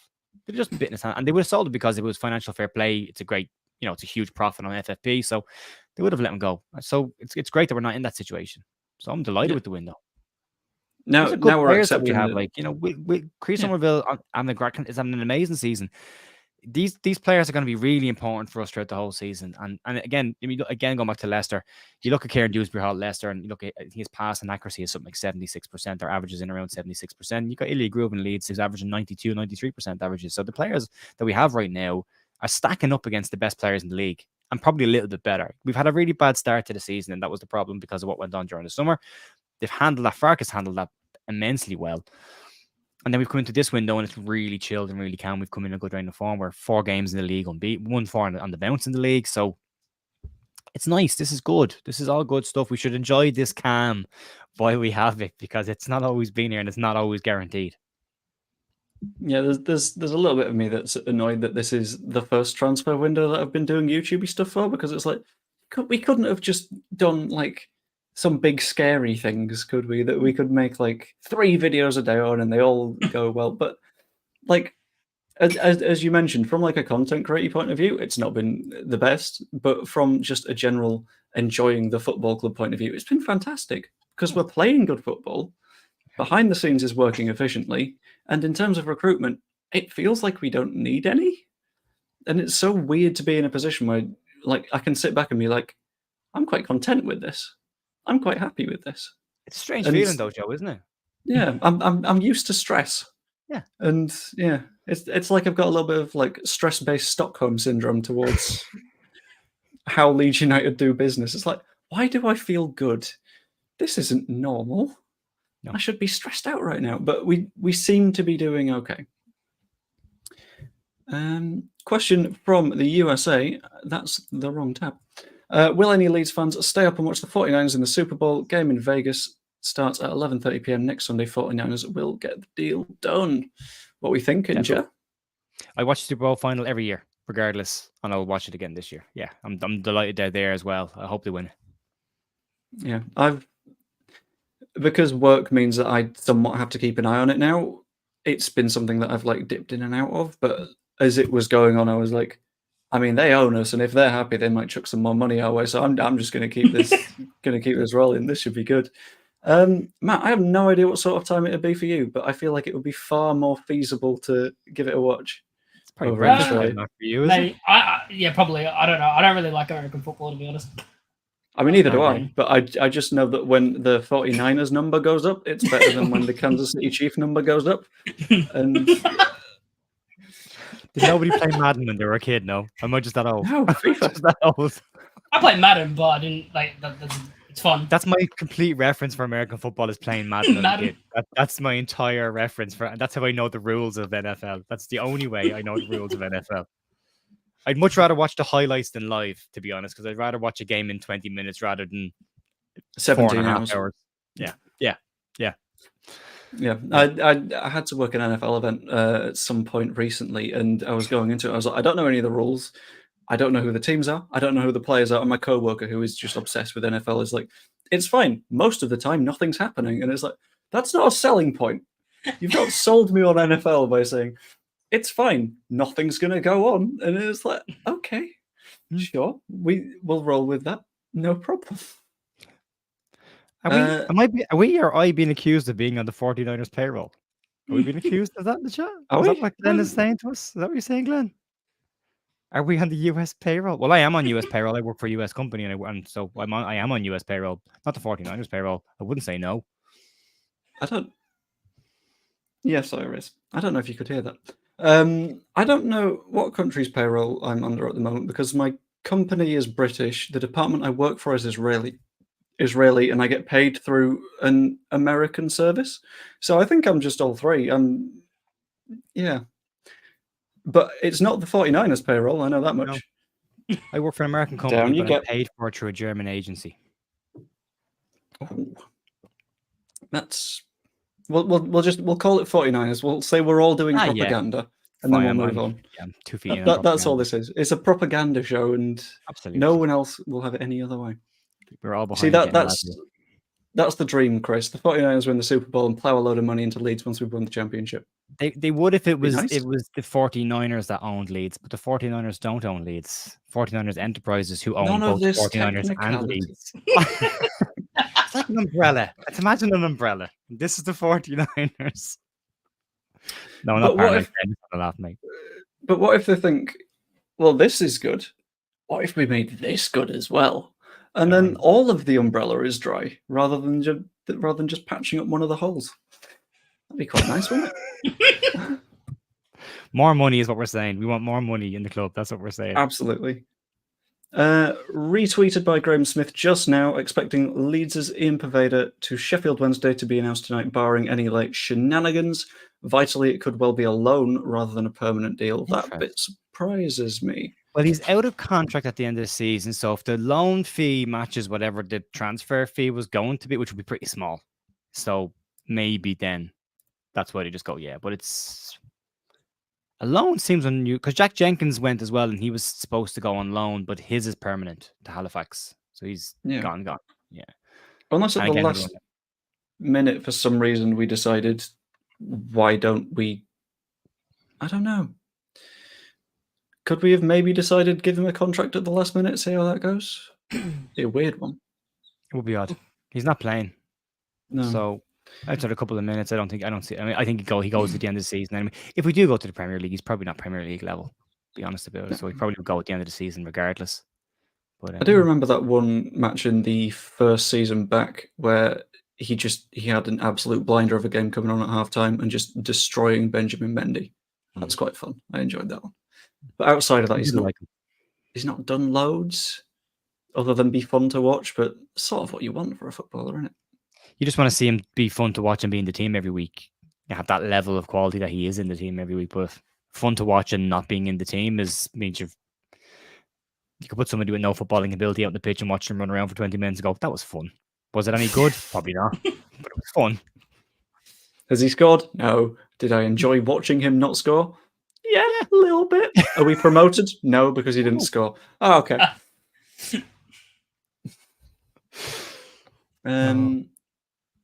Guys, we need to stop tracking planes.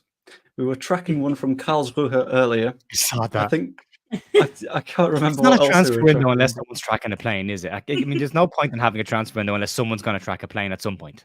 Yeah, as I mentioned earlier, we're in a world in which if I were a billionaire that didn't care about global warming, I'd just start sending like private jets places on transfer deadline day. No one on them. I'd just be like, all right, pilot, can you go over to like Leeds Bradford? You can go via like Barcelona, and we'll just see what people make up. That'd be great. But sadly, I am not a billionaire, and I do care about the planet. That's not sadly. That's probably normal. I'd like to be a billionaire. I would like that very much. Yeah. Then it would be fun. Then watching any football would be fun. Because if the football was less fun, you would just buy all the footballers. Right. Except for FFP.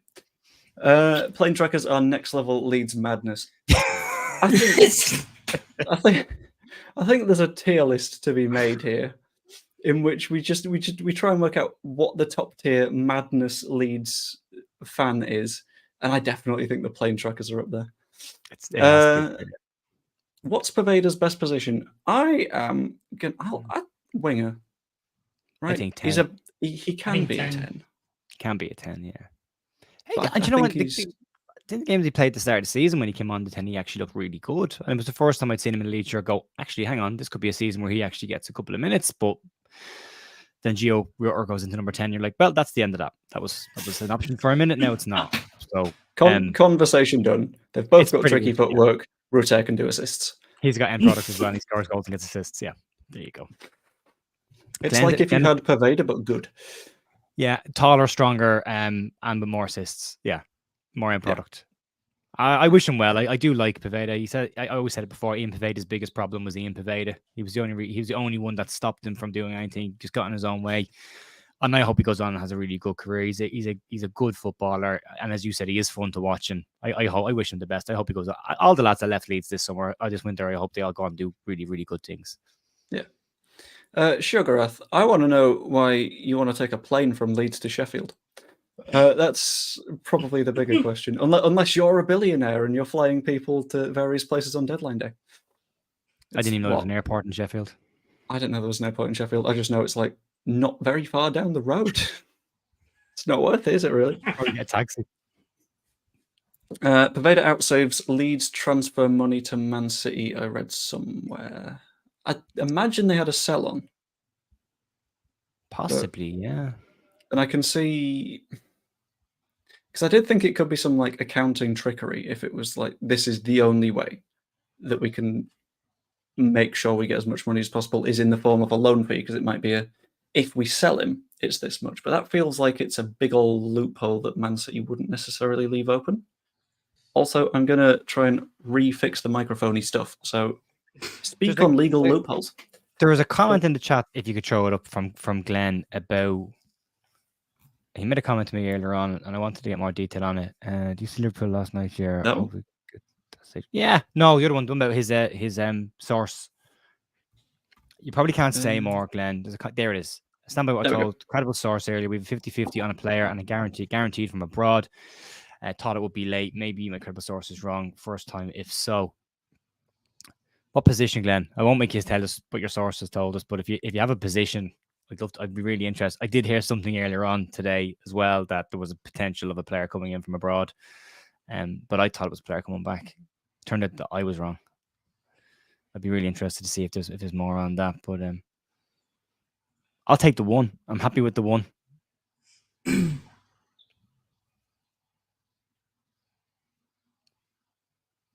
Man, if you could have signed any other position, what would you have signed? Probably a 10. I'd say a 10. I don't know who, but probably a 10 because that's our weakest position at the moment. Just in depth. I definitely unplugged the wrong USB that time. You did, yeah. It's okay. We got you. It's fine. I'll fix it after the stream. My name's not positions. That's okay, Glenn. Thank you. Should No be problem. Then if we sign somebody from abroad, you will be the guru of signings going forward, and you can probably get a job with Football Insider. No names, no positions by the looks of it. Which you'd love a surprise, wouldn't you? You'd love a last one, just one out of nowhere. Oh, completely out of nowhere, yeah. Just another Nonto, another young player. Yeah, right. Oh, he's good. How disappointed we all were when we signed a player from Zurich for $3.5 million. We were supposed to be getting Cody Gakpo or Bamba Dieng, and we got Willie Nonto. And then 6 months later, like what a player Willie Nonto was. To be fair, probably still would have preferred Gakpo. Yeah. Yep. All things considered. Although he's not been brilliant for Liverpool. He's been okay with the good side, but you would imagine a good player in a very good side would look like a very good player. Yeah. I think he just looked okay so far. Yeah, he'll have to get. It's obviously an adjustment period for that league as well. I've said it before about the likes of Al Miron when he came to Newcastle first and Joe Linton. They really struggled in their first 2 years. There was year 3 before you started to see what they're actually capable of, and then they two of them had a banger of a season. So it might just take him a bit of time. But I haven't been blown away by anything that I've seen from Gakpo so far. Even then, I think one of the issues that he's had is a lot of the time he's been playing more as a midfielder than as which definitely doesn't help when he's clearly someone that plays on the left wing, which makes sense because we were trying to sign him as a centre forward. But of course, why wouldn't we put him at centre forward when he's a winger? It's Because a very that's well. Leeds would do that. We'd take him and play him left back because why not? Have you ever Because- played left back under 12s? Ah, yeah. In you go. You'll do a job. That'll do. Yeah. It's full Sunday league mode of. So you're left-footed and you can play outfield a little bit. Oh, go on then. That's fine. Perfect. Off you go. I had that in Sunday league one time. I went to a local team. I was like, yeah, I play in net for the most part. I played a little bit outfield, but not much. And they were like, right, left back. I was like, brilliant. Okay, sure, cool. Why not? Where have you got a gap? Yeah. Do I look like I'm built to ever tackle anybody? Ever. It did not work.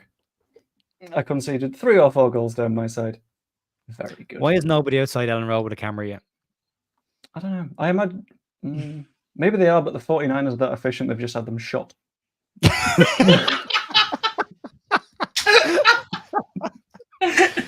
Solitary sniper sitting at the top of the stand, just waiting for someone to pop up. But as soon as the camera light comes on, pop, gone. Next one. I'm just imagining Jesse one. me Like, pointing at his watch now going around. I'm just imagining one like perched in the peacock with an eye on the car park, just like I could have a pint, but what if there's a photographer? I would imagine the Connor Roberts stuff is all done. I would imagine they have the media stuff done. I imagine the contracts and all are done. And I said it's just waiting now till the last second to go, yeah, look, off you go to bed. And if they don't recycle, they don't go to bed just yet, tweet, then they've missed an opportunity. Oh, imagine. I mean, it's a little bit spooky, and I would a little bit rather that they're not, because I can't handle that heart attack again. No. But it might be okay. We'll see. Yeah. Don't go to bed just yet. We've sold Willie Nonto and Chris Somerville. Well, what was that? You want to know where Ruter is? Oh, we Rotherham. Wait, I don't know, man. that would be an absolute nightmare. Right, 1 second. I think I've almost sorted out the microphone problem. Haha. Then we hear the news that Rodon's been sent back. No, let's Thank not God they do haven't that. got a recall. Thank God they haven't got a recall. Although I don't think Ange is a fan of him. I think Ange just moved on from. They signed a centre back as well this window, so I think we have a better chance of getting rolled on permanently than we think we do at the end of the season. I know a lot of people are saying similar to situation to Ben White. Ben White was very young. We're not that Rodon is old. He's 26, but like he's coming into the peak years of his career, and he's not playing for Spurs. They've gone to sign another centre back, so it just depends whether Daniel Levy does his usual thing of going, oh, he's worth £70 million, and then League Club will give you 10, and they're like 40, 10. All right, you can have him on loan for another year. So we'll have to. And wait then the and see next year they're like, oh, you didn't put a clause in there. He's £60 million He's 60 again. million now. He's played the Premier League. There you go. Yeah. Oh. The Chippy open Ellen Road, my God. Yeah. Just ring the Chippy and ask them to lean out the window and take a couple of photographs and then send them to you. That's what you should just do. Also, make sure to wear a bulletproof helmet. Just a suspicion. Just in case. Allegedly. Allegedly, yeah. Parag is allegedly opposite the east stand, just waiting. He's in the bushes. Right. I'm very, very quickly going to test if the microphone works. So if it doesn't... Oh, wait, hold on. It automatically switched to the microphone. How am I sounding? Sound all right? Okay, Right, I'll take it. I've not been able to do any of the settings and stuff, but it just sort of decided it was this microphone now. So, hello to the new microphone. It was an easy transition. I Sounds didn't fine. even notice. No, there you go. We don't even joke about that. JK. God. Every now and then he pops up and you see him score a couple of goals and you're like, oh, there's the player. And then it goes quiet again for like a year. And then the following year, it's like, oh, hang on.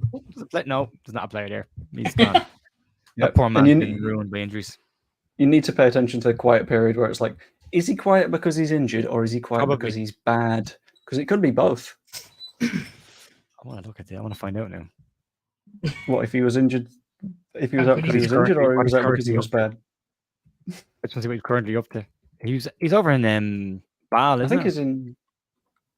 What? Sorry, Bal or Basel. Basel, I think. Yeah. Kevin, striker, footballer, plays for Swiss side Basel. Yeah, he has played. Oh, since 2022. So last season, well, it just says 2022 to blank. 34 appearances for Ball and 6 goals. That's not great. No. He had 2 years at Nantes, 1 year at Nantes. So it went so well after 10 matches with no goals, he was demoted to Nantes B, where he played 4 games. He has scored 6 goals since 2019. It's not great, is it? Not considering at this stage now, with the amount of money Leeds own, he's worth about what 70 million at this point now, just in wages and contract fees and signing on stuff. I think the total was about 40 off the top of my head. And they've appealed that as well. That's gone back to Cass as well. And for context, he would still be under contract here, I think, for another 4 months, which is he got almost as long a deal as Pat Bamford got. It feels like Pat Bamford's current contract has ran forever. But then again, Bamford's at least putting the ball in the back of the goal. That definitely helps his cause. As much as some people very much constantly like to not like Patrick Bamford, he's I always want to like Patrick Bamford, but I get very frustrated sometimes by Patrick Bamford. But I do always want to like him. But I struggle sometimes. And it's not that's a what personal matters. thing. It's very much a professional football thing. It's like sometimes I just, and it's a personal thing. I just don't like players who wave their arms around when it's not going their way. It bugs the life out of me. It's like, stop waving your hands and complaining and put your head down and work harder. Get on with the game. Get moving. That's the only thing. But yeah, he's got a bit of form at the moment, which is great.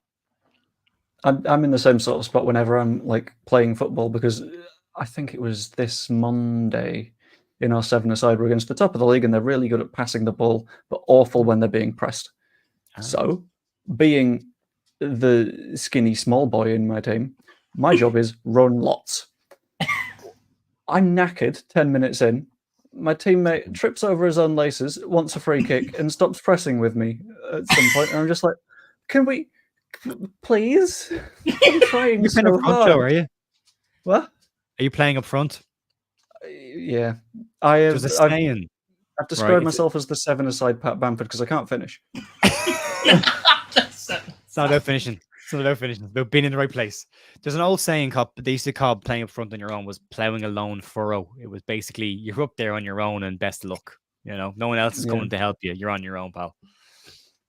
I think the only goals I've scored this season are when someone that plays at the equivalent of number 10 takes a long shot, is saved or misses, but it's missed by the far post, and that's where I am, and it's just hit me.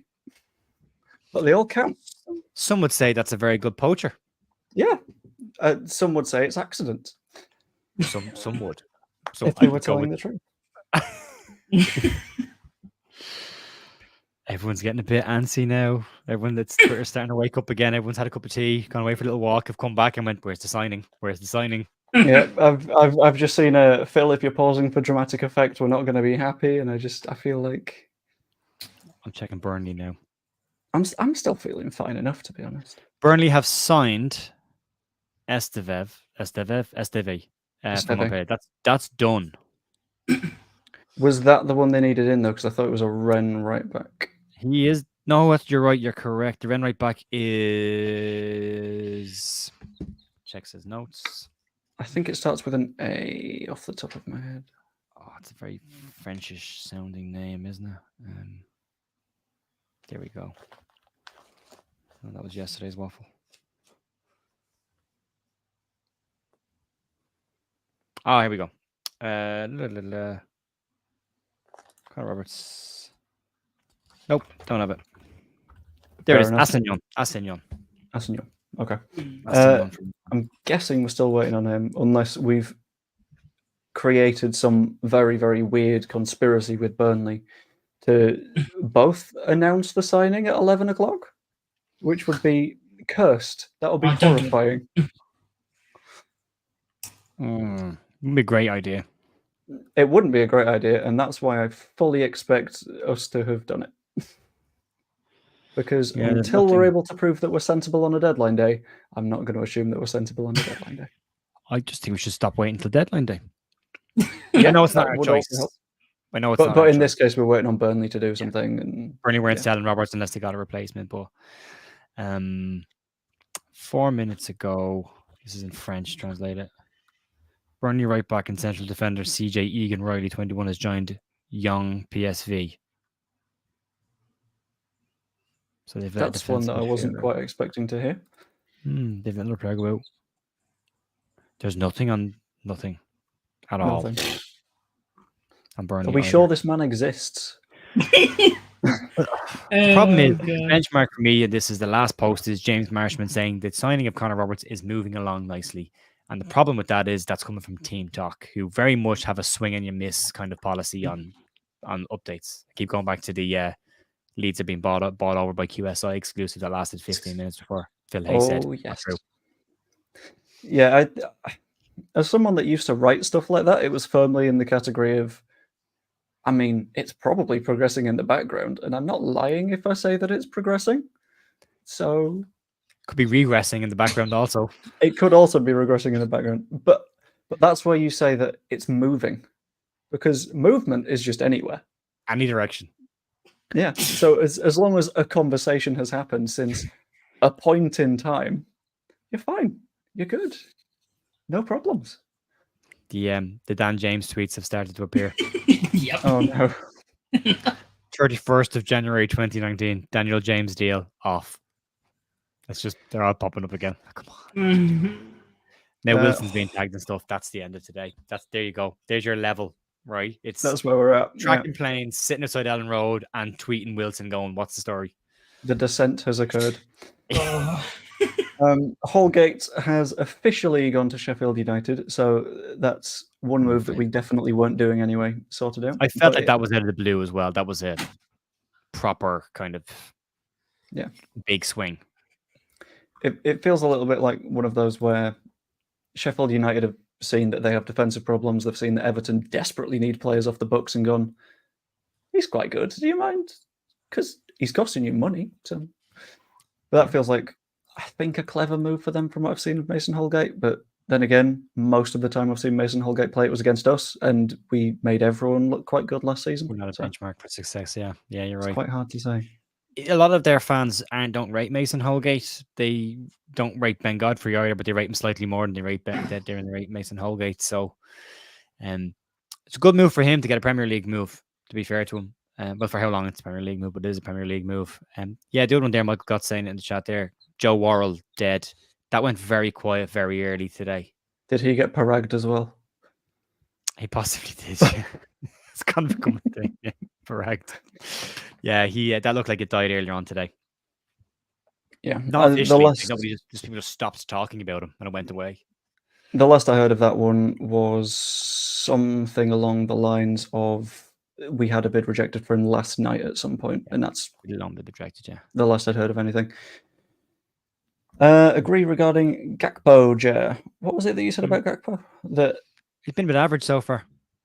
Yeah, he hasn't like set the world on fire in his time. No, I remember getting him in Fantasy Premier League and just sort of looking at it like, oh, so he's just going to play in midfield for a bit, is he? Good, that's fine. And then it sort of descended a little bit. It's another interesting thing though, because he was being bought as our number 9. Then we signed Willie Nonto as our number 9, and also not neither of them play in number 9 for their clubs right now. So you could argue and if Joel Pirro is not a number 9 as well, then you could argue that in the last 3 seasons when Leeds have needed to buy a number 9, we still have yet to buy a number 9. Even when we got Rodrigo, I mean, he wasn't. He's a 9, but he played in the 10. Yeah, until they played him in the 9, then we went, oh, so he can score goals. Okay, great. Yeah. We'll leave him there for this year, and then we get relegated. I loved Rodrigo. I was disgusted to see him leave. I really did like that player. I wish we could have played a front 2, to be honest, but we could only choose one, especially the first season. Yeah. He had that lovely run of games toward the end of the season where he scored did 2 against Burnley. He was just everything he touched at the end of the season was on fire. Right.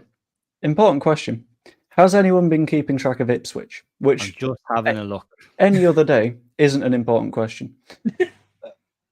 But look, I know they've lost George Hurst to injury. I like George Hurst. I actually rate George Hurst. I think he's a very good old school number 9. He holds the ball up really, really well.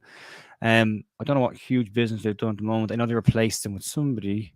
I haven't been keeping an eye on them, but we're more worried about ourselves than anybody else.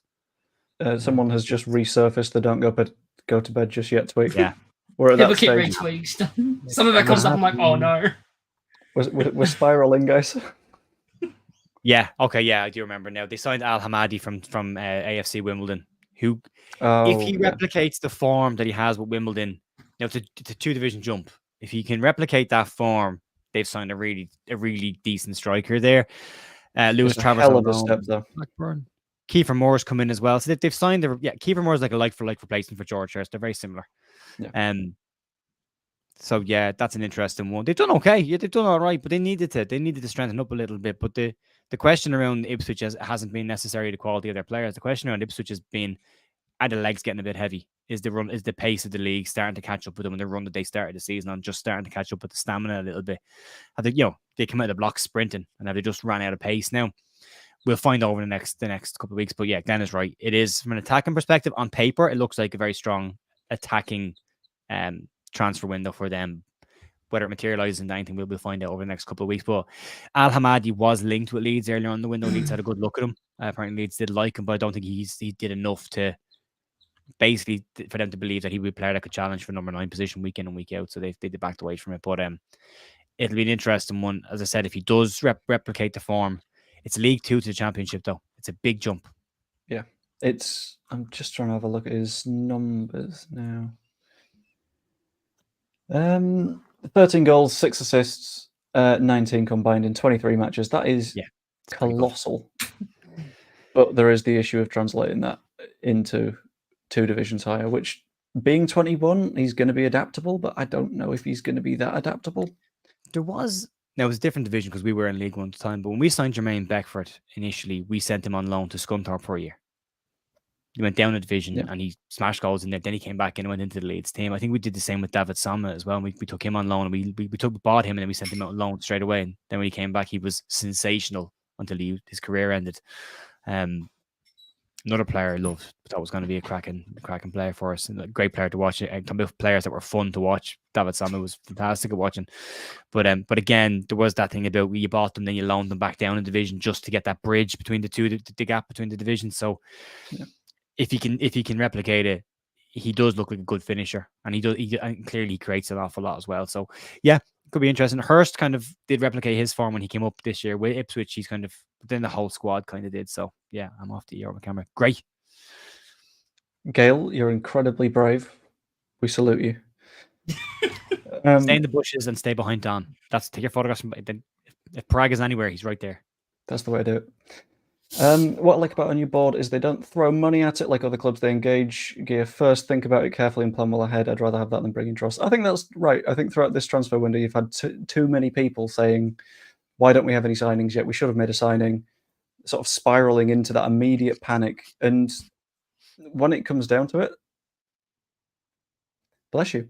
When it comes down to it, you don't want a bench full of like lower level championship players just because they're who you could get. And I feel like if a lot of like Twitter had what they had their say, that's what we'd end up with. And it would be a horrible use of both places in the squad and money, because like, although we have more money than most of the championship, FFP exists, PNS exists. It's not always efficient to sort of chuck money at your targets. We can just be chill. It's okay. We're 4th. We might be in the top 2 after tomorrow. We'll find out. On the subject of finding out, let's find out what Luke thinks about all of this. Hey up, Luke. You're right. Good evening, gentlemen. How are we? Increasingly tired. But what time have you been on since, Joe? Start at 5. Yeah. That is some commitment to the causes. That. Good evening, everybody. Thanks for having me on, Joe. Apologies for my lateness. I have just come back from taking my daughter to her football training, and on the way back, we usually get a big Polish kebab. I've forgotten what the name of them is actually, but they don't do them on a Thursday night anymore. They only do them on weekends. So no. I had a bit of a meltdown, so we ended up getting Thai food. Then we've eaten that, and I've been in the bath, and I've just Yeah, basically just had an absolute nightmare. And my earphones aren't working, so I can't hear a word you're saying properly. Oh, that's good. So you might just have to come back to me in 2 minutes. Is that all right? All good. Yep, no problem. Sorry, mate. Wondering whether Leeds will regret getting rid of Jed Spence. What are you thinking on that one, Matt? Because I think there's a lot to be said on Spence. I mean, it's his attitude. So I don't. We, as like Fox said, he in his press conference, he wants like a unity around the club, and if he's not showing that with like around the club, then I don't want him either. So I don't really Can you care hear about- us now, Luke? I'm back. Back in the room. What are your thoughts on the Spence shebang? Because Matthew Davis said he wonders whether Leeds will regret getting rid of Jed Spence. I'm not too bothered, to be honest. It felt like he didn't want to be here when he was here. Even on the pitch, it looked. I didn't know whether it was his style or if he was actually just a bit lazy on the pitch.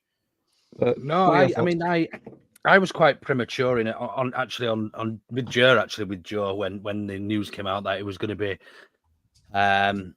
be sent back. I was like, it's down to attitude. He's done it before, and you know, I got a little bit scolded and actually hold your horses here. We need to actually just take a step back. And actually, what was said was right. We can't really jump to conclusions based on somebody's, you know, previous persona or previous attitudes and things. So at the time, I was like, I was quite happy to see the back of him. I didn't think he'd overperformed on the pitch. He looked good when he fancied looking good for me. So I don't think we've missed him since. I think Archie Gray's done a fantastic job, and I think if we get Connor Roberts in as well, I think he will be every bit as good, if not better, than what we had in Spence. So yeah, I don't miss him. I think there was a lot of standing for Jed Spence because of how his potential on certain football games, and a lot of fans rated him as a player. I watched him a number of times. The best thing he did in his time for us was that in his first game, I think at Sheff Wednesday, he got back and made an arguably a goal-saving challenge in the final few minutes of the game. I don't remember anything more than that.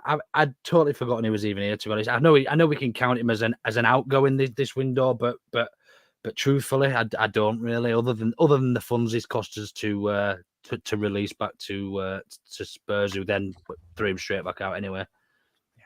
Yeah, for me, it's a bit telling that Spurs got him back and immediately went, and just chucked him out again. It's very telling of the fact that they weren't too bothered. Joe Worrell is off. Joe Worrell is off. His move is off. Joe Worrell won't be going anywhere according to Leeds Live.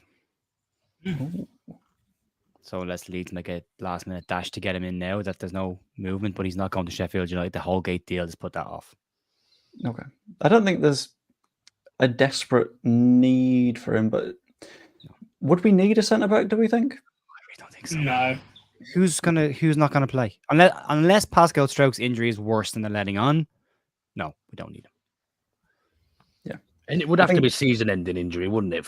In that case, it would have to be pretty much the rest of the season for us to consider bringing another centre back in, because we've seen how well Ampadu can slip in there. And if we're bringing a right back in, we've then got 4 options in midfield, so that releases Ampadu for a bit of space. You know, we've got these options that people expect. I think the expectation outweighs reality, and in a lot of people, and I think that the expectation is that we have a first, a second, and often a third choice in every position on the field. If that were the case, we would have 33 players in the squad fit and to a standard of being able to push for the Premier League in the top half. And the realism is, no club in the Championship, regardless of funds, can afford 33 players to actually come in and actually be of a similar level to everybody. It's just not realistic, you know. And the sooner people realise that actually there is a pecking order in positions, and that's based on their actual talent and how good they are and their value to the club, the better. We're never going to get 3 right backs that can all play right back as well as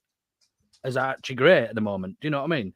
And I know people are going to come at me, he's not a right back, but ultimately he's our best right back at the club at the moment.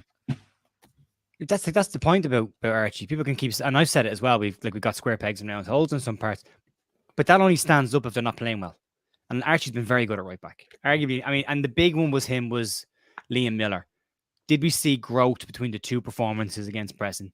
And outside the first 5-10 minutes of the second game, Archie had him in his pocket. So there was huge growth there from a midfielder went on to become a right back. So he's fine there. You don't need. It's nice to have specialist positions, specialist players. Charlie Creswell covers him. Right centre back who's played at this division at this level and has sorted his problems out with Daniel Farke. I think just to counter argue that. Sorry, Jan. I do want to come back to your point about Archie. But just to sort of add a bit to this comment here. I do think we were in the market for a centre back at the start of this window. Hence the reason we looked at the lad from Hammarby and various others. Because I think we expected to send Charlie Cresswell out. Now he's obviously turned this around very, very recently, and that's the reason I don't think we're in the market for another centre back. Agree. Completely agree. I don't think we need one there. We have a disagree. You're falling for it, man. I don't. The way I look at it this way is, Charlie, and I'm very straight with your Charlie Cresswell situation last year. Charlie Cresswell scored a couple of goals in the first part of the season for Millwall, but didn't have a great first half of the season at Millwall. He was out of the team as well by Christmas. He had a stunning second half of the season at Millwall.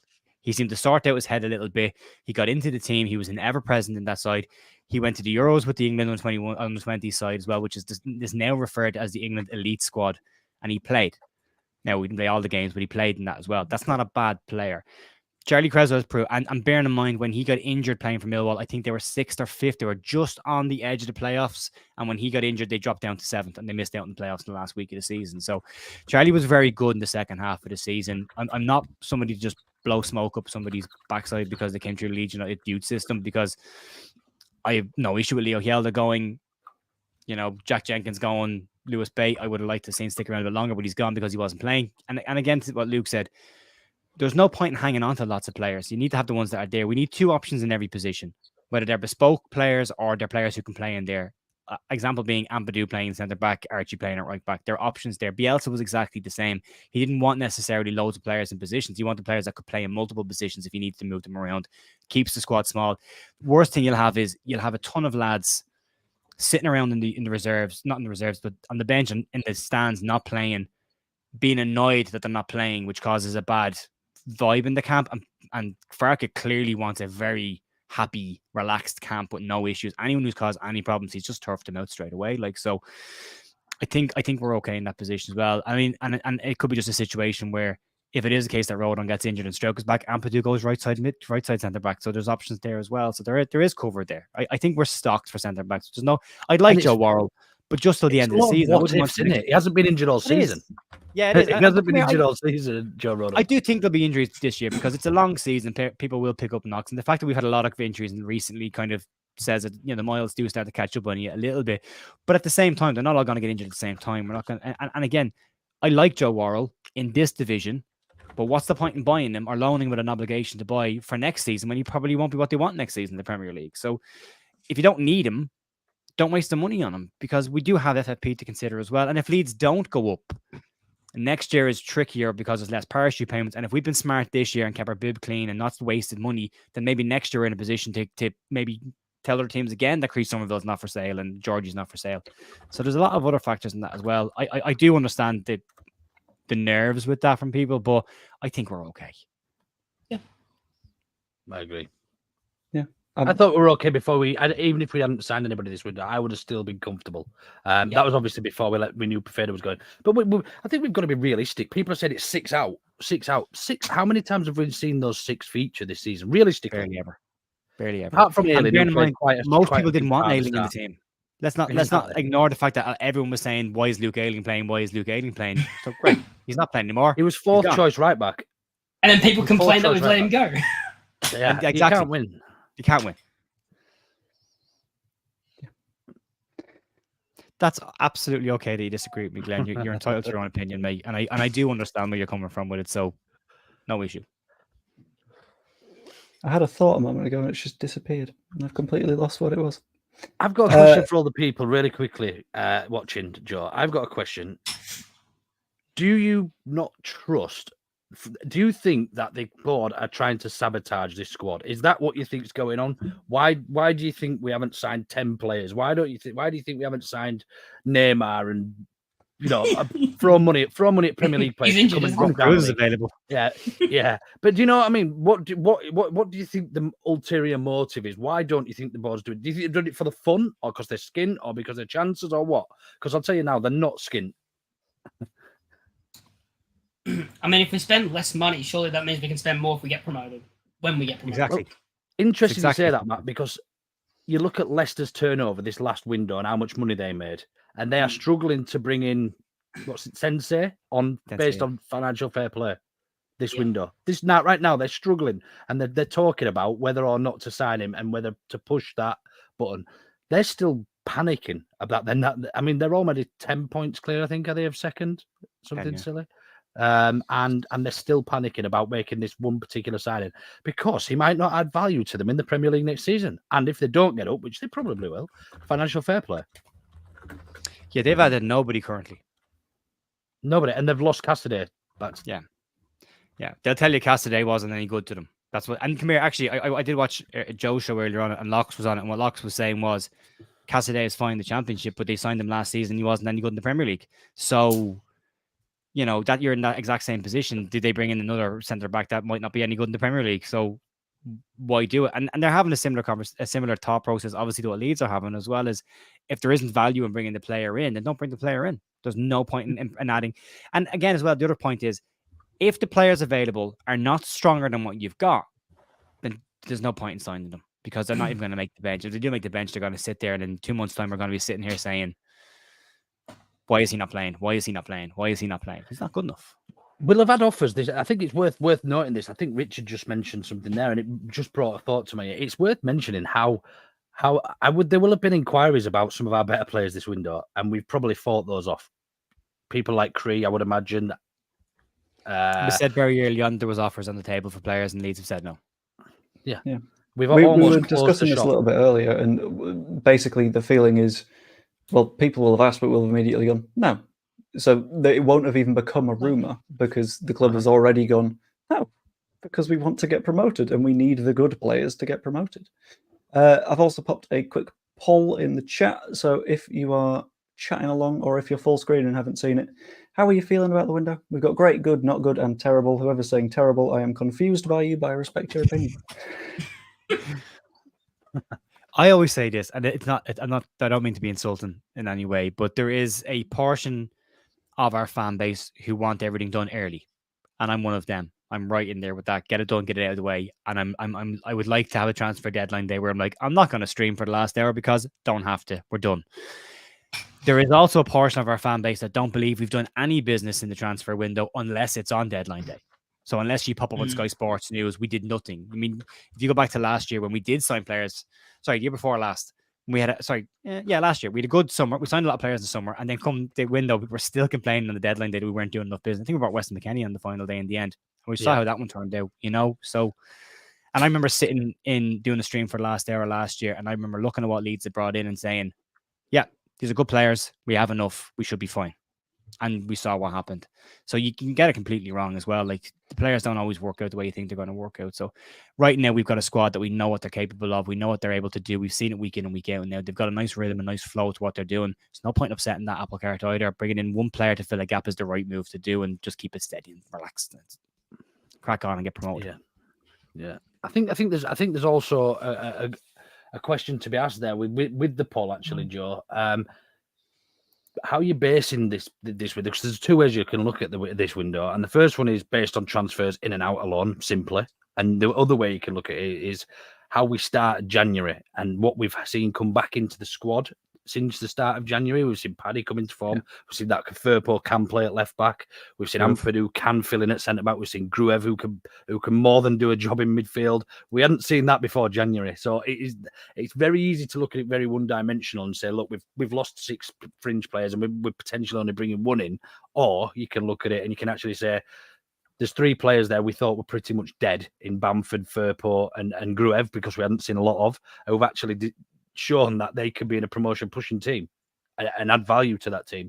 So it's very, very easy to look at it in a negative perspective and very much black and white. But actually, when you read a little bit between the lines, it's quite I would say quite quite uplifting to see how we haven't lost in January. Don't forget. Yeah, You know? we haven't lost at home all year, all season. Yeah, there you go. Exactly. The other thing as well is I myself said I thought the automatic spots were gone after we lost to Preston. I thought that's it. It's too big a gap. It was nearly 9 points again that stage. We'd gotten it down to like 4, and then it was back up to 9. I was like, that's it. It's gone. It's 2. By the time we play tomorrow night, we could be second. I know they have games in hand, but they have to win them, and that puts pressure on those teams to have to actually go out and win those games. So all of a sudden, we're right back in the mix at a period where everyone wanted us to sign loads of players. So we've actually done our best run in a period where we haven't signed anybody. So it's, I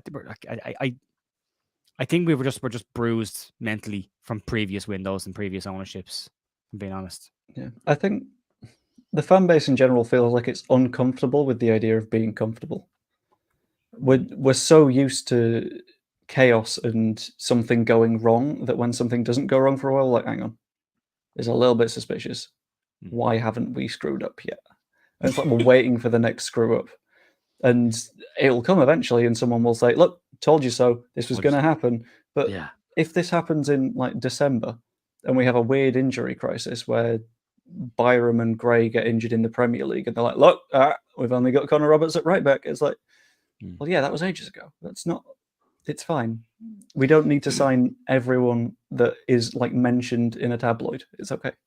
There's a lot of people in chat talking about the left back position, and I do see that point. I mean, you look at Firpo and he has broken down in the past. You look at Sam and he has broken down in the past. I suppose the hope is that both of them won't break down at the same time. So if one is out for a couple of weeks, the other one will be able to play. And then if he's out for a couple of weeks, the other one will be able to play. And they'll be tag team in and out for the rest of the year. Yeah, exactly. Just in and out, in and out, in and out. And they've both been fine for us. So I do get the little... I would have, in an ideal world, I would have loved a right back, a left back, and a 10. In an ideal world. That's what I would have liked. That's not necessarily what was needed. It's wants and needs. I would have wanted that. We really need a right back. We really need a right back. If Junior Firpo goes injury free, and again, it is ifs, and I get that it is ifs. If Firpo can go the rest of the season without being majorly injured, and if he can keep the form attacking wise, because I still don't think he's a fantastic defender, but going forward, he's been very, very good. And given that Leeds are not going to have to defend much and haven't had to defend much in this league, it's been about attacking. We should be okay there. But I do understand the nerves there. But I think the thing we definitely needed to get done was a right back. That had to happen. We could not close this window out without a right back. That would have been a disaster. The fact that we've got one there, and we hope then that he doesn't break down either. And you've got Archie then that can do a job. And Archie's been fantastic in that position outside of 1 or 2 games. And for a 17-year-old to only be inconsistent enough to have 2 bad games really this season, that's really good. Like that's excellent. You know, when we got promoted last time, we had Barry Douglas playing left back, and Barry Douglas wasn't great for us at all in that position. So we've been, it's not about bodies, it's about having the right players there. I think we'll be okay, but I do understand the nerves in the left back position. In an ideal world, we'd sign both of them. We've got the one, hopefully we've got the one that we need. Hopefully. Yeah. Worth mentioning as well, with the previous promotion, Pascal Struijk played a lot at left back as well. He did, yeah. And Jamie Shackleton played much more of a part in that squad. The disrespect on Jamie Shackleton's name is unbelievable at the moment. Yeah. You know, sorry. It's very consistent. Go on, Matt. Go ahead. It's I remember in the promotion season, which game was that? Was that the Derby game that he scored? Was that I can't remember. The Pavado Shackleton linked up. Maybe, yeah. Better memory than me, Matt. The 2 youngsters. Shax hasn't put a foot wrong when he's played right back. But I always say the same thing. You don't notice Shackleton in the game. He's not a spectacular player. He doesn't do worldies, but he runs his arse off and he covers ground and he can help out players. He's been absolutely fine when he's played right back. And again, last year at Millwall, he played right back and centre midfield.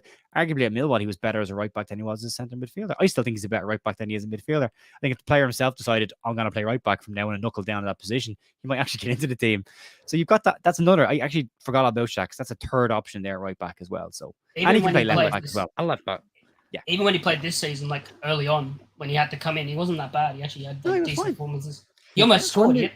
When we actually break the team down sensibly and actually look at it a little bit more with a little bit more rationale, you look at the left back options. You got Firpo probably first at the moment on form, Byram second, and then Shackleton as a second backup.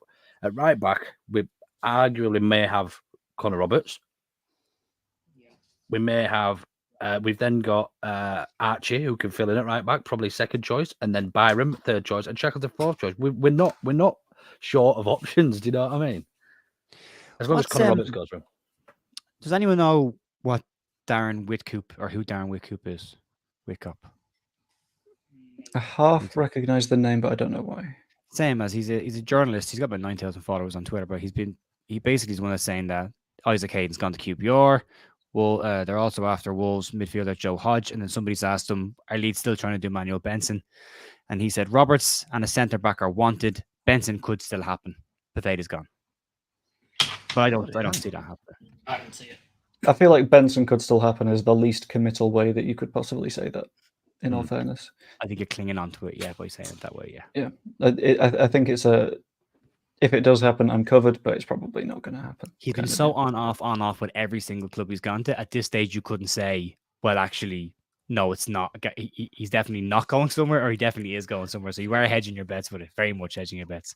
Yeah. What do we think the delay is about? Do we think we're trying to get more than one in at the same time? Do you think they're working on somebody else?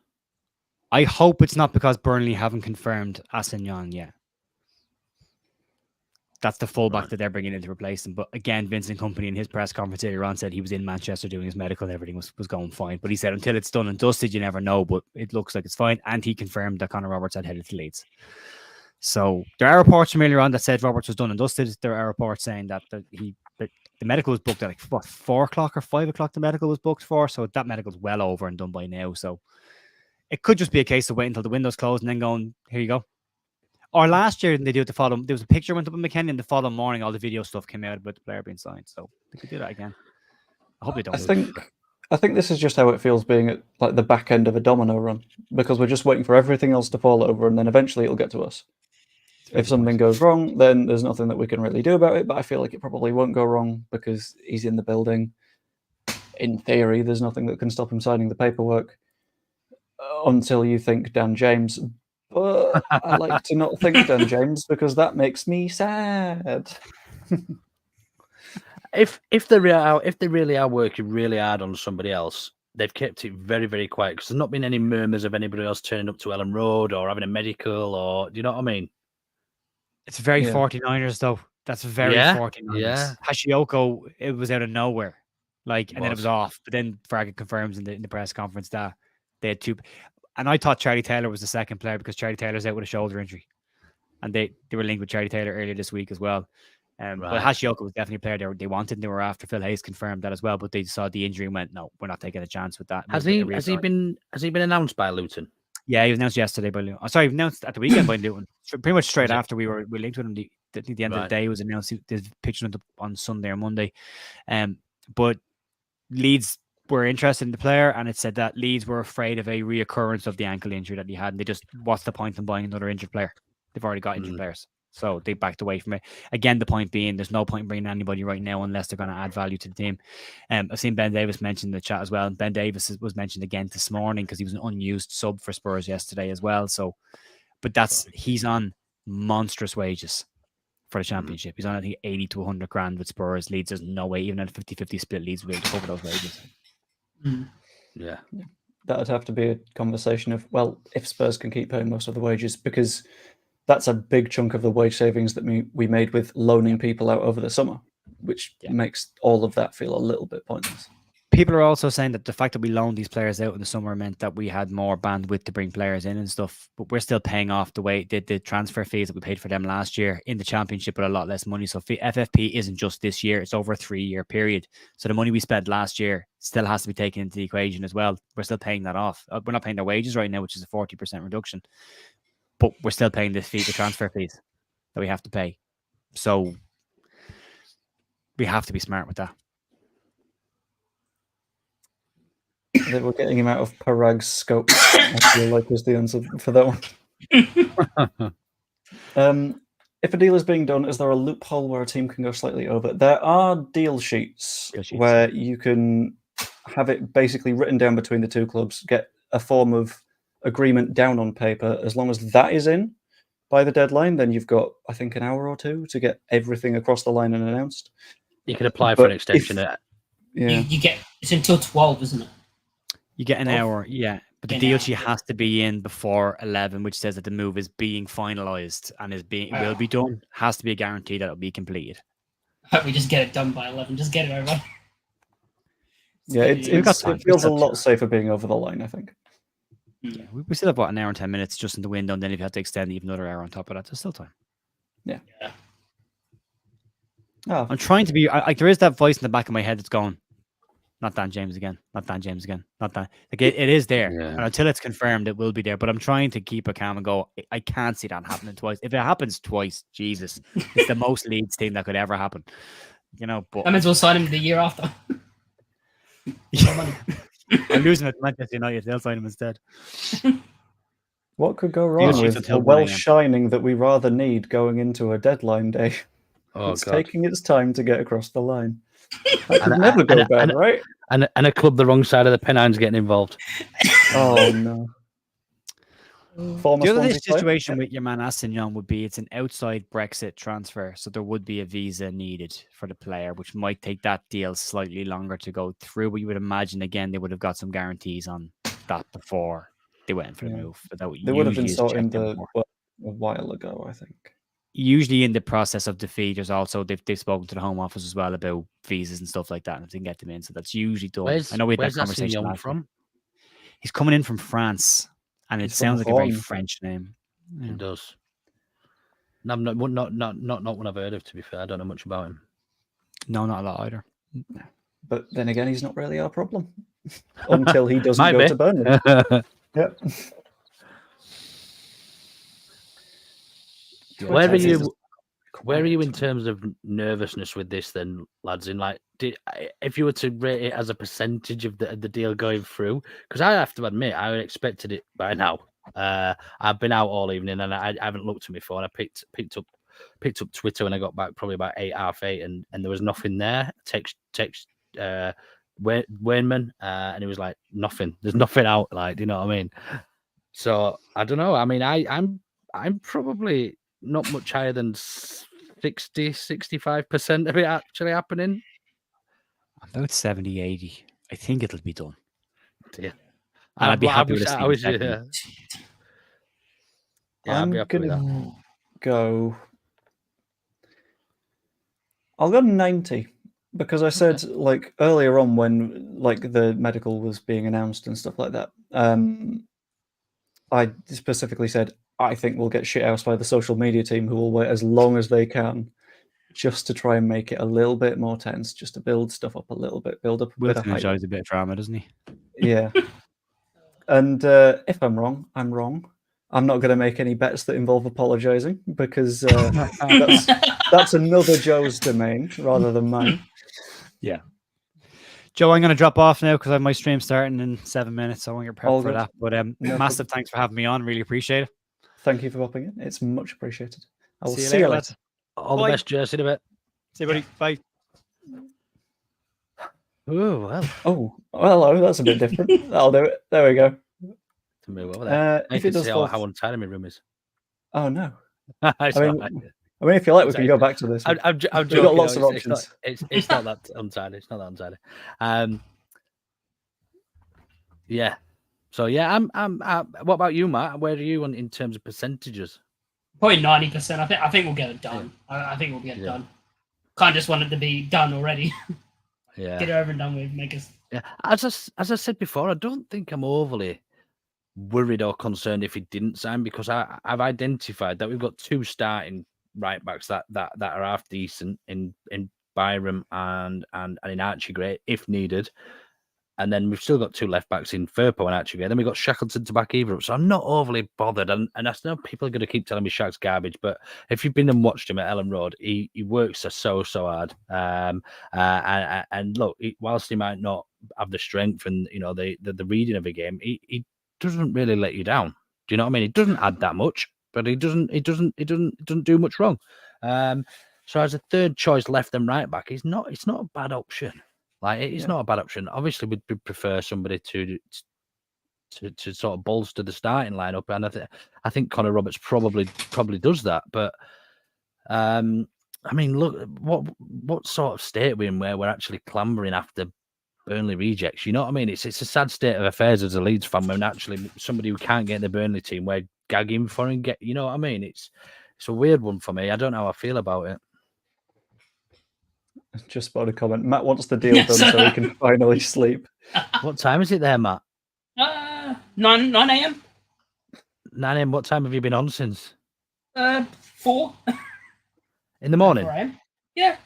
I mean, my sleeping pattern's been kind of ruined through transfers. So, have you been to sleep? No, not since. I mean, I woke up about 8 p.m. Ah, right, okay. So yeah, So, yeah. it's sort of your night now, anyway. And That makes it more okay, I think. Yeah, you're still on British. I'm in UK time. Yeah, crikey.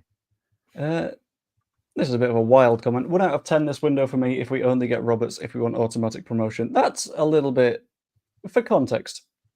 And I'm gonna pull up some numbers for this one, I think this goes back to the being a little bit short-sighted and actually seeing the transfer window actually for what it is and the players that we've actually still got that have rejuvenated their career or that certainly their season with Leeds. So yeah, really, really tough. I think that's very harsh. Yeah. Hold on, let's do a quick little screen share. If I can find the right window, it's that one. I think. Yep, there we go.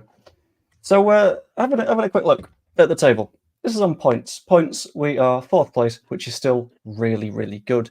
Only 2 points behind Ipswich. That, fine. If anyone's got a problem with that in the hunt for automatic promotion, 2 points off, are we agreed? That's not a problem at all. Everyone? Mm-hmm. Yeah? Mm-hmm. Well, I mean, we'll be second soon, so... Yeah. Sorted by XG, we've created the 2nd most chances in the league all season. We've done brilliantly in terms of creativity and the structure, making chances for the forwards. In terms of expected goals against, we are the best, quite comfortably. Wow. Not bad for the worst, for having shit defenders and people who are injured all season, and the worst goalie in the league as well. I forgot. We've played more matches than West Brom, Ipswich, Southampton, anyone that is potentially challenging us for that final promotion spot, and yet we are still conceding fewer chances than them constantly. When you look at goal difference, 2nd best. When you look at goals for, fine, we're 3rd. Sue us. When you look at goals against, 2nd best. In essence, we are a really good team right now. The only issues we're having at the moment is sometimes a chance doesn't get finished. A 50-50 doesn't fall our way. Constantly, we're having matches where against the XG and all probabilities, which I know the one stat that matters is the one if you put the ball in the back of the net. But in the grand scheme of things, if you're creating enough chances to score, going forwards, you will probably score.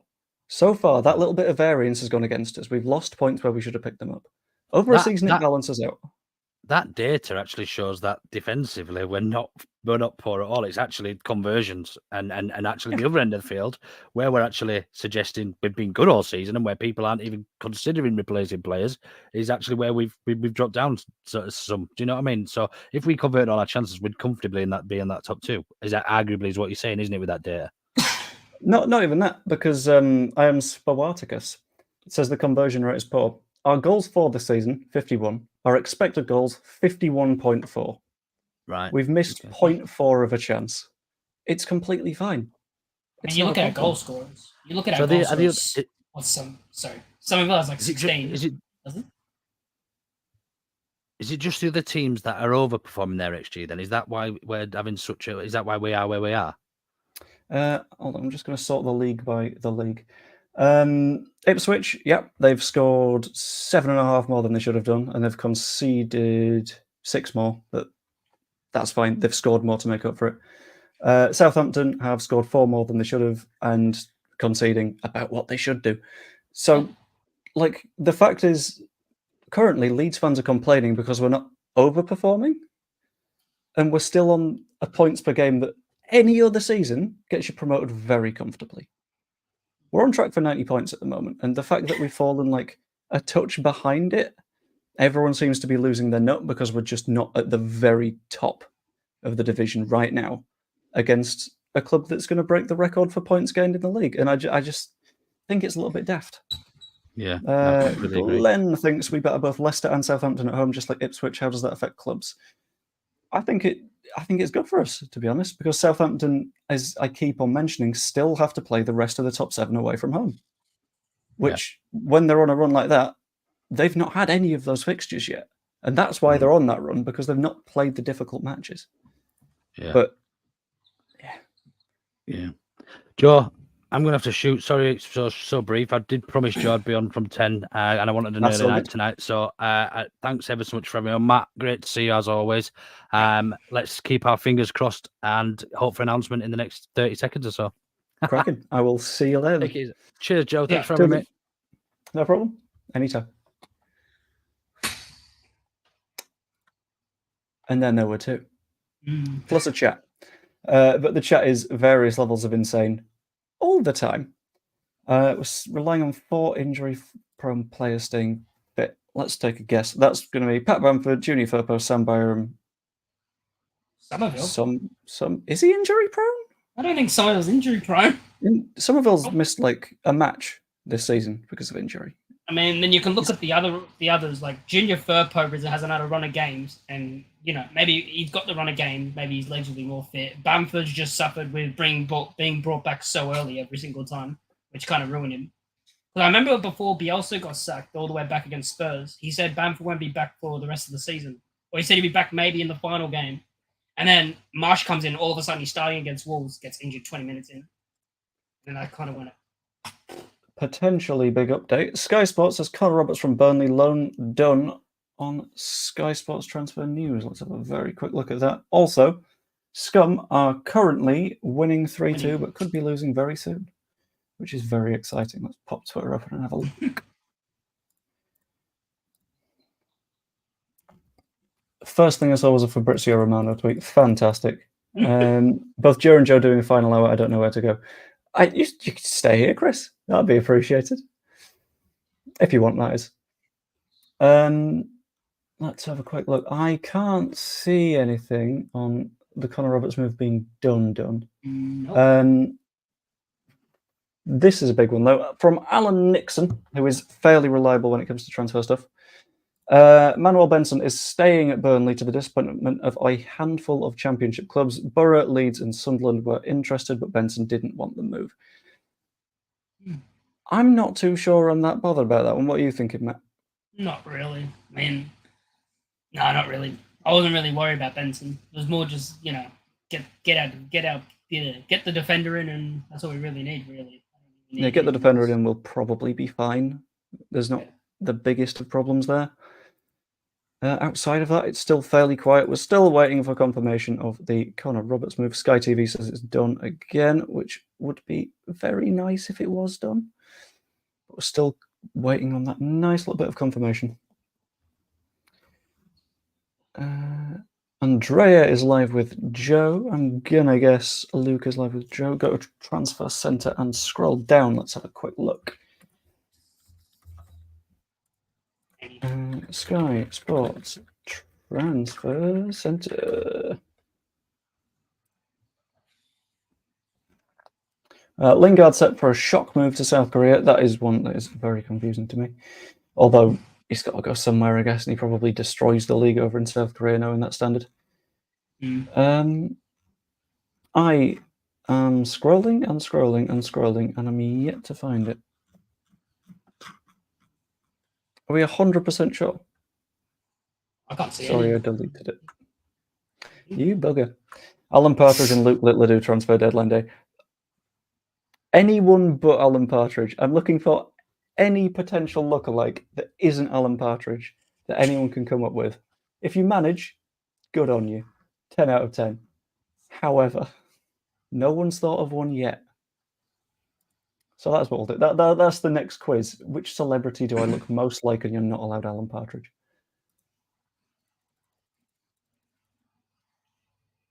Lucky has retweeted Joe. See, the annoying thing is now I can't rely on Joe's Twitter account for various bits and bobs. Shared link if okay. I don't think I'm able to okay that at the moment. Unless it's under moderation activity. No, I can't see that. If you could ping me a message on Twitter with it, that'd be good. So I'm going to pop my Twitter tag down below. Ignore the fact that it split it into Joe Blackburn and 42. Thank you very much to not on Twitter. I know, but you can ping me the link via Twitter.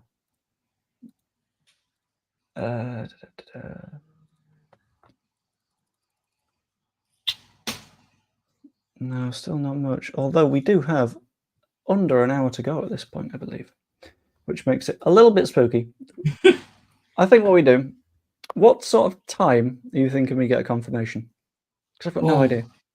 Probably like, I'm going to say 5 minutes before the end. They're going to leave it 5 late minutes before because the end. I reckon they're also thinking like, oh, Leeds fans will be like, some will be mad if we did it early, you know. 'Cause it'll Jarlath? feel more Rude. special.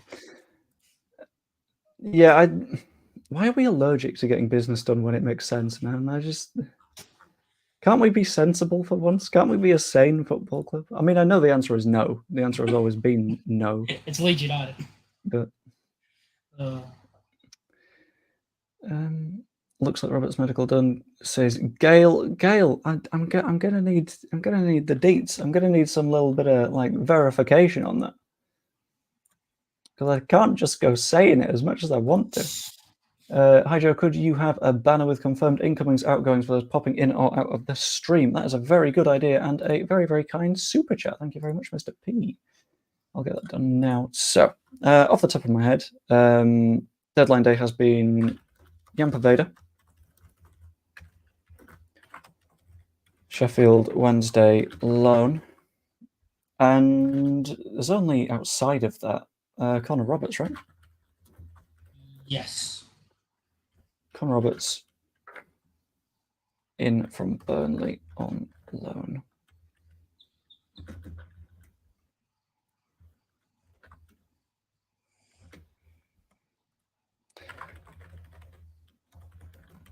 And there are other bits of conversation going on. These aren't the confirmed ones, but these are the ones that are very likely happening anyway. Let's see if that works. There we go. It feels very, very short, but it'll do. It gets all the information in there. I am Spartacus believes he's doing a video shoot, which makes sense, to be fair. They're going to get a little bit of promo stuff in there. I would much rather they do it when we can be a little bit comfortable and in a non-terrifying manner, but that's okay. Don't know why they say that about Shax. I think he's okay. Are you... Because this was at the same time as saying bye, Joe. Gail, are you a long way behind? Because I feel like you might have paused the stream about 20 minutes ago, and now you're there. So in 20 minutes, you're going to skip forwards and then hi again, Gail. But until then, it's hard to say. 2359 tweet incoming. I think that is... Yeah, I'd love to deny it, but it feels about right. Although, I don't know, I think we've got a little bit of sensibleness in us, don't we? We can be a little bit... Yeah, I hope so. I mean, yeah. I hope he does a not song. I hope he 100% does song, because I made a video saying he's definitely coming. Yeah, I might like, have done that as well. Like, yep, he's here, no matter what. I believe. To be fair, I also used the power of technicalities when I was titling my most recent YouTube video, and I said £20 million plus deal soon on the Sinistera thing. So I'm like, I mean, I didn't say it was coming in, right? So it's fine. The trick of a good thumbnail. In addition to all of that, we are going to be keeping up with all of the news for the final hour or so of the window. That was very nice. I'd love it if Leeds just put out like a video and then we have like 2 signings. They just show that'd be good, yeah. Out of nowhere, it's like, by the way, Lionel Messi didn't play for Inter Miami. Lionel Messi. And it's like, oh, okay, that's a nice surprise, isn't it? He doesn't get ahead of Dan James though. Oh no, not even a little bit. Although we do want a backup 10. Ooh. So there you go, behind Rutter.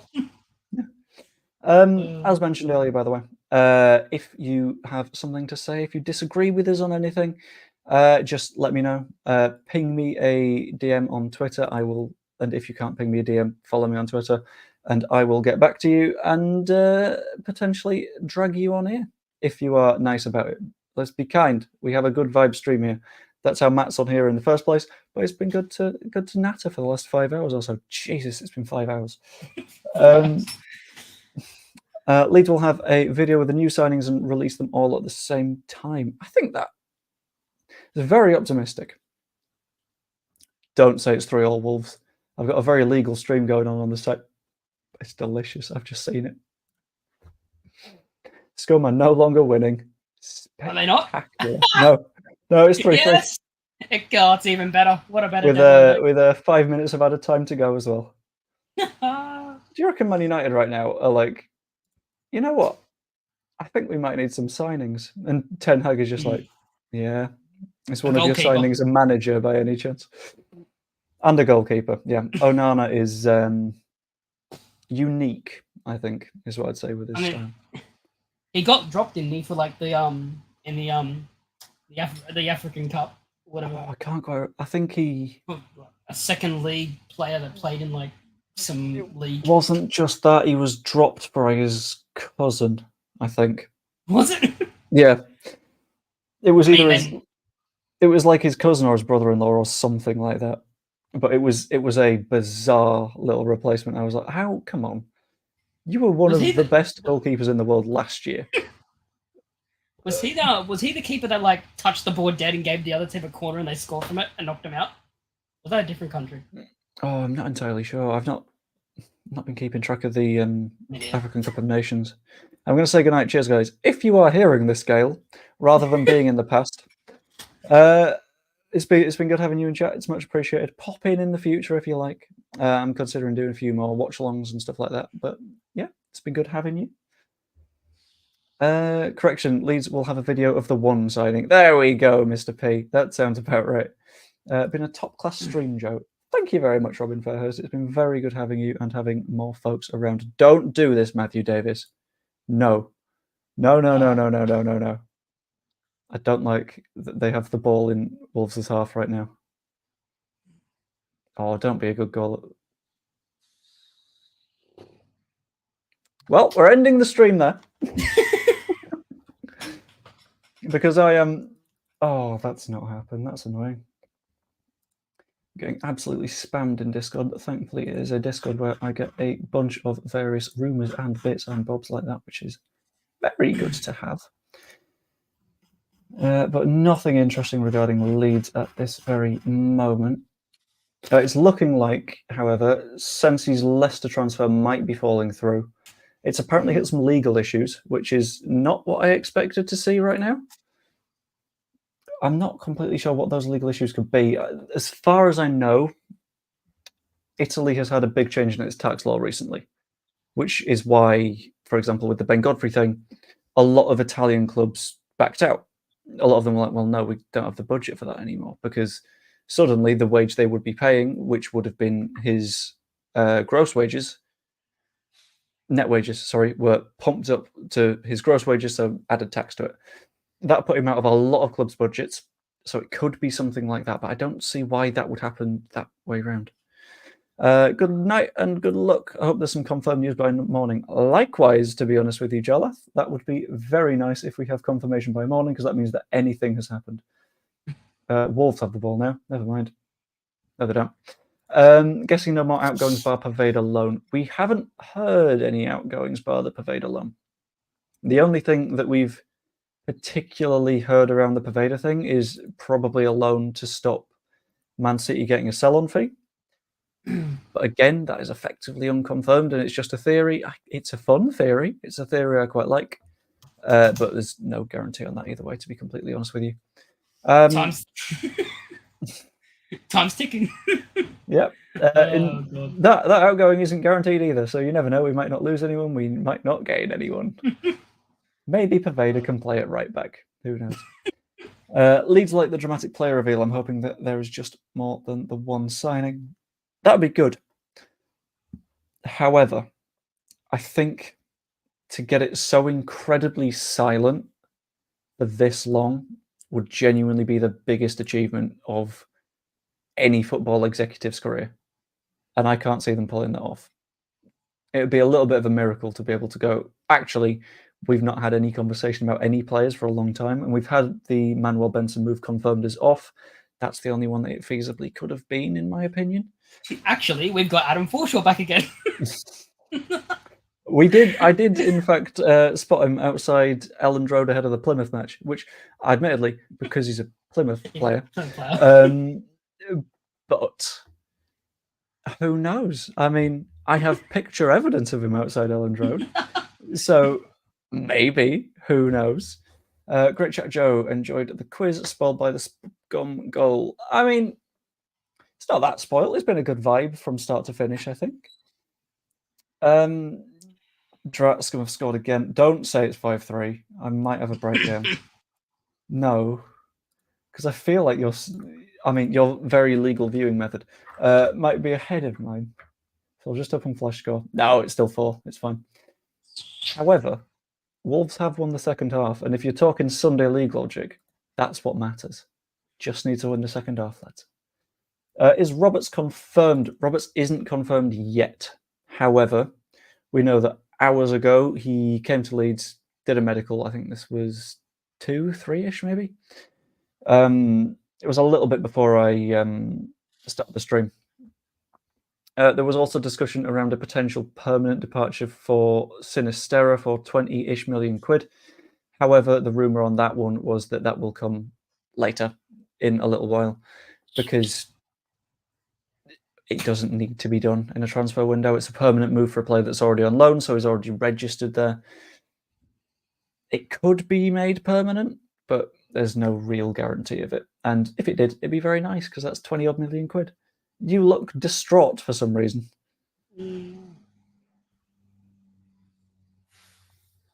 Any particular reason? Or just having a bit of a meltdown? Yeah. I'm all right. You had a moment of... Oh, God. which was like, have I missed something? Ho, this is big.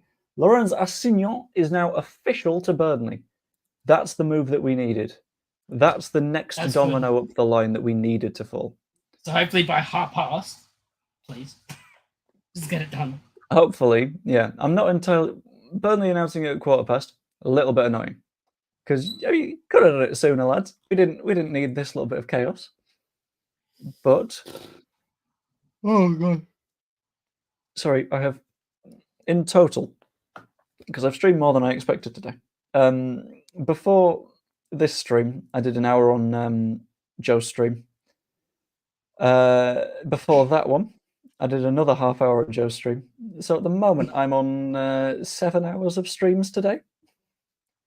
So I'm approaching the wall, I think, is the best way of putting that. But as I mentioned, if anybody is fancying having a word, getting their voice out there, complaining at us because we have very little in terms of ball knowledge, except Matt has clearly quite a lot of ball knowledge because he did surprisingly well in the quiz. We all thought Andrea was going to walk it, but not the first one. Then just let me know. Pop a message in the chat or follow me on Twitter, send me a DM, and I will potentially pop you in the call, depending on if you are going to piss about a bit. Assignon, how does that help us? Also, first up, like Smash Video. Thank you very much, Saiji. That is much appreciated. Very much helps. Assignon helps us because Burnley needed to get a right back in before they got rid of their backup right back. Makes sense because obviously you don't want to have just one right back. That's thankfully a situation that we're not in right now. So Assignon getting that moved on to Burnley means that Connor Roberts can now get his moved on to Leeds United, which is absolutely what we needed. We needed that move across the line. Once it is, we can be very, very happy and not have a massive crisis anymore. Obviously, we will have a crisis because that's just the situation that we're in. We're Leeds fans. It's what we do best. But it means that there is a big step forwards. That is one of the barriers that is out of the way. And I feel like it is just a matter of timing on the social media announcement now. Why is the Leeds transfer always taking ages? In this case, it's because we're at the back end of a pile of dominoes that were taking a while to fall over. I'd rather it take a while for us to announce and we get a player like Connor Roberts than us desperately make a dive for someone that isn't quite of the standard. And we've just sort of made a move anyway because it just feels right. Are you of that same opinion? The whole we sort of Yeah. need to make sure that the move And yeah, works. I mean, for us.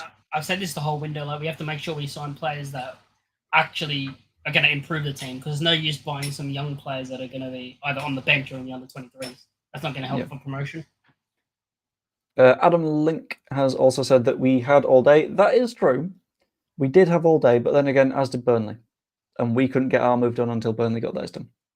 Because our move was reliant on theirs getting done. So it's an unfortunate thing, but it's a thing that you somewhat have to deal with on a deadline day when you're dealing with players that are sort of relying on a little bit of movement to go forward. I'll just be one quick second. I've just got to ping someone a message. I'm just waiting for Leeds to tweet, don't go to bed just yet. I feel like we're going to get that tweet.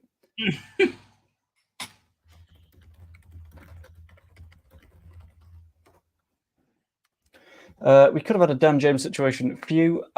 We can say few for now, because I feel like still potentially space for the movement. I think we're going to get it over the line.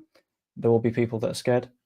The Burnley Way have tweeted. They're still expecting the following before the window closes. Incoming is Assignon. This is before the announcement, obviously. With outgoings being Zaroury going to Hull City and Roberts going to Leeds. So that is, again, another positive side because Burnley fans are also expecting it. Nothing on Manuel Benson, which is not too bothered. But the Burnley Way seemed to be a fairly reliable insider thing because they called that the move to Burnley was done before the initial announcement. So that is incredibly helpful to have a source from another club that is able to just go, no, yeah, it's completely fine. It's all going to happen. Ampadu and Gray have really helped us in defence. I definitely agree with that, to be honest with you. I think defensively, Ampadu is probably the best defensive midfielder in the Championship, in my opinion. I don't know who really stretches him for that spot, but he's definitely there. That would be Kayla coming back. Is Connor Roberts any good? I think Connor Roberts he's rotation Premier League good, which means that he's probably good enough. Yeah. Last time in the Championship. Hello. Go on.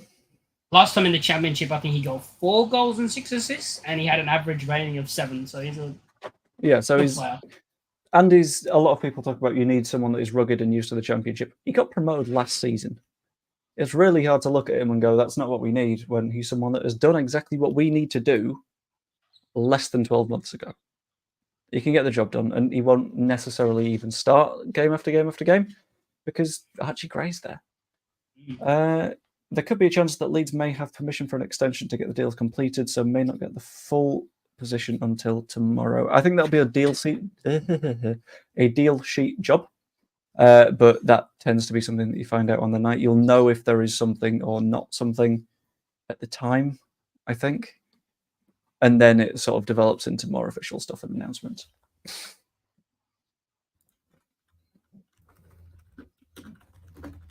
One second.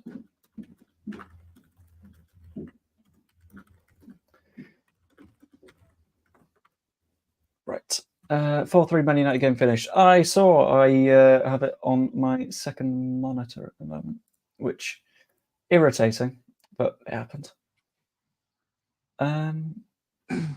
Yeah, there's still more confirmation on the Assignon thing. I feel like we're just going to shit house it at 11. If I'm a social media manager right now, I probably tweet "Don't go to bed just yet" at past. Save the proper confirmation tweet until 11, just to make us sweat a bit. Or you copy the initial follow-up tweet that came from "Don't go to bed just yet," which is us, I think, selling someone, and then they're going, "No, wait, hold on, wrong one," and then they correct it. I think that's the best way to mess with us, and I think at this point that's all the social media manager wants to do. I think we'll get something at past now that the Assignon move is guaranteed. I'm still clutching at straws. There are no straws to clutch. I think we're fine.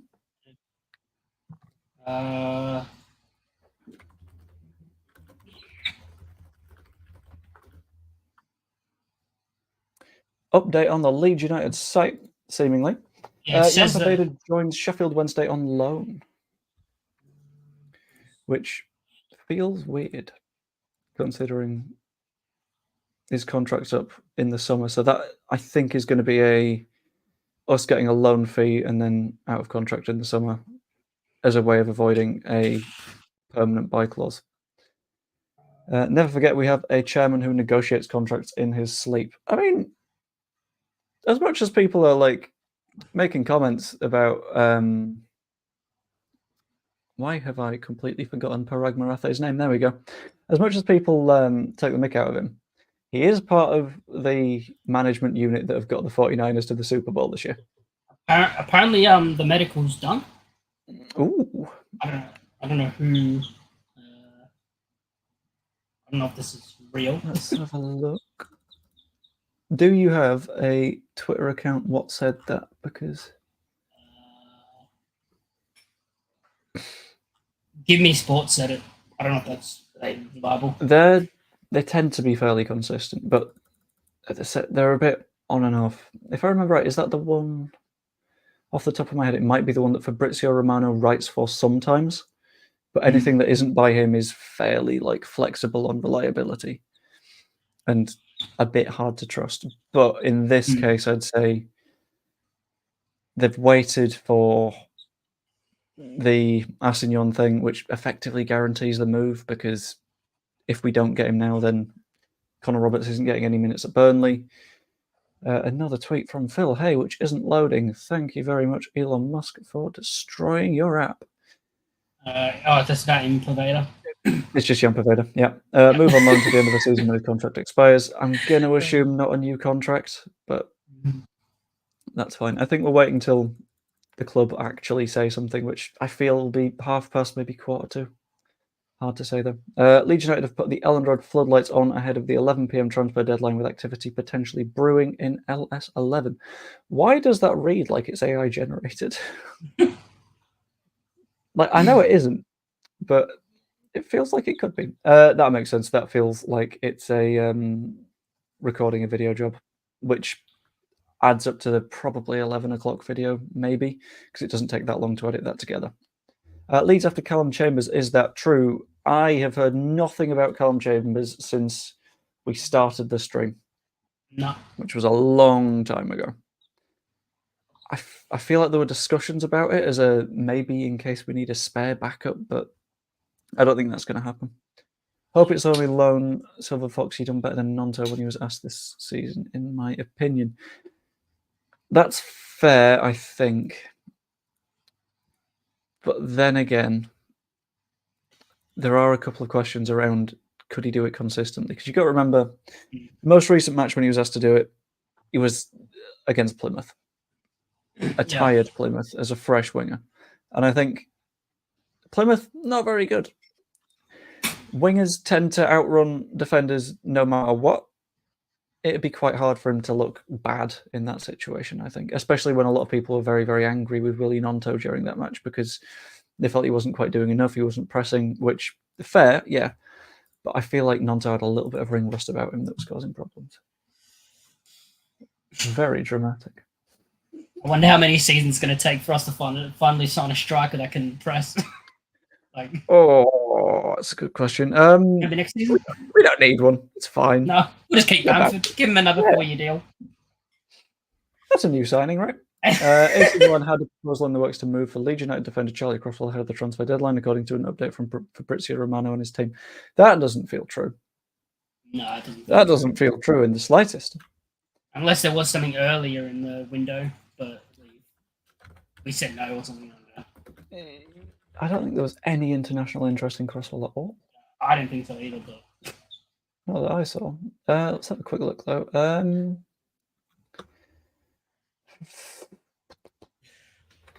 Crosswell. People on Twitter are just getting nervous and nervous. 30 minutes. Hey guys, we're running out of time. We'll be fine. No,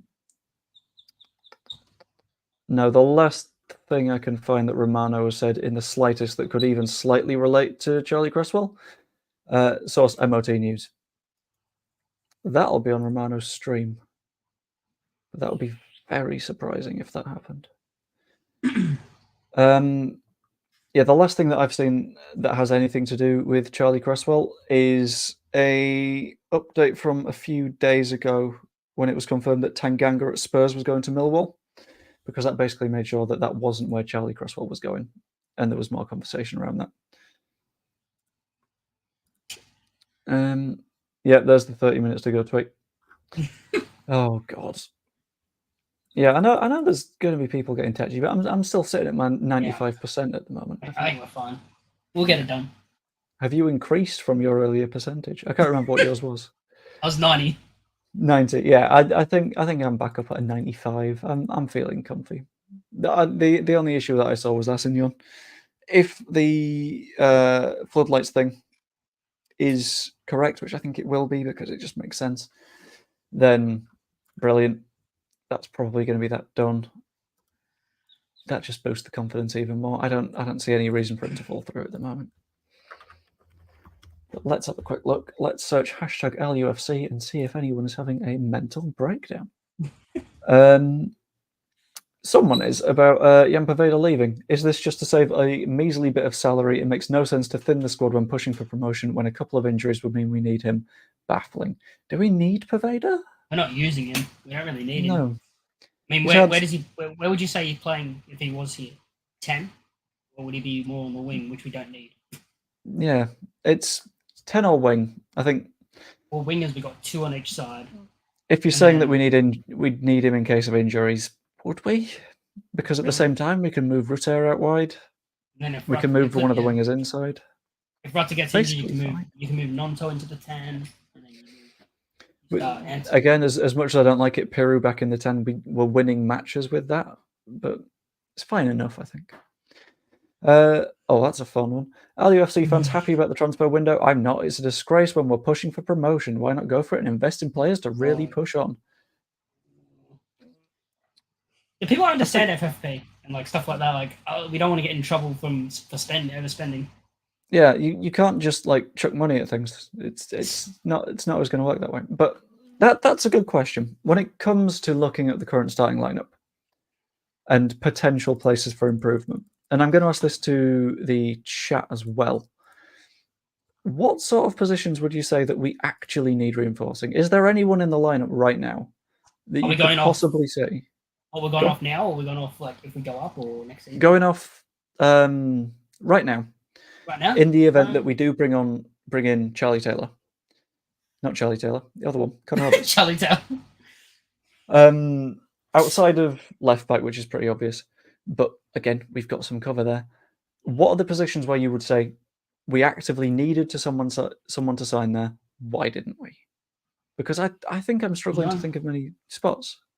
Because currently there is a reason that we are at the top of the table right now, and it's the fact that every single player in that first team has been doing their job. If you want to push it, you could say a 10, but besides that, no one really. Yeah, I think 10 in could be a good thing. Absolutely, because someone in is always good. I get this argument, but you can play Bamford, Pirro, Rutter. You don't really need a 9. Yeah, you've got a few options, and I see what you mean in the case of you need a certain type of number 9, like in the someone in the Bamford mold that is going to press is going to drag their centre backs around the place. But who? I think is the question. If Mitchell, you can think of an example of who you would sign. Brilliant. However, a slight issue with that is it's January, prices are through the roof. It's impossible to sign anyone.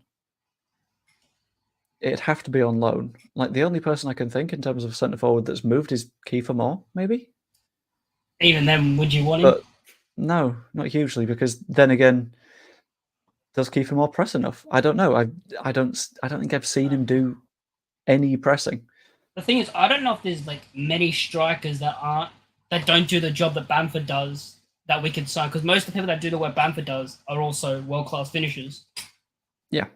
And Bamper's like that one that just, if he just had that finishing aspect to him, he'd be playing for England still. yeah, and that's the thing. A lot of the time, he does still have that finishing aspect. Like the last time he had a fully fit season, I keep going back to this stat. The first season in the Premier League, 17 goals, fourth hate best scorer in the league, behind I bring Salah, it Kane, up. Son. Yeah. I bring it up, but people always go, "Oh, no fans," but that's stupid. It's like that doesn't count. He's still Yeah. it's the same. You still kick a ball, it still goes into a net. But then The you can even go mechanics back are the this. same. You can go back the season before 16. He scored 16 goals and we got promoted.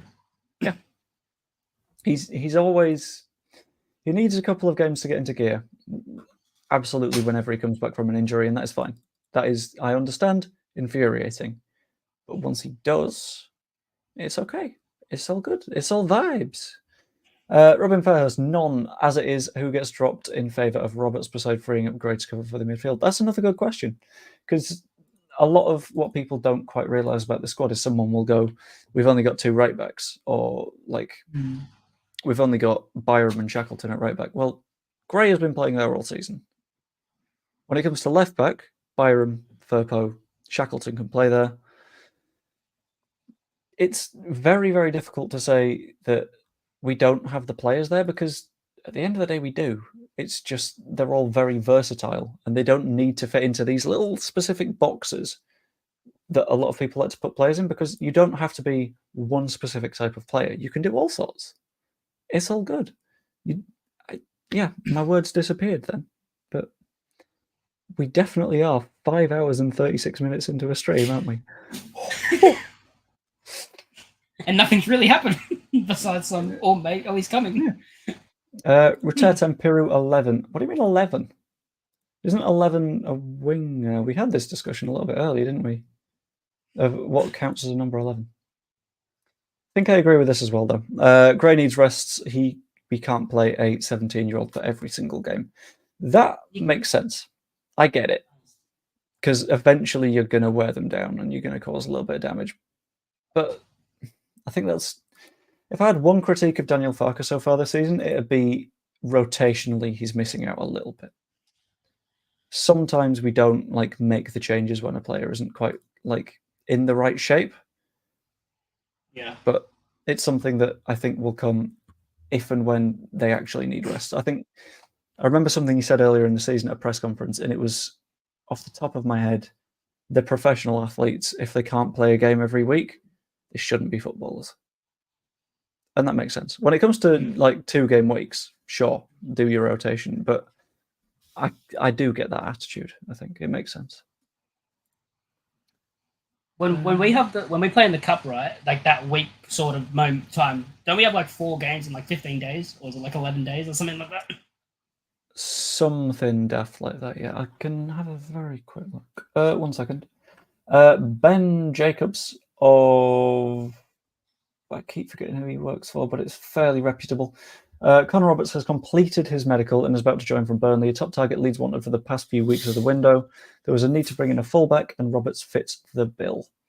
So it feels like it's done. We're just waiting on an official announcement right now. Left back's the one for me. Left back's the one for me. 2 injury-prone left backs, so if either gets cropped or both, we're experimenting with unknown quantities again. That's fair. I get that. And if we get promoted, I think left back is the first person on the list. It's a big if, because it's a fight all the way to the end. That was a nice hiccup. But so, hold on. I'd rather have Ruter playing behind Peru. Peru's a better finisher. Yeah, Peru is the better finisher. That's without a doubt, but that's where you get into talking positional nerdy football. And I'm going to bring up a tactics diagram in a second. But Black Badge, one of my moderators and my only brother, not my only brother-in-law, I've got 2 of those as well, sent me a Phil tweet. Poveda joins Sheffield Wednesday, moves a loan deal, etc., etc. Someone asked, Philip, where is Mr. Roberts? To which Phil Hay replies, in my basement. Which... Although we're getting into a touch of the parags in that one, I think.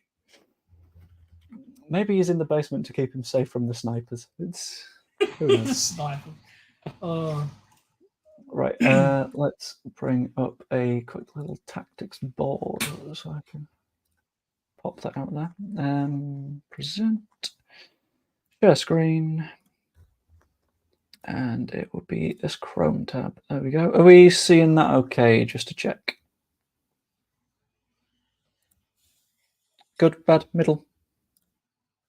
Yeah, are we working? Yep. Seems good, right. You can't see my mouse, but that's not a problem. What's Joel Piro's number again? 7, isn't it? 7. Yeah. Peru. With Rutter being number 24. 24? Feel right. Yes, number 24. And then I will chuck in a Bamford, who can wait on the bench for now. 20 being Dan James, Daniel James on the right. And can I be bothered writing Somerville? Yeah, why not? Somerville on the left. Right. Let's pick a colour. We're against Team Red.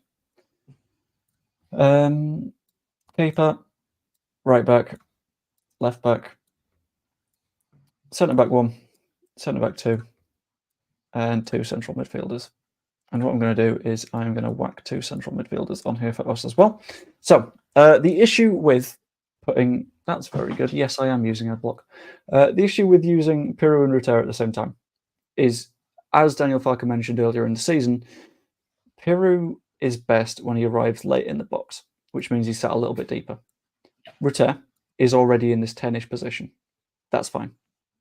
But when they're in the same sort of spot, it becomes so much easier for a defence to go, no, we'll close this.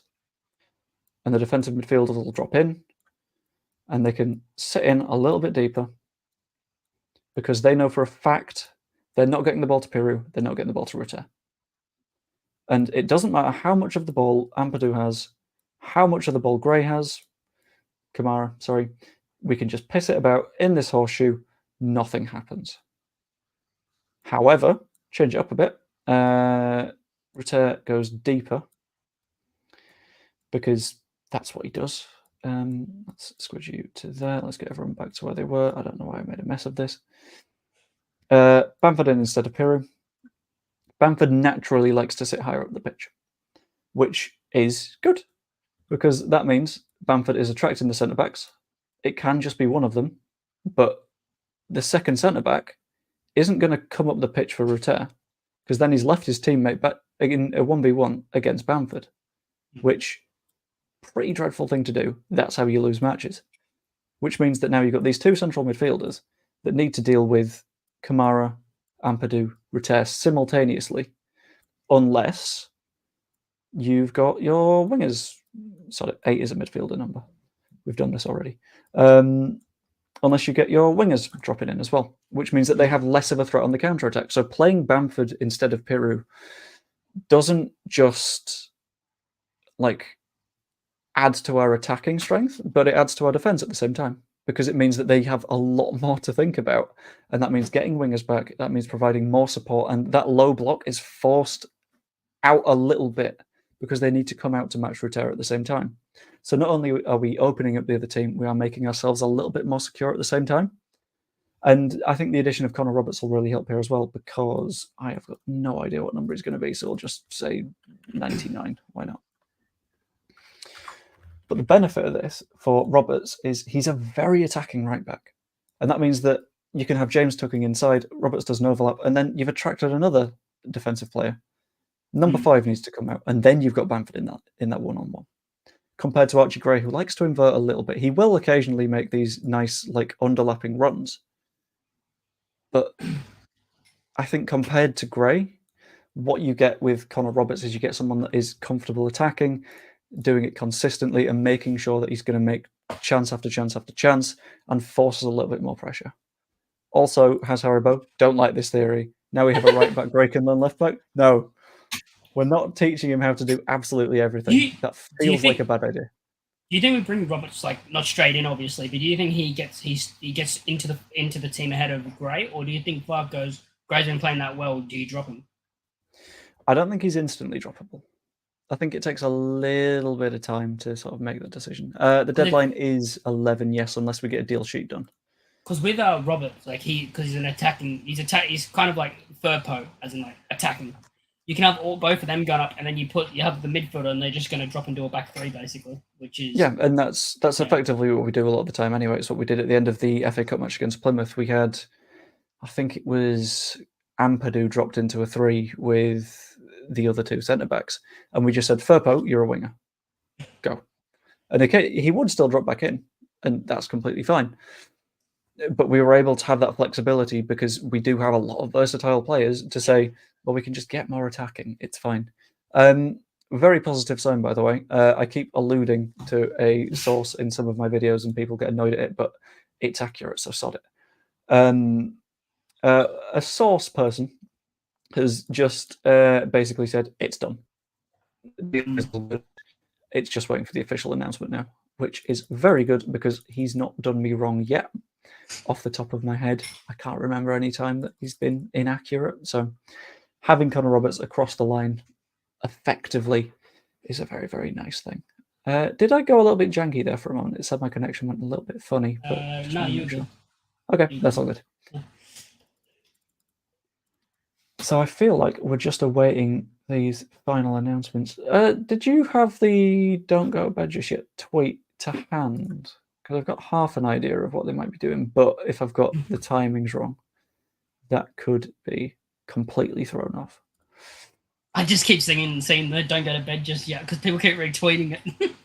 I know, that's what I'm looking for. I'm looking for the time that it happened. February 3rd, 2017. Do we have the specific time of the date? I don't know. It's fine. Bombs. Okay, that's fine. I was sort of hoping that it'd be like at 10:50 or something like that. So I was like, they're aiming for the same time, I see. Thomas O'Leary asks, is the Poveda deal a loan or a permanent? It's a complicated one. Realistically, it's permanent. Realistically, I don't think we see Jan Poveda in a Leeds United shirt again, which is a little bit sad because I quite like him, but his contract's running out. On paper, it's down as a loan. It's like Ailing's, basically. Yeah, it's the same case as Ailing. The ongoing theory is that because I know we had a sell-on clause with Manchester City, the theory at the moment is that said sell-on clause might be completely evaded if it comes in the form of a loan fee rather than a permanent fee, because we won't have needed to give City money if Blackburn took him on loan a couple of seasons ago, or Blackpool last season. Yeah, in essence, it's permanent. In finance, it's on loan. But it's confirmed at this point, which is it's fine enough.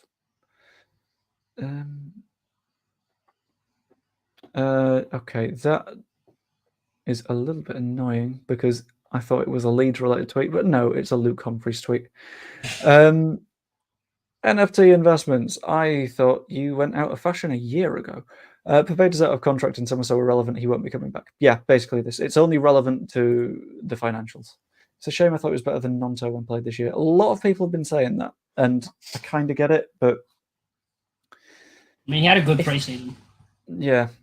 Off the top of my head as well, Poveda is a little bit older, which feels weird to say because Nonto feels like the more senior player, but I think that's just because of Nonto's quality. Poveda's a bit older. It's easier to see Nonto getting a little bit of rust, and he's not managed to play himself into any form. I think it's just a matter of time until Nonto kicks on again, in complete honesty. It's just about waiting until he's able to actually get going again. I'm going to do a super quick screen share as well, because I feel like when the tweets pop up, I'm going to want to be there. So I will share that, but I will not actually open it yet. Let's ignore you. There we go. You could just imagine like the panic of Leeds fans if it was like 3 minutes left and it hasn't been done. Yeah, if it's 3 minutes and there's not even been a single tweet, then it's going to be chaos. They do nothing, and then at 11 they just put one tweet, done. And that's it. And that's it. They don't even do a press release. They're just like, done. No, Yeah, done. there we go. Nonto is 100 times the player Paveda is. I think he has a higher ceiling. Higher ceiling, yeah. Currently, I'd say Nonto is technically the better player, but Paveda, I think, has more of the decision making and stuff like that. He's got it like he feels like he has a good idea of what he's doing when he picks up the ball, whereas Nonto feels like he picks up the ball and then it's vibes, which is fun. They're always fun players to have, but Nonto doesn't have that little bit in his head in the same way that Ruther does, where he's like, okay, this is the right thing to do now. It's more of a, what's the fun thing to do now? The writing was on the wall for Paveda when Farke let him go play for Colombia instead of keeping him for the games. I semi-agree with that one, I think. Because whilst it is telling that he went away for the internationals, it's really harsh to say to a player without any international caps, no, you can't go and play for your country. That, on the face of it, feels a little bit horrid. And yeah, it's a tough one, I think. We're going to get the don't go to bed Leeds fans work still to be done. I think so. But with 9 minutes left, a little bit spooky. Ellis Platten of Away Days has now retweeted the don't go to bed just yet, and I genuinely thought that was the club. We're a little bit late for that one.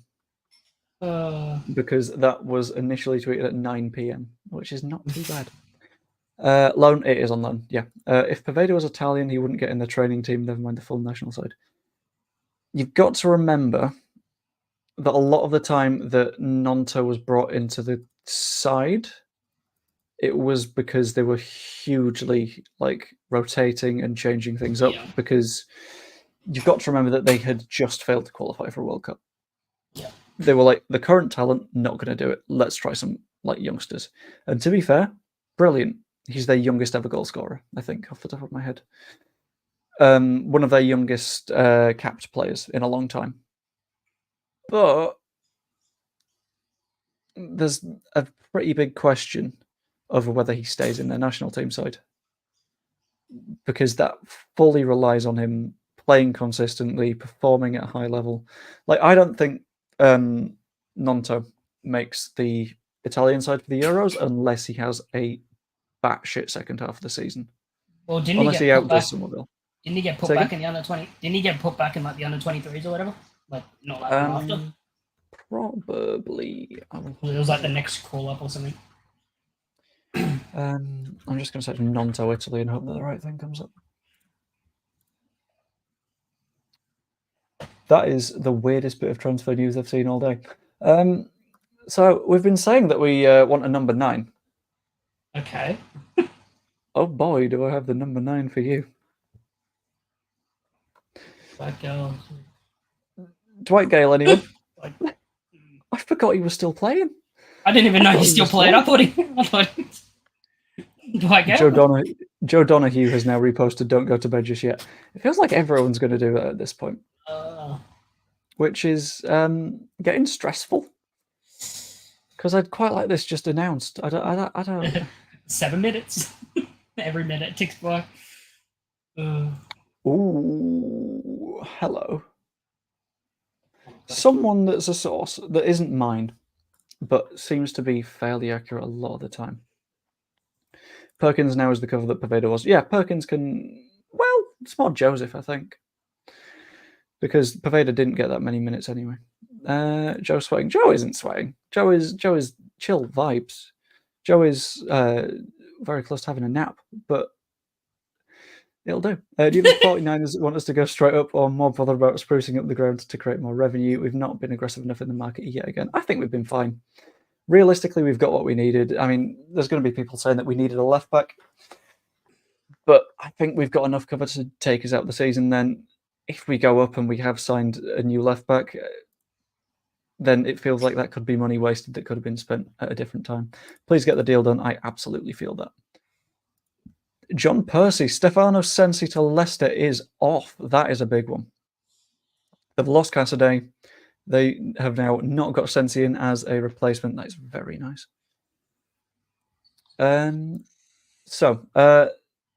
Said posty thing, and this definitely falls into the category of someone has been as vague as they can here. But Wacko 1919 has been a reliable source for other people. I've not tended to rely on him. But I like oh, this is decent. And then something a little bit subtle. I spy 2 targets here. Ooh. Which could be a little bit spicy. That means we're signing James Maddison. That does, yeah. That'll do. Yes, there you I go. wouldn't James mind Maddison's that. on his way. No. The earlier theory, it's messy. It's messy. And here's why. I'm going to have to find a way to link this in. Hold on. World Cup final. It's messy. Oh, God. No, Wikipedia. I don't care about the route to the final. There we go. Messi scored twice in the World Cup final. He was on target 2 times. Boom. There we go. There we go. He's signed. There we go. It's confirmed. Lionel Messi is joining Leeds United. Imagine. Imagine. Nuts. Like, I know that he's currently in Saudi Arabia, but Joe, good rest for you tomorrow. It would be a good rest for me tomorrow, but I've still not recorded my preview for the Bristol match. I told myself I'd do that today. That feels like that's tomorrow's problem, which is good. I think the preview is going to be, hi guys, I want to have a nap. I think we're going to win. Yeah, we'll probably win. Bristol don't score many. Bristol don't concede many. We'll win 5-0. There we go. I've just done my preview. There we go. I'll release it as a YouTube short. Why not?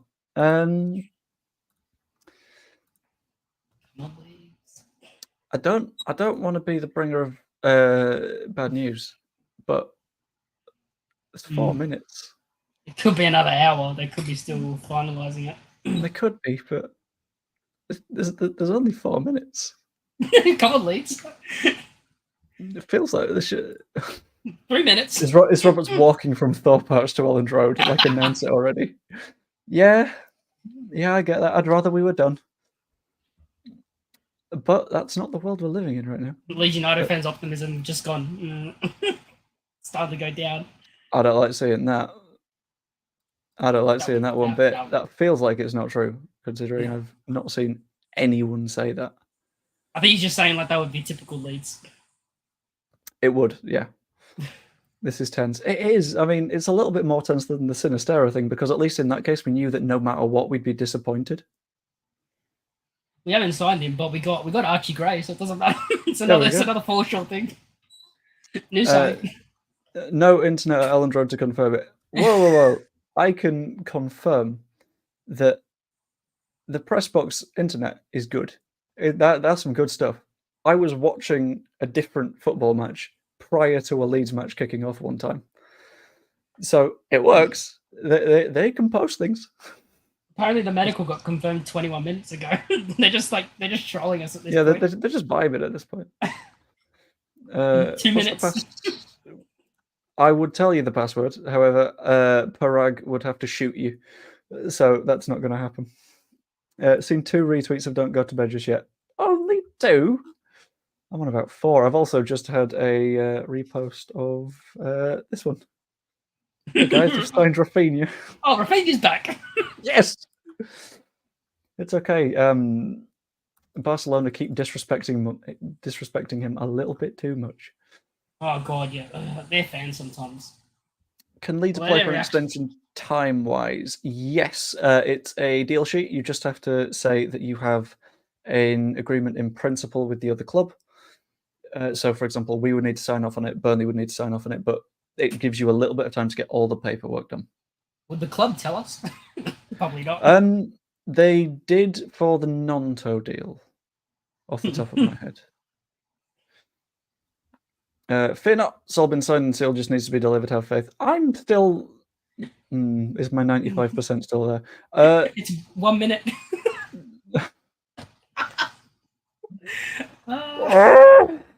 Leeds United Football Club. 92. It's a 92% at the moment. Wilson's just up into Gravely's, or is he more of a Subway guy? I don't know. What does Robert? We need something to distract us from the fact that we are in a permanent state of panic. What's Connor Roberts' Subway order? Are we thinking? I think being a Burnley player, I think he just has ham. No Ham. veg, Just no sauce, ham. just ham. He doesn't even have the bread. It's just meat. It's like, what do you want? Ham. It's What 11 type of bread? o'clock. Ham. The clock has struck. Oh, Leeds United, don't do It's this 11. again.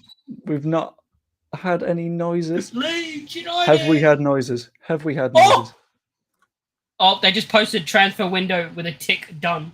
Basically, I think they've just posted 2024 January transfer window with a tick. That tells us a lot. These replies. Yeah, pretty much. That could just mean it's done, by the way. Yeah, it's just like The window's done. open. We did nothing, but the window's done. Oh, Leeds United. Please get it together. This Hold on. football club. I'm gonna rename the stream to Collective Panic Attack or something like that.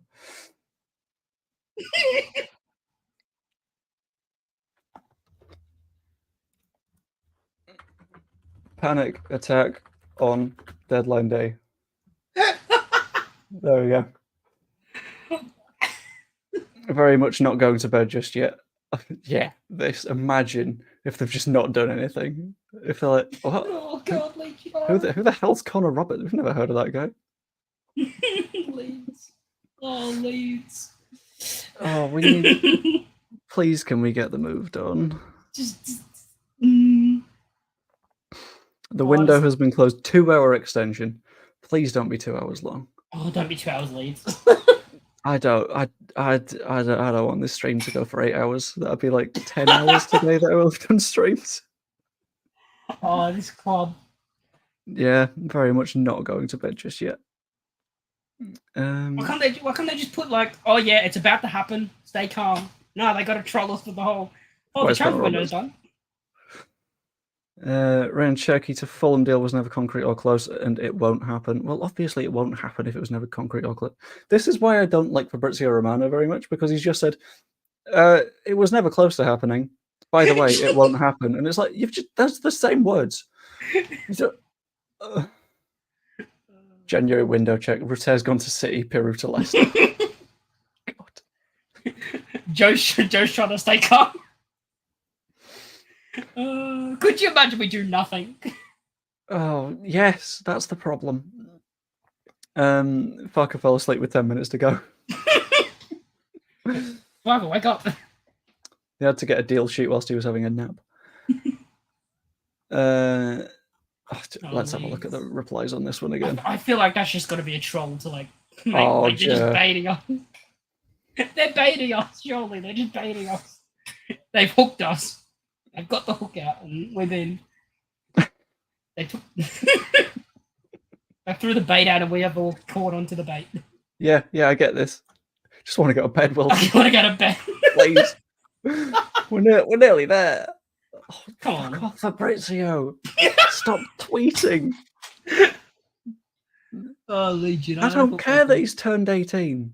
Stop focusing on the age of children, Fabrizio. Jesus, it's getting weird. It's 1 a.m. in South Africa and still can't go to bed. I don't know what I'm doing. Oh, Leeds. Perez couldn't open his emails to sign in time. He thought it was 11 right for the deadline. Could you imagine if they didn't pick up the phone as well? No, you've missed the whole thing, Andrew. The entire gist is we've been saying throughout that Parag has been like on Gravely's roof with a sniper rifle, waiting for photography people outside the East End just to make sure that no one gets a snap of him beforehand. It turns out that he was too busy hiding the bodies to sign all the paperwork, so it didn't matter predicting his identity. Maybe he thought he was a fan. He shot the wrong person. Oh, Connor Roberts. Poor comms. I think this is the opposite of poor communications. I think this is like the club's just got to be sitting there laughing. If you want to banter the club, you're doing it perfectly. Oh, this football club. starting to believe we're not signing anyone. If anything, this tweet has made me more confident that we definitely are. If we're not signing someone, a club just doesn't say anything because it knows there is hype, so it just wouldn't touch this. Whereas this has given me confidence. This has put me back to a 99%, I think. Romano sniffs sweaty socks. Depending on if one of my OGs is here. I think this time in the summer window, I think was when Louis Sinistera eats baby pandas started an in-joke in my chat. So what happened then? It's a good question. Leeds tweet. Someone's looking Welsh. Oh, I wonder if they are Welsh. Like, of course I wonder they're if they Welsh. are. Of course they're Welsh. We know they're Welsh. Just tell us who they are. Confirm It's got to be it. done. They did this. They surely can't do this if it's not done. No, It's imagine. Leeds United. It's Leeds United. Imagine that it's not No. actually the fact that we've signed Connor Roberts. Just imagine if it's we've signed Gareth Bale as an under-18s coach. No, don't want that. Don't even joke. Could you imagine it's like someone else, like another Welsh player just signs? Yeah, it's just some Welsh bloke feeling like some young 18-year-old Welsh striker. Has he signed or what? Probably. We're just Probably. waiting on I'm the guessing official by announcement this. at this point. I'm guessing by this. If it's not, then this is the most evil thing. So I'm guessing it is only one signing because Leeds have done. unless Yeah. Leeds signed 2 Welsh players. Yeah, unless you can go beyond the bottom here and it's just also 2024. Oh god. Yeah, it feels like Connor Roberts is basically done now. We're just waiting for the Come on, Leeds, just Phil and Graham Yeah. tweet. Oh no, don't bring up fucking Alan Partridge. I've had enough of him today.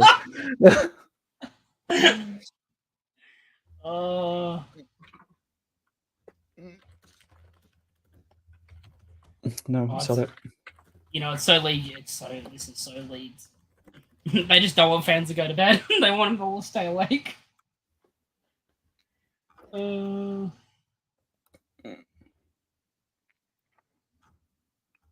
love how this is just refresh. Eventually something will happen. Something's gonna happen soon. Oh. I like that one. Leeds United. That's not Welsh. Although I'm not entirely sure what that actually means because for some reason Google would not translate it. So let's give it another go. Just tell us. They should put it in English. Don't go to bed just yet in Welsh. Like, is it actually? It's don't go to bed yet. It's gonna be like another hour. Oh, it's perfect. Honestly, as shithousing on social media goes, that is top tier. Fair play. Oh no, Leeds United. That's the thing. I can't be mad. I fully respect that. It's very It's well so played. good. What if we signed Pablo?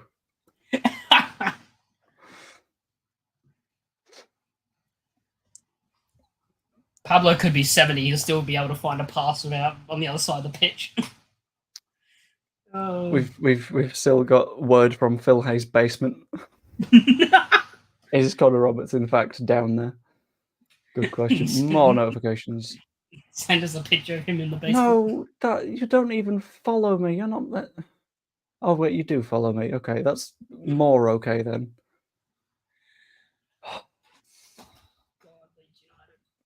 Don't go to bed Like Alan just yet. Partridge. I'm gonna have to start rolling with the fact that I look like Alan Partridge, and I don't like it. Are you happy with what your club has done this transfer window? No, because it's stressing me No, out. we've done nothing at the moment. At the moment, we've done absolutely nothing. Oh, Leeds. Son of. Do you follow me or no? You do? Okay, that's fine. I don't hate that. I think we're waiting for the Photoshop guy to make the graphic. How long do you think? I bet in this tab I could make a welcome Connor Roberts graphic before it comes out. Oh god.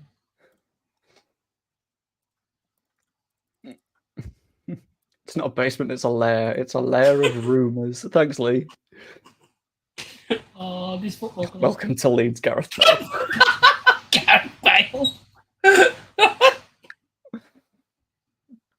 Oh, Could you imagine it's like Gareth, it's like someone else? And maybe, probably not Gareth Bale, definitely not, but just a random, just bring in a random.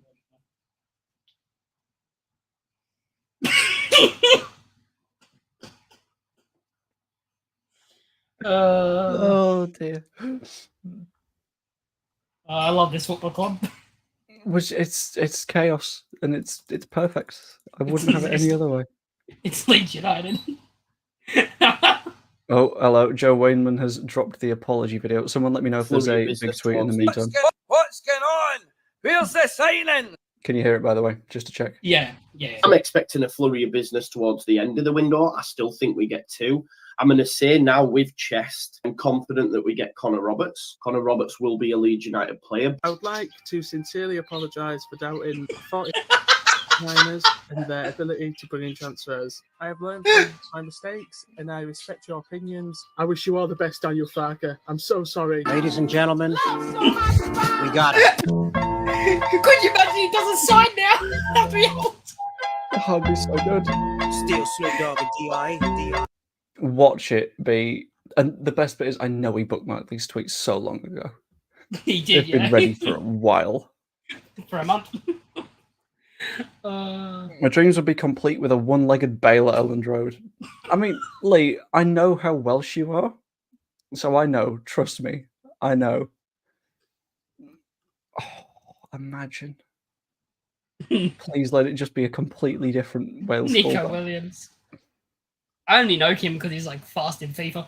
That's about all I know about him. He was always in my starter team because he was quick. I'm similar, but because FM Wonder Kid.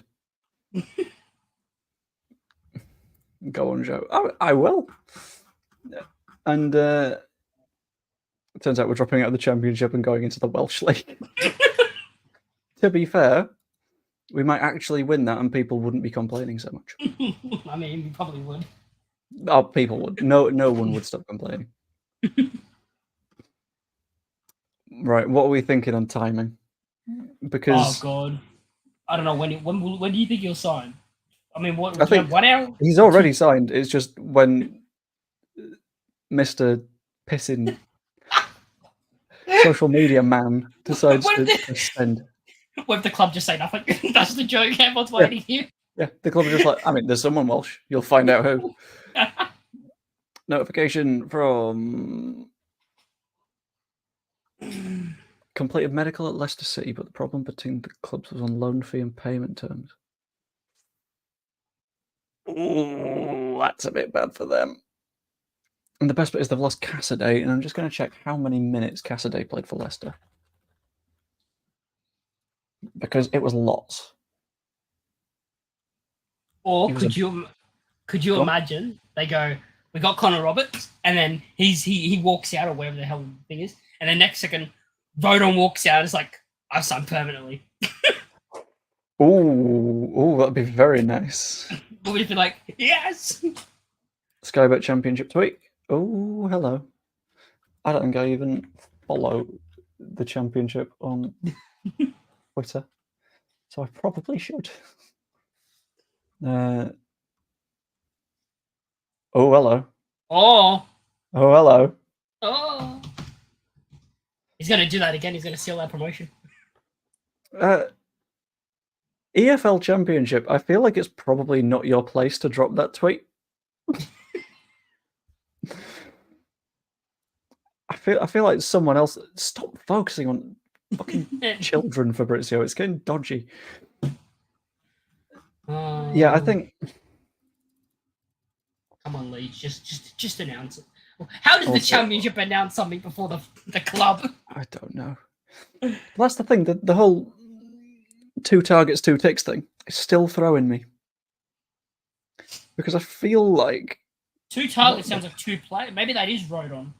I'll be happy with that. God, it could be a shout, yeah. Oh, Locks, Leicester City fan, on Joe Wainman's stream earlier, is saying that the Leicester City leadership is out of their depth. They're which top is of the league. I don't know what they're complaining delicious. of. No. Let them complain. Do you see them The at the end of more they fall their apart. last game? I think they were booing their manager. They won the game. Leeds to it. Oh. Ooh. Yay! Connor Roberts! Finally!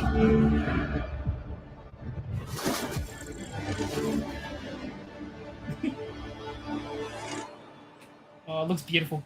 Does it? I mean, it's a very generic signing video. He I'll signed. absolutely take it. Oh, thank God. It means the job is done. Done. And in response to that, Graham Smith has posted a tweet saying bed, which I don't know if... Bed. which tells me that that's probably the last of the business, but I want to give it a few more minutes just in case. Because I know nothing else is going to happen, but that double tick threw me. Double target, yeah, that's weird. Unless it's just trying to emphasize it. I don't know. Available from Rotherham onwards. Yeah. Cup tied against Plymouth. Registered too late for tomorrow. But yeah, so he can't play tomorrow. It's away tomorrow, isn't it? At Bristol. I think, isn't it? Yes, it's away, yeah. Okay, cool.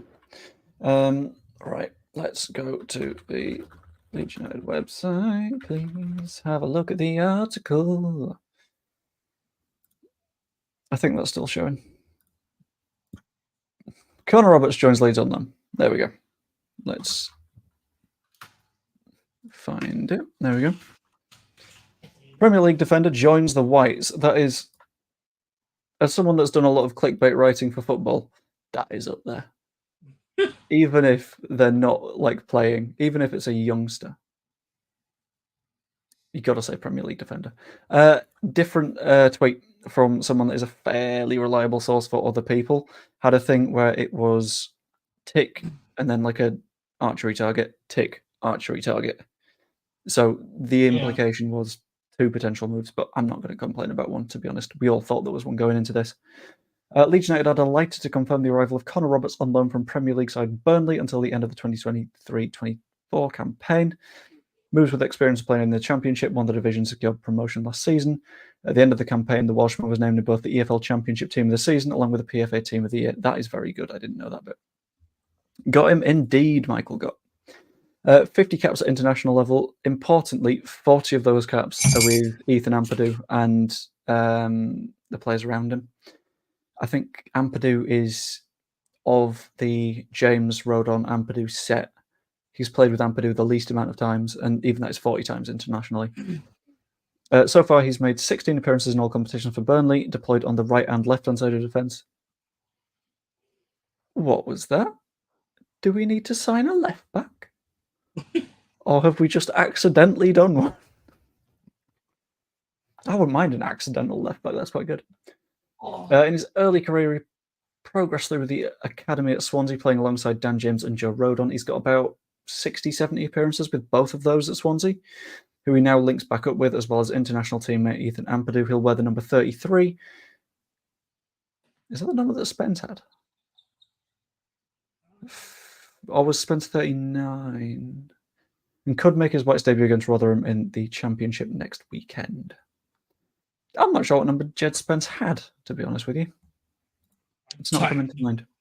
Didn't really see him much, so. No, it doesn't matter, does it really? No. Roberts done tonight. It looks like Connor Roberts is going to be the final one. This is interesting as well. Connor Roberts joins Leeds on loan from Burnley. Spoke to him earlier. Strong hints he'd like the move to become permanent. I'm going to have a very quick look at this and hope that my Athletic subscription is still present. Is that still sharing? Or it's opened in a different tab? Fantastic. Of course, he wants it to be permanent. He wants to join his Welsh boys. There we go. Okay. Quietly hopeful that his transfer to Leeds could become permanent after signing on loan from Burnley. Joins till the end of the season. Have you got a specific quote for us, Phil? Or are we just vibing here? Roberts won the championship title with Burnley last season, but having made 14 appearances, slipped out of contention under Vincent Kompany and was allowed to leave ahead of the deadline. The agreement's a straight loan, no option, no obligation to take him permanently. The 28-year-old right-back has a deal running till 2025, so at that point he'll only have 12 months on his contract, so Burnley won't be able to demand a massive fee for him. But he looks likely to pursue his long-term career elsewhere. Speaking after signing, he said, "It's something I couldn't turn down. Football's a funny game. I'll be doing my best to make a good impression on and off the pitch. Maybe in the future it can change from a straight loan." Lee, if you're still here, I know how Welsh you are. Do you mind Welsh accenting this for me? Oh, because I can't do a Connor Roberts. At the moment, it's just about coming here and trying to help.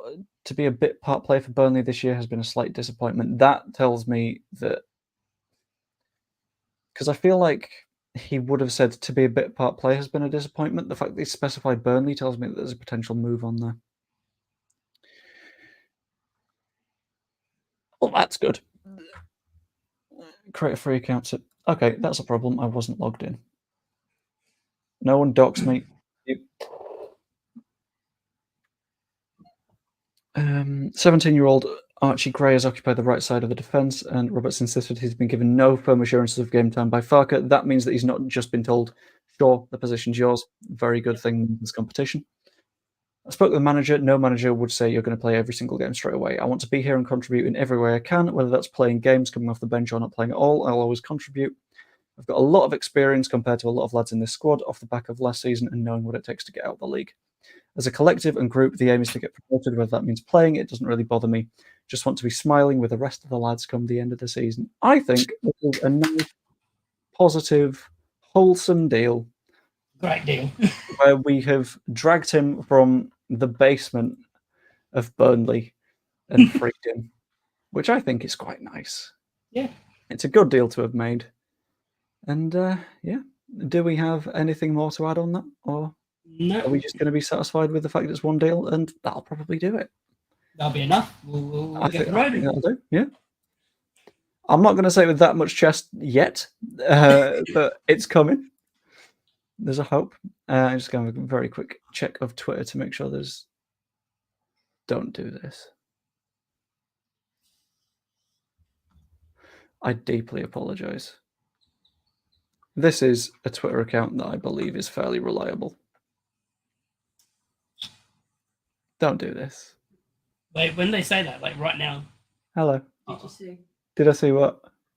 Leeds United have signed Hamilton from 2025. Leeds United have signed Lewis Hamilton from 2025? Yeah. Oh my God.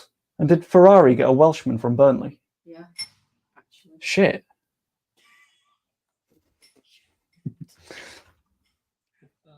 So, I don't like that tweet. That scares me. That makes me think that... What was that tweet? Why? Just... You don't need to don't go to bed just yet as every single time. It's okay. You can just let it rest. Can't you just tweet? Can't you just tweet out? You can go to bed. It was Hjelder that had 33. Signings come too late to be considered tomorrow night. Roberts is cup tied for next week's trip to Plymouth as well. So that is basically fine, I think. Oh yeah, you Not can't got a play in the problem with cup because it's a replay. That's why. Yeah, he'll be able to play for the rest of the FA Cup, but If whether we or get not we're in it, big question. Great, he can play against Villa or Chelsea. That's really gonna be a win. Delighted to confirm the arrival of Connor Roberts on loan until the end of the 23-24 campaign, which is pretty nice. And the same account has noted the Zarauri thing. So I don't know if I'm going to feel optimistic about the fact that it's just that. Or do we hope there's something else? But what I'm going to do is I am going to pop it back to that screen. I'm going to pop a quick poll in the chat because I want to see what remaining viewers think. And it's a very, very simple. And I would like your opinion on this as well, Matt. Are we happy with today's business? And I'm going to put in brackets if it's done. I think it is. I think it's someone stirring. But if it isn't, it's definitely worth talking about. Surely the club would have put something. But they put the 2 targets. Yeah, and that's 2 different in the no Twitter accounts that said different things. Oh, Leeds United. Can't we be normal? Can't we just, We could have been so sensible. But no, we decide it's time for a little bit of chaos. Wouldn't it be so Leeds, like every Leeds fan goes to bed, they wake up in the morning, and then all of a sudden, oh, we've signed someone. Someone else. Oh, what the hell? I knew Manuel Benson went a little bit quiet. I've gone to bed. That is completely understandable, just Paul. I get it. Because going to bed just yet is probably the sensible shout at this point. But, oh, God. Have you seen that Wales have tweeted? What'd they tweet? That's the one thing. There we go. Yes! Well, we're in the Welsh now. Champions League. We made it as the only Welsh football club. In the Champions League.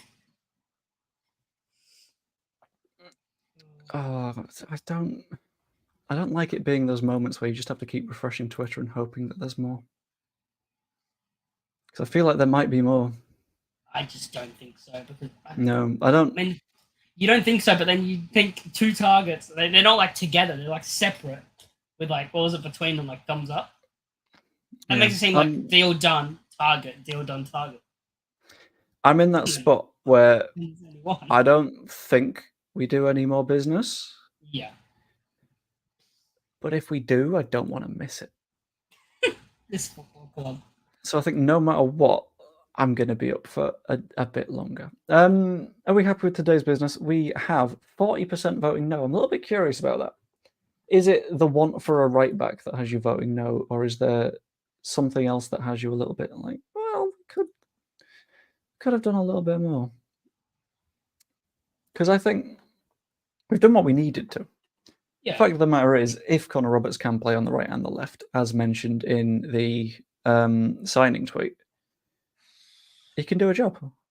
He does exactly what we need him to. And the fact of the matter is, if he can do both of those, we have cover in both of those positions now. And if we are only paying 1 player's worth of wages for that, even better. Not a problem. I don't know. What's happened is, in a matter of moments, we've gone from transfer window-based anxiety to, oh God, there's football to be played anxiety. And there's football to be played within the next 24 hours. Which could you imagine the meltdown? Could you imagine the meltdown if we lose still? Like Twitter's gonna be. There'll be some people will say something about like Farke was too focused on transfers or something stupid like that. Yeah, despite the fact that we very specifically have like a structure in which we don't get too focused on transfers because we've got someone doing that. It's okay. Exactly. Yeah. Farke, who has very specifically said several times, no, that's not my job. So someone else does the transfers. And it's like, oh, okay, that's fine. Oh, dear. But I feel like things are going to stay a little bit quiet. Is the cup the next game after this one? Yeah. So the way I'm remembering it is there was a 50-50 chance that the replay would be on my birthday, which is on the 7th, but it's not. It's on the 6th. So it's Bristol tomorrow. Tuesday is Plymouth. The following Saturday is Rotherham. And then it's either Swansea or Plymouth again. I think it's Swansea and Plymouth. Because I think we have to go to Swansea and then go to Plymouth. And one of those is a midweek match, and I can't remember in which order. I think I saw it on whose podcast was it? I think it was the Ordinary Better podcast. Someone said something about it was one of the podcasts anyway. Someone said Leeds are going to have to travel 2,250 miles. Yeah, it's enough. It's more than enough. In like 2 weeks. Still work to be done. Ian Hart showing the lights out here. Free kick. Yeah. If we can score set pieces, we'll be set for the season, I think. We haven't had really a good free kick taker, like besides Rafinha and Pablo, I guess. Yeah, I think Quick could take. Click was pens. Clickers pens, yes. Yeah. Anyway, good news for you.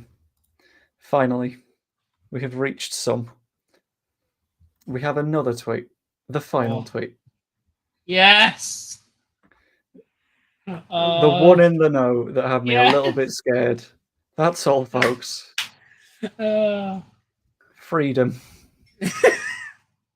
So, Oh, we're done. I hope everyone enjoyed the stream. It's been very fun. 6.5 hours. 6.5 hours. Yep. Add the hour and a half I did on Joe's various streams, and it starts to. It's a literal work day, but we move. Thank you for everyone that has newly subscribed. It is much appreciated. It's been good to have you around. Thank you, Matt, for sticking around from the early morning your time to literally 10:30 a.m. Everyone saw the sunrise. Yeah, I can see the sun through your curtains right now. Yeah, I'm just going to very quickly answer this question beforehand. I'd take Ian Hart because he's not a scum bastard. You're welcome, Robin. Good to have you. If anyone fancies popping on 4 streams in the future, it'd be much appreciated. I do them at least every Tuesday. That tends to be Football Manager and just talking Leedsy stuff. Planning on doing a few more watch-alongy things too, because they always feel quite fun. Please be that. Okay, we're fine. You're just losing your nut. Okay. But yeah, thanks for joining me. Thanks for joining us throughout this slightly bonkers transfer window. I will be seeing you later. If my match preview for tomorrow is late up, by the way, don't you dare complain. There's a good reason. Right, anyway. See you later, guys. Peace.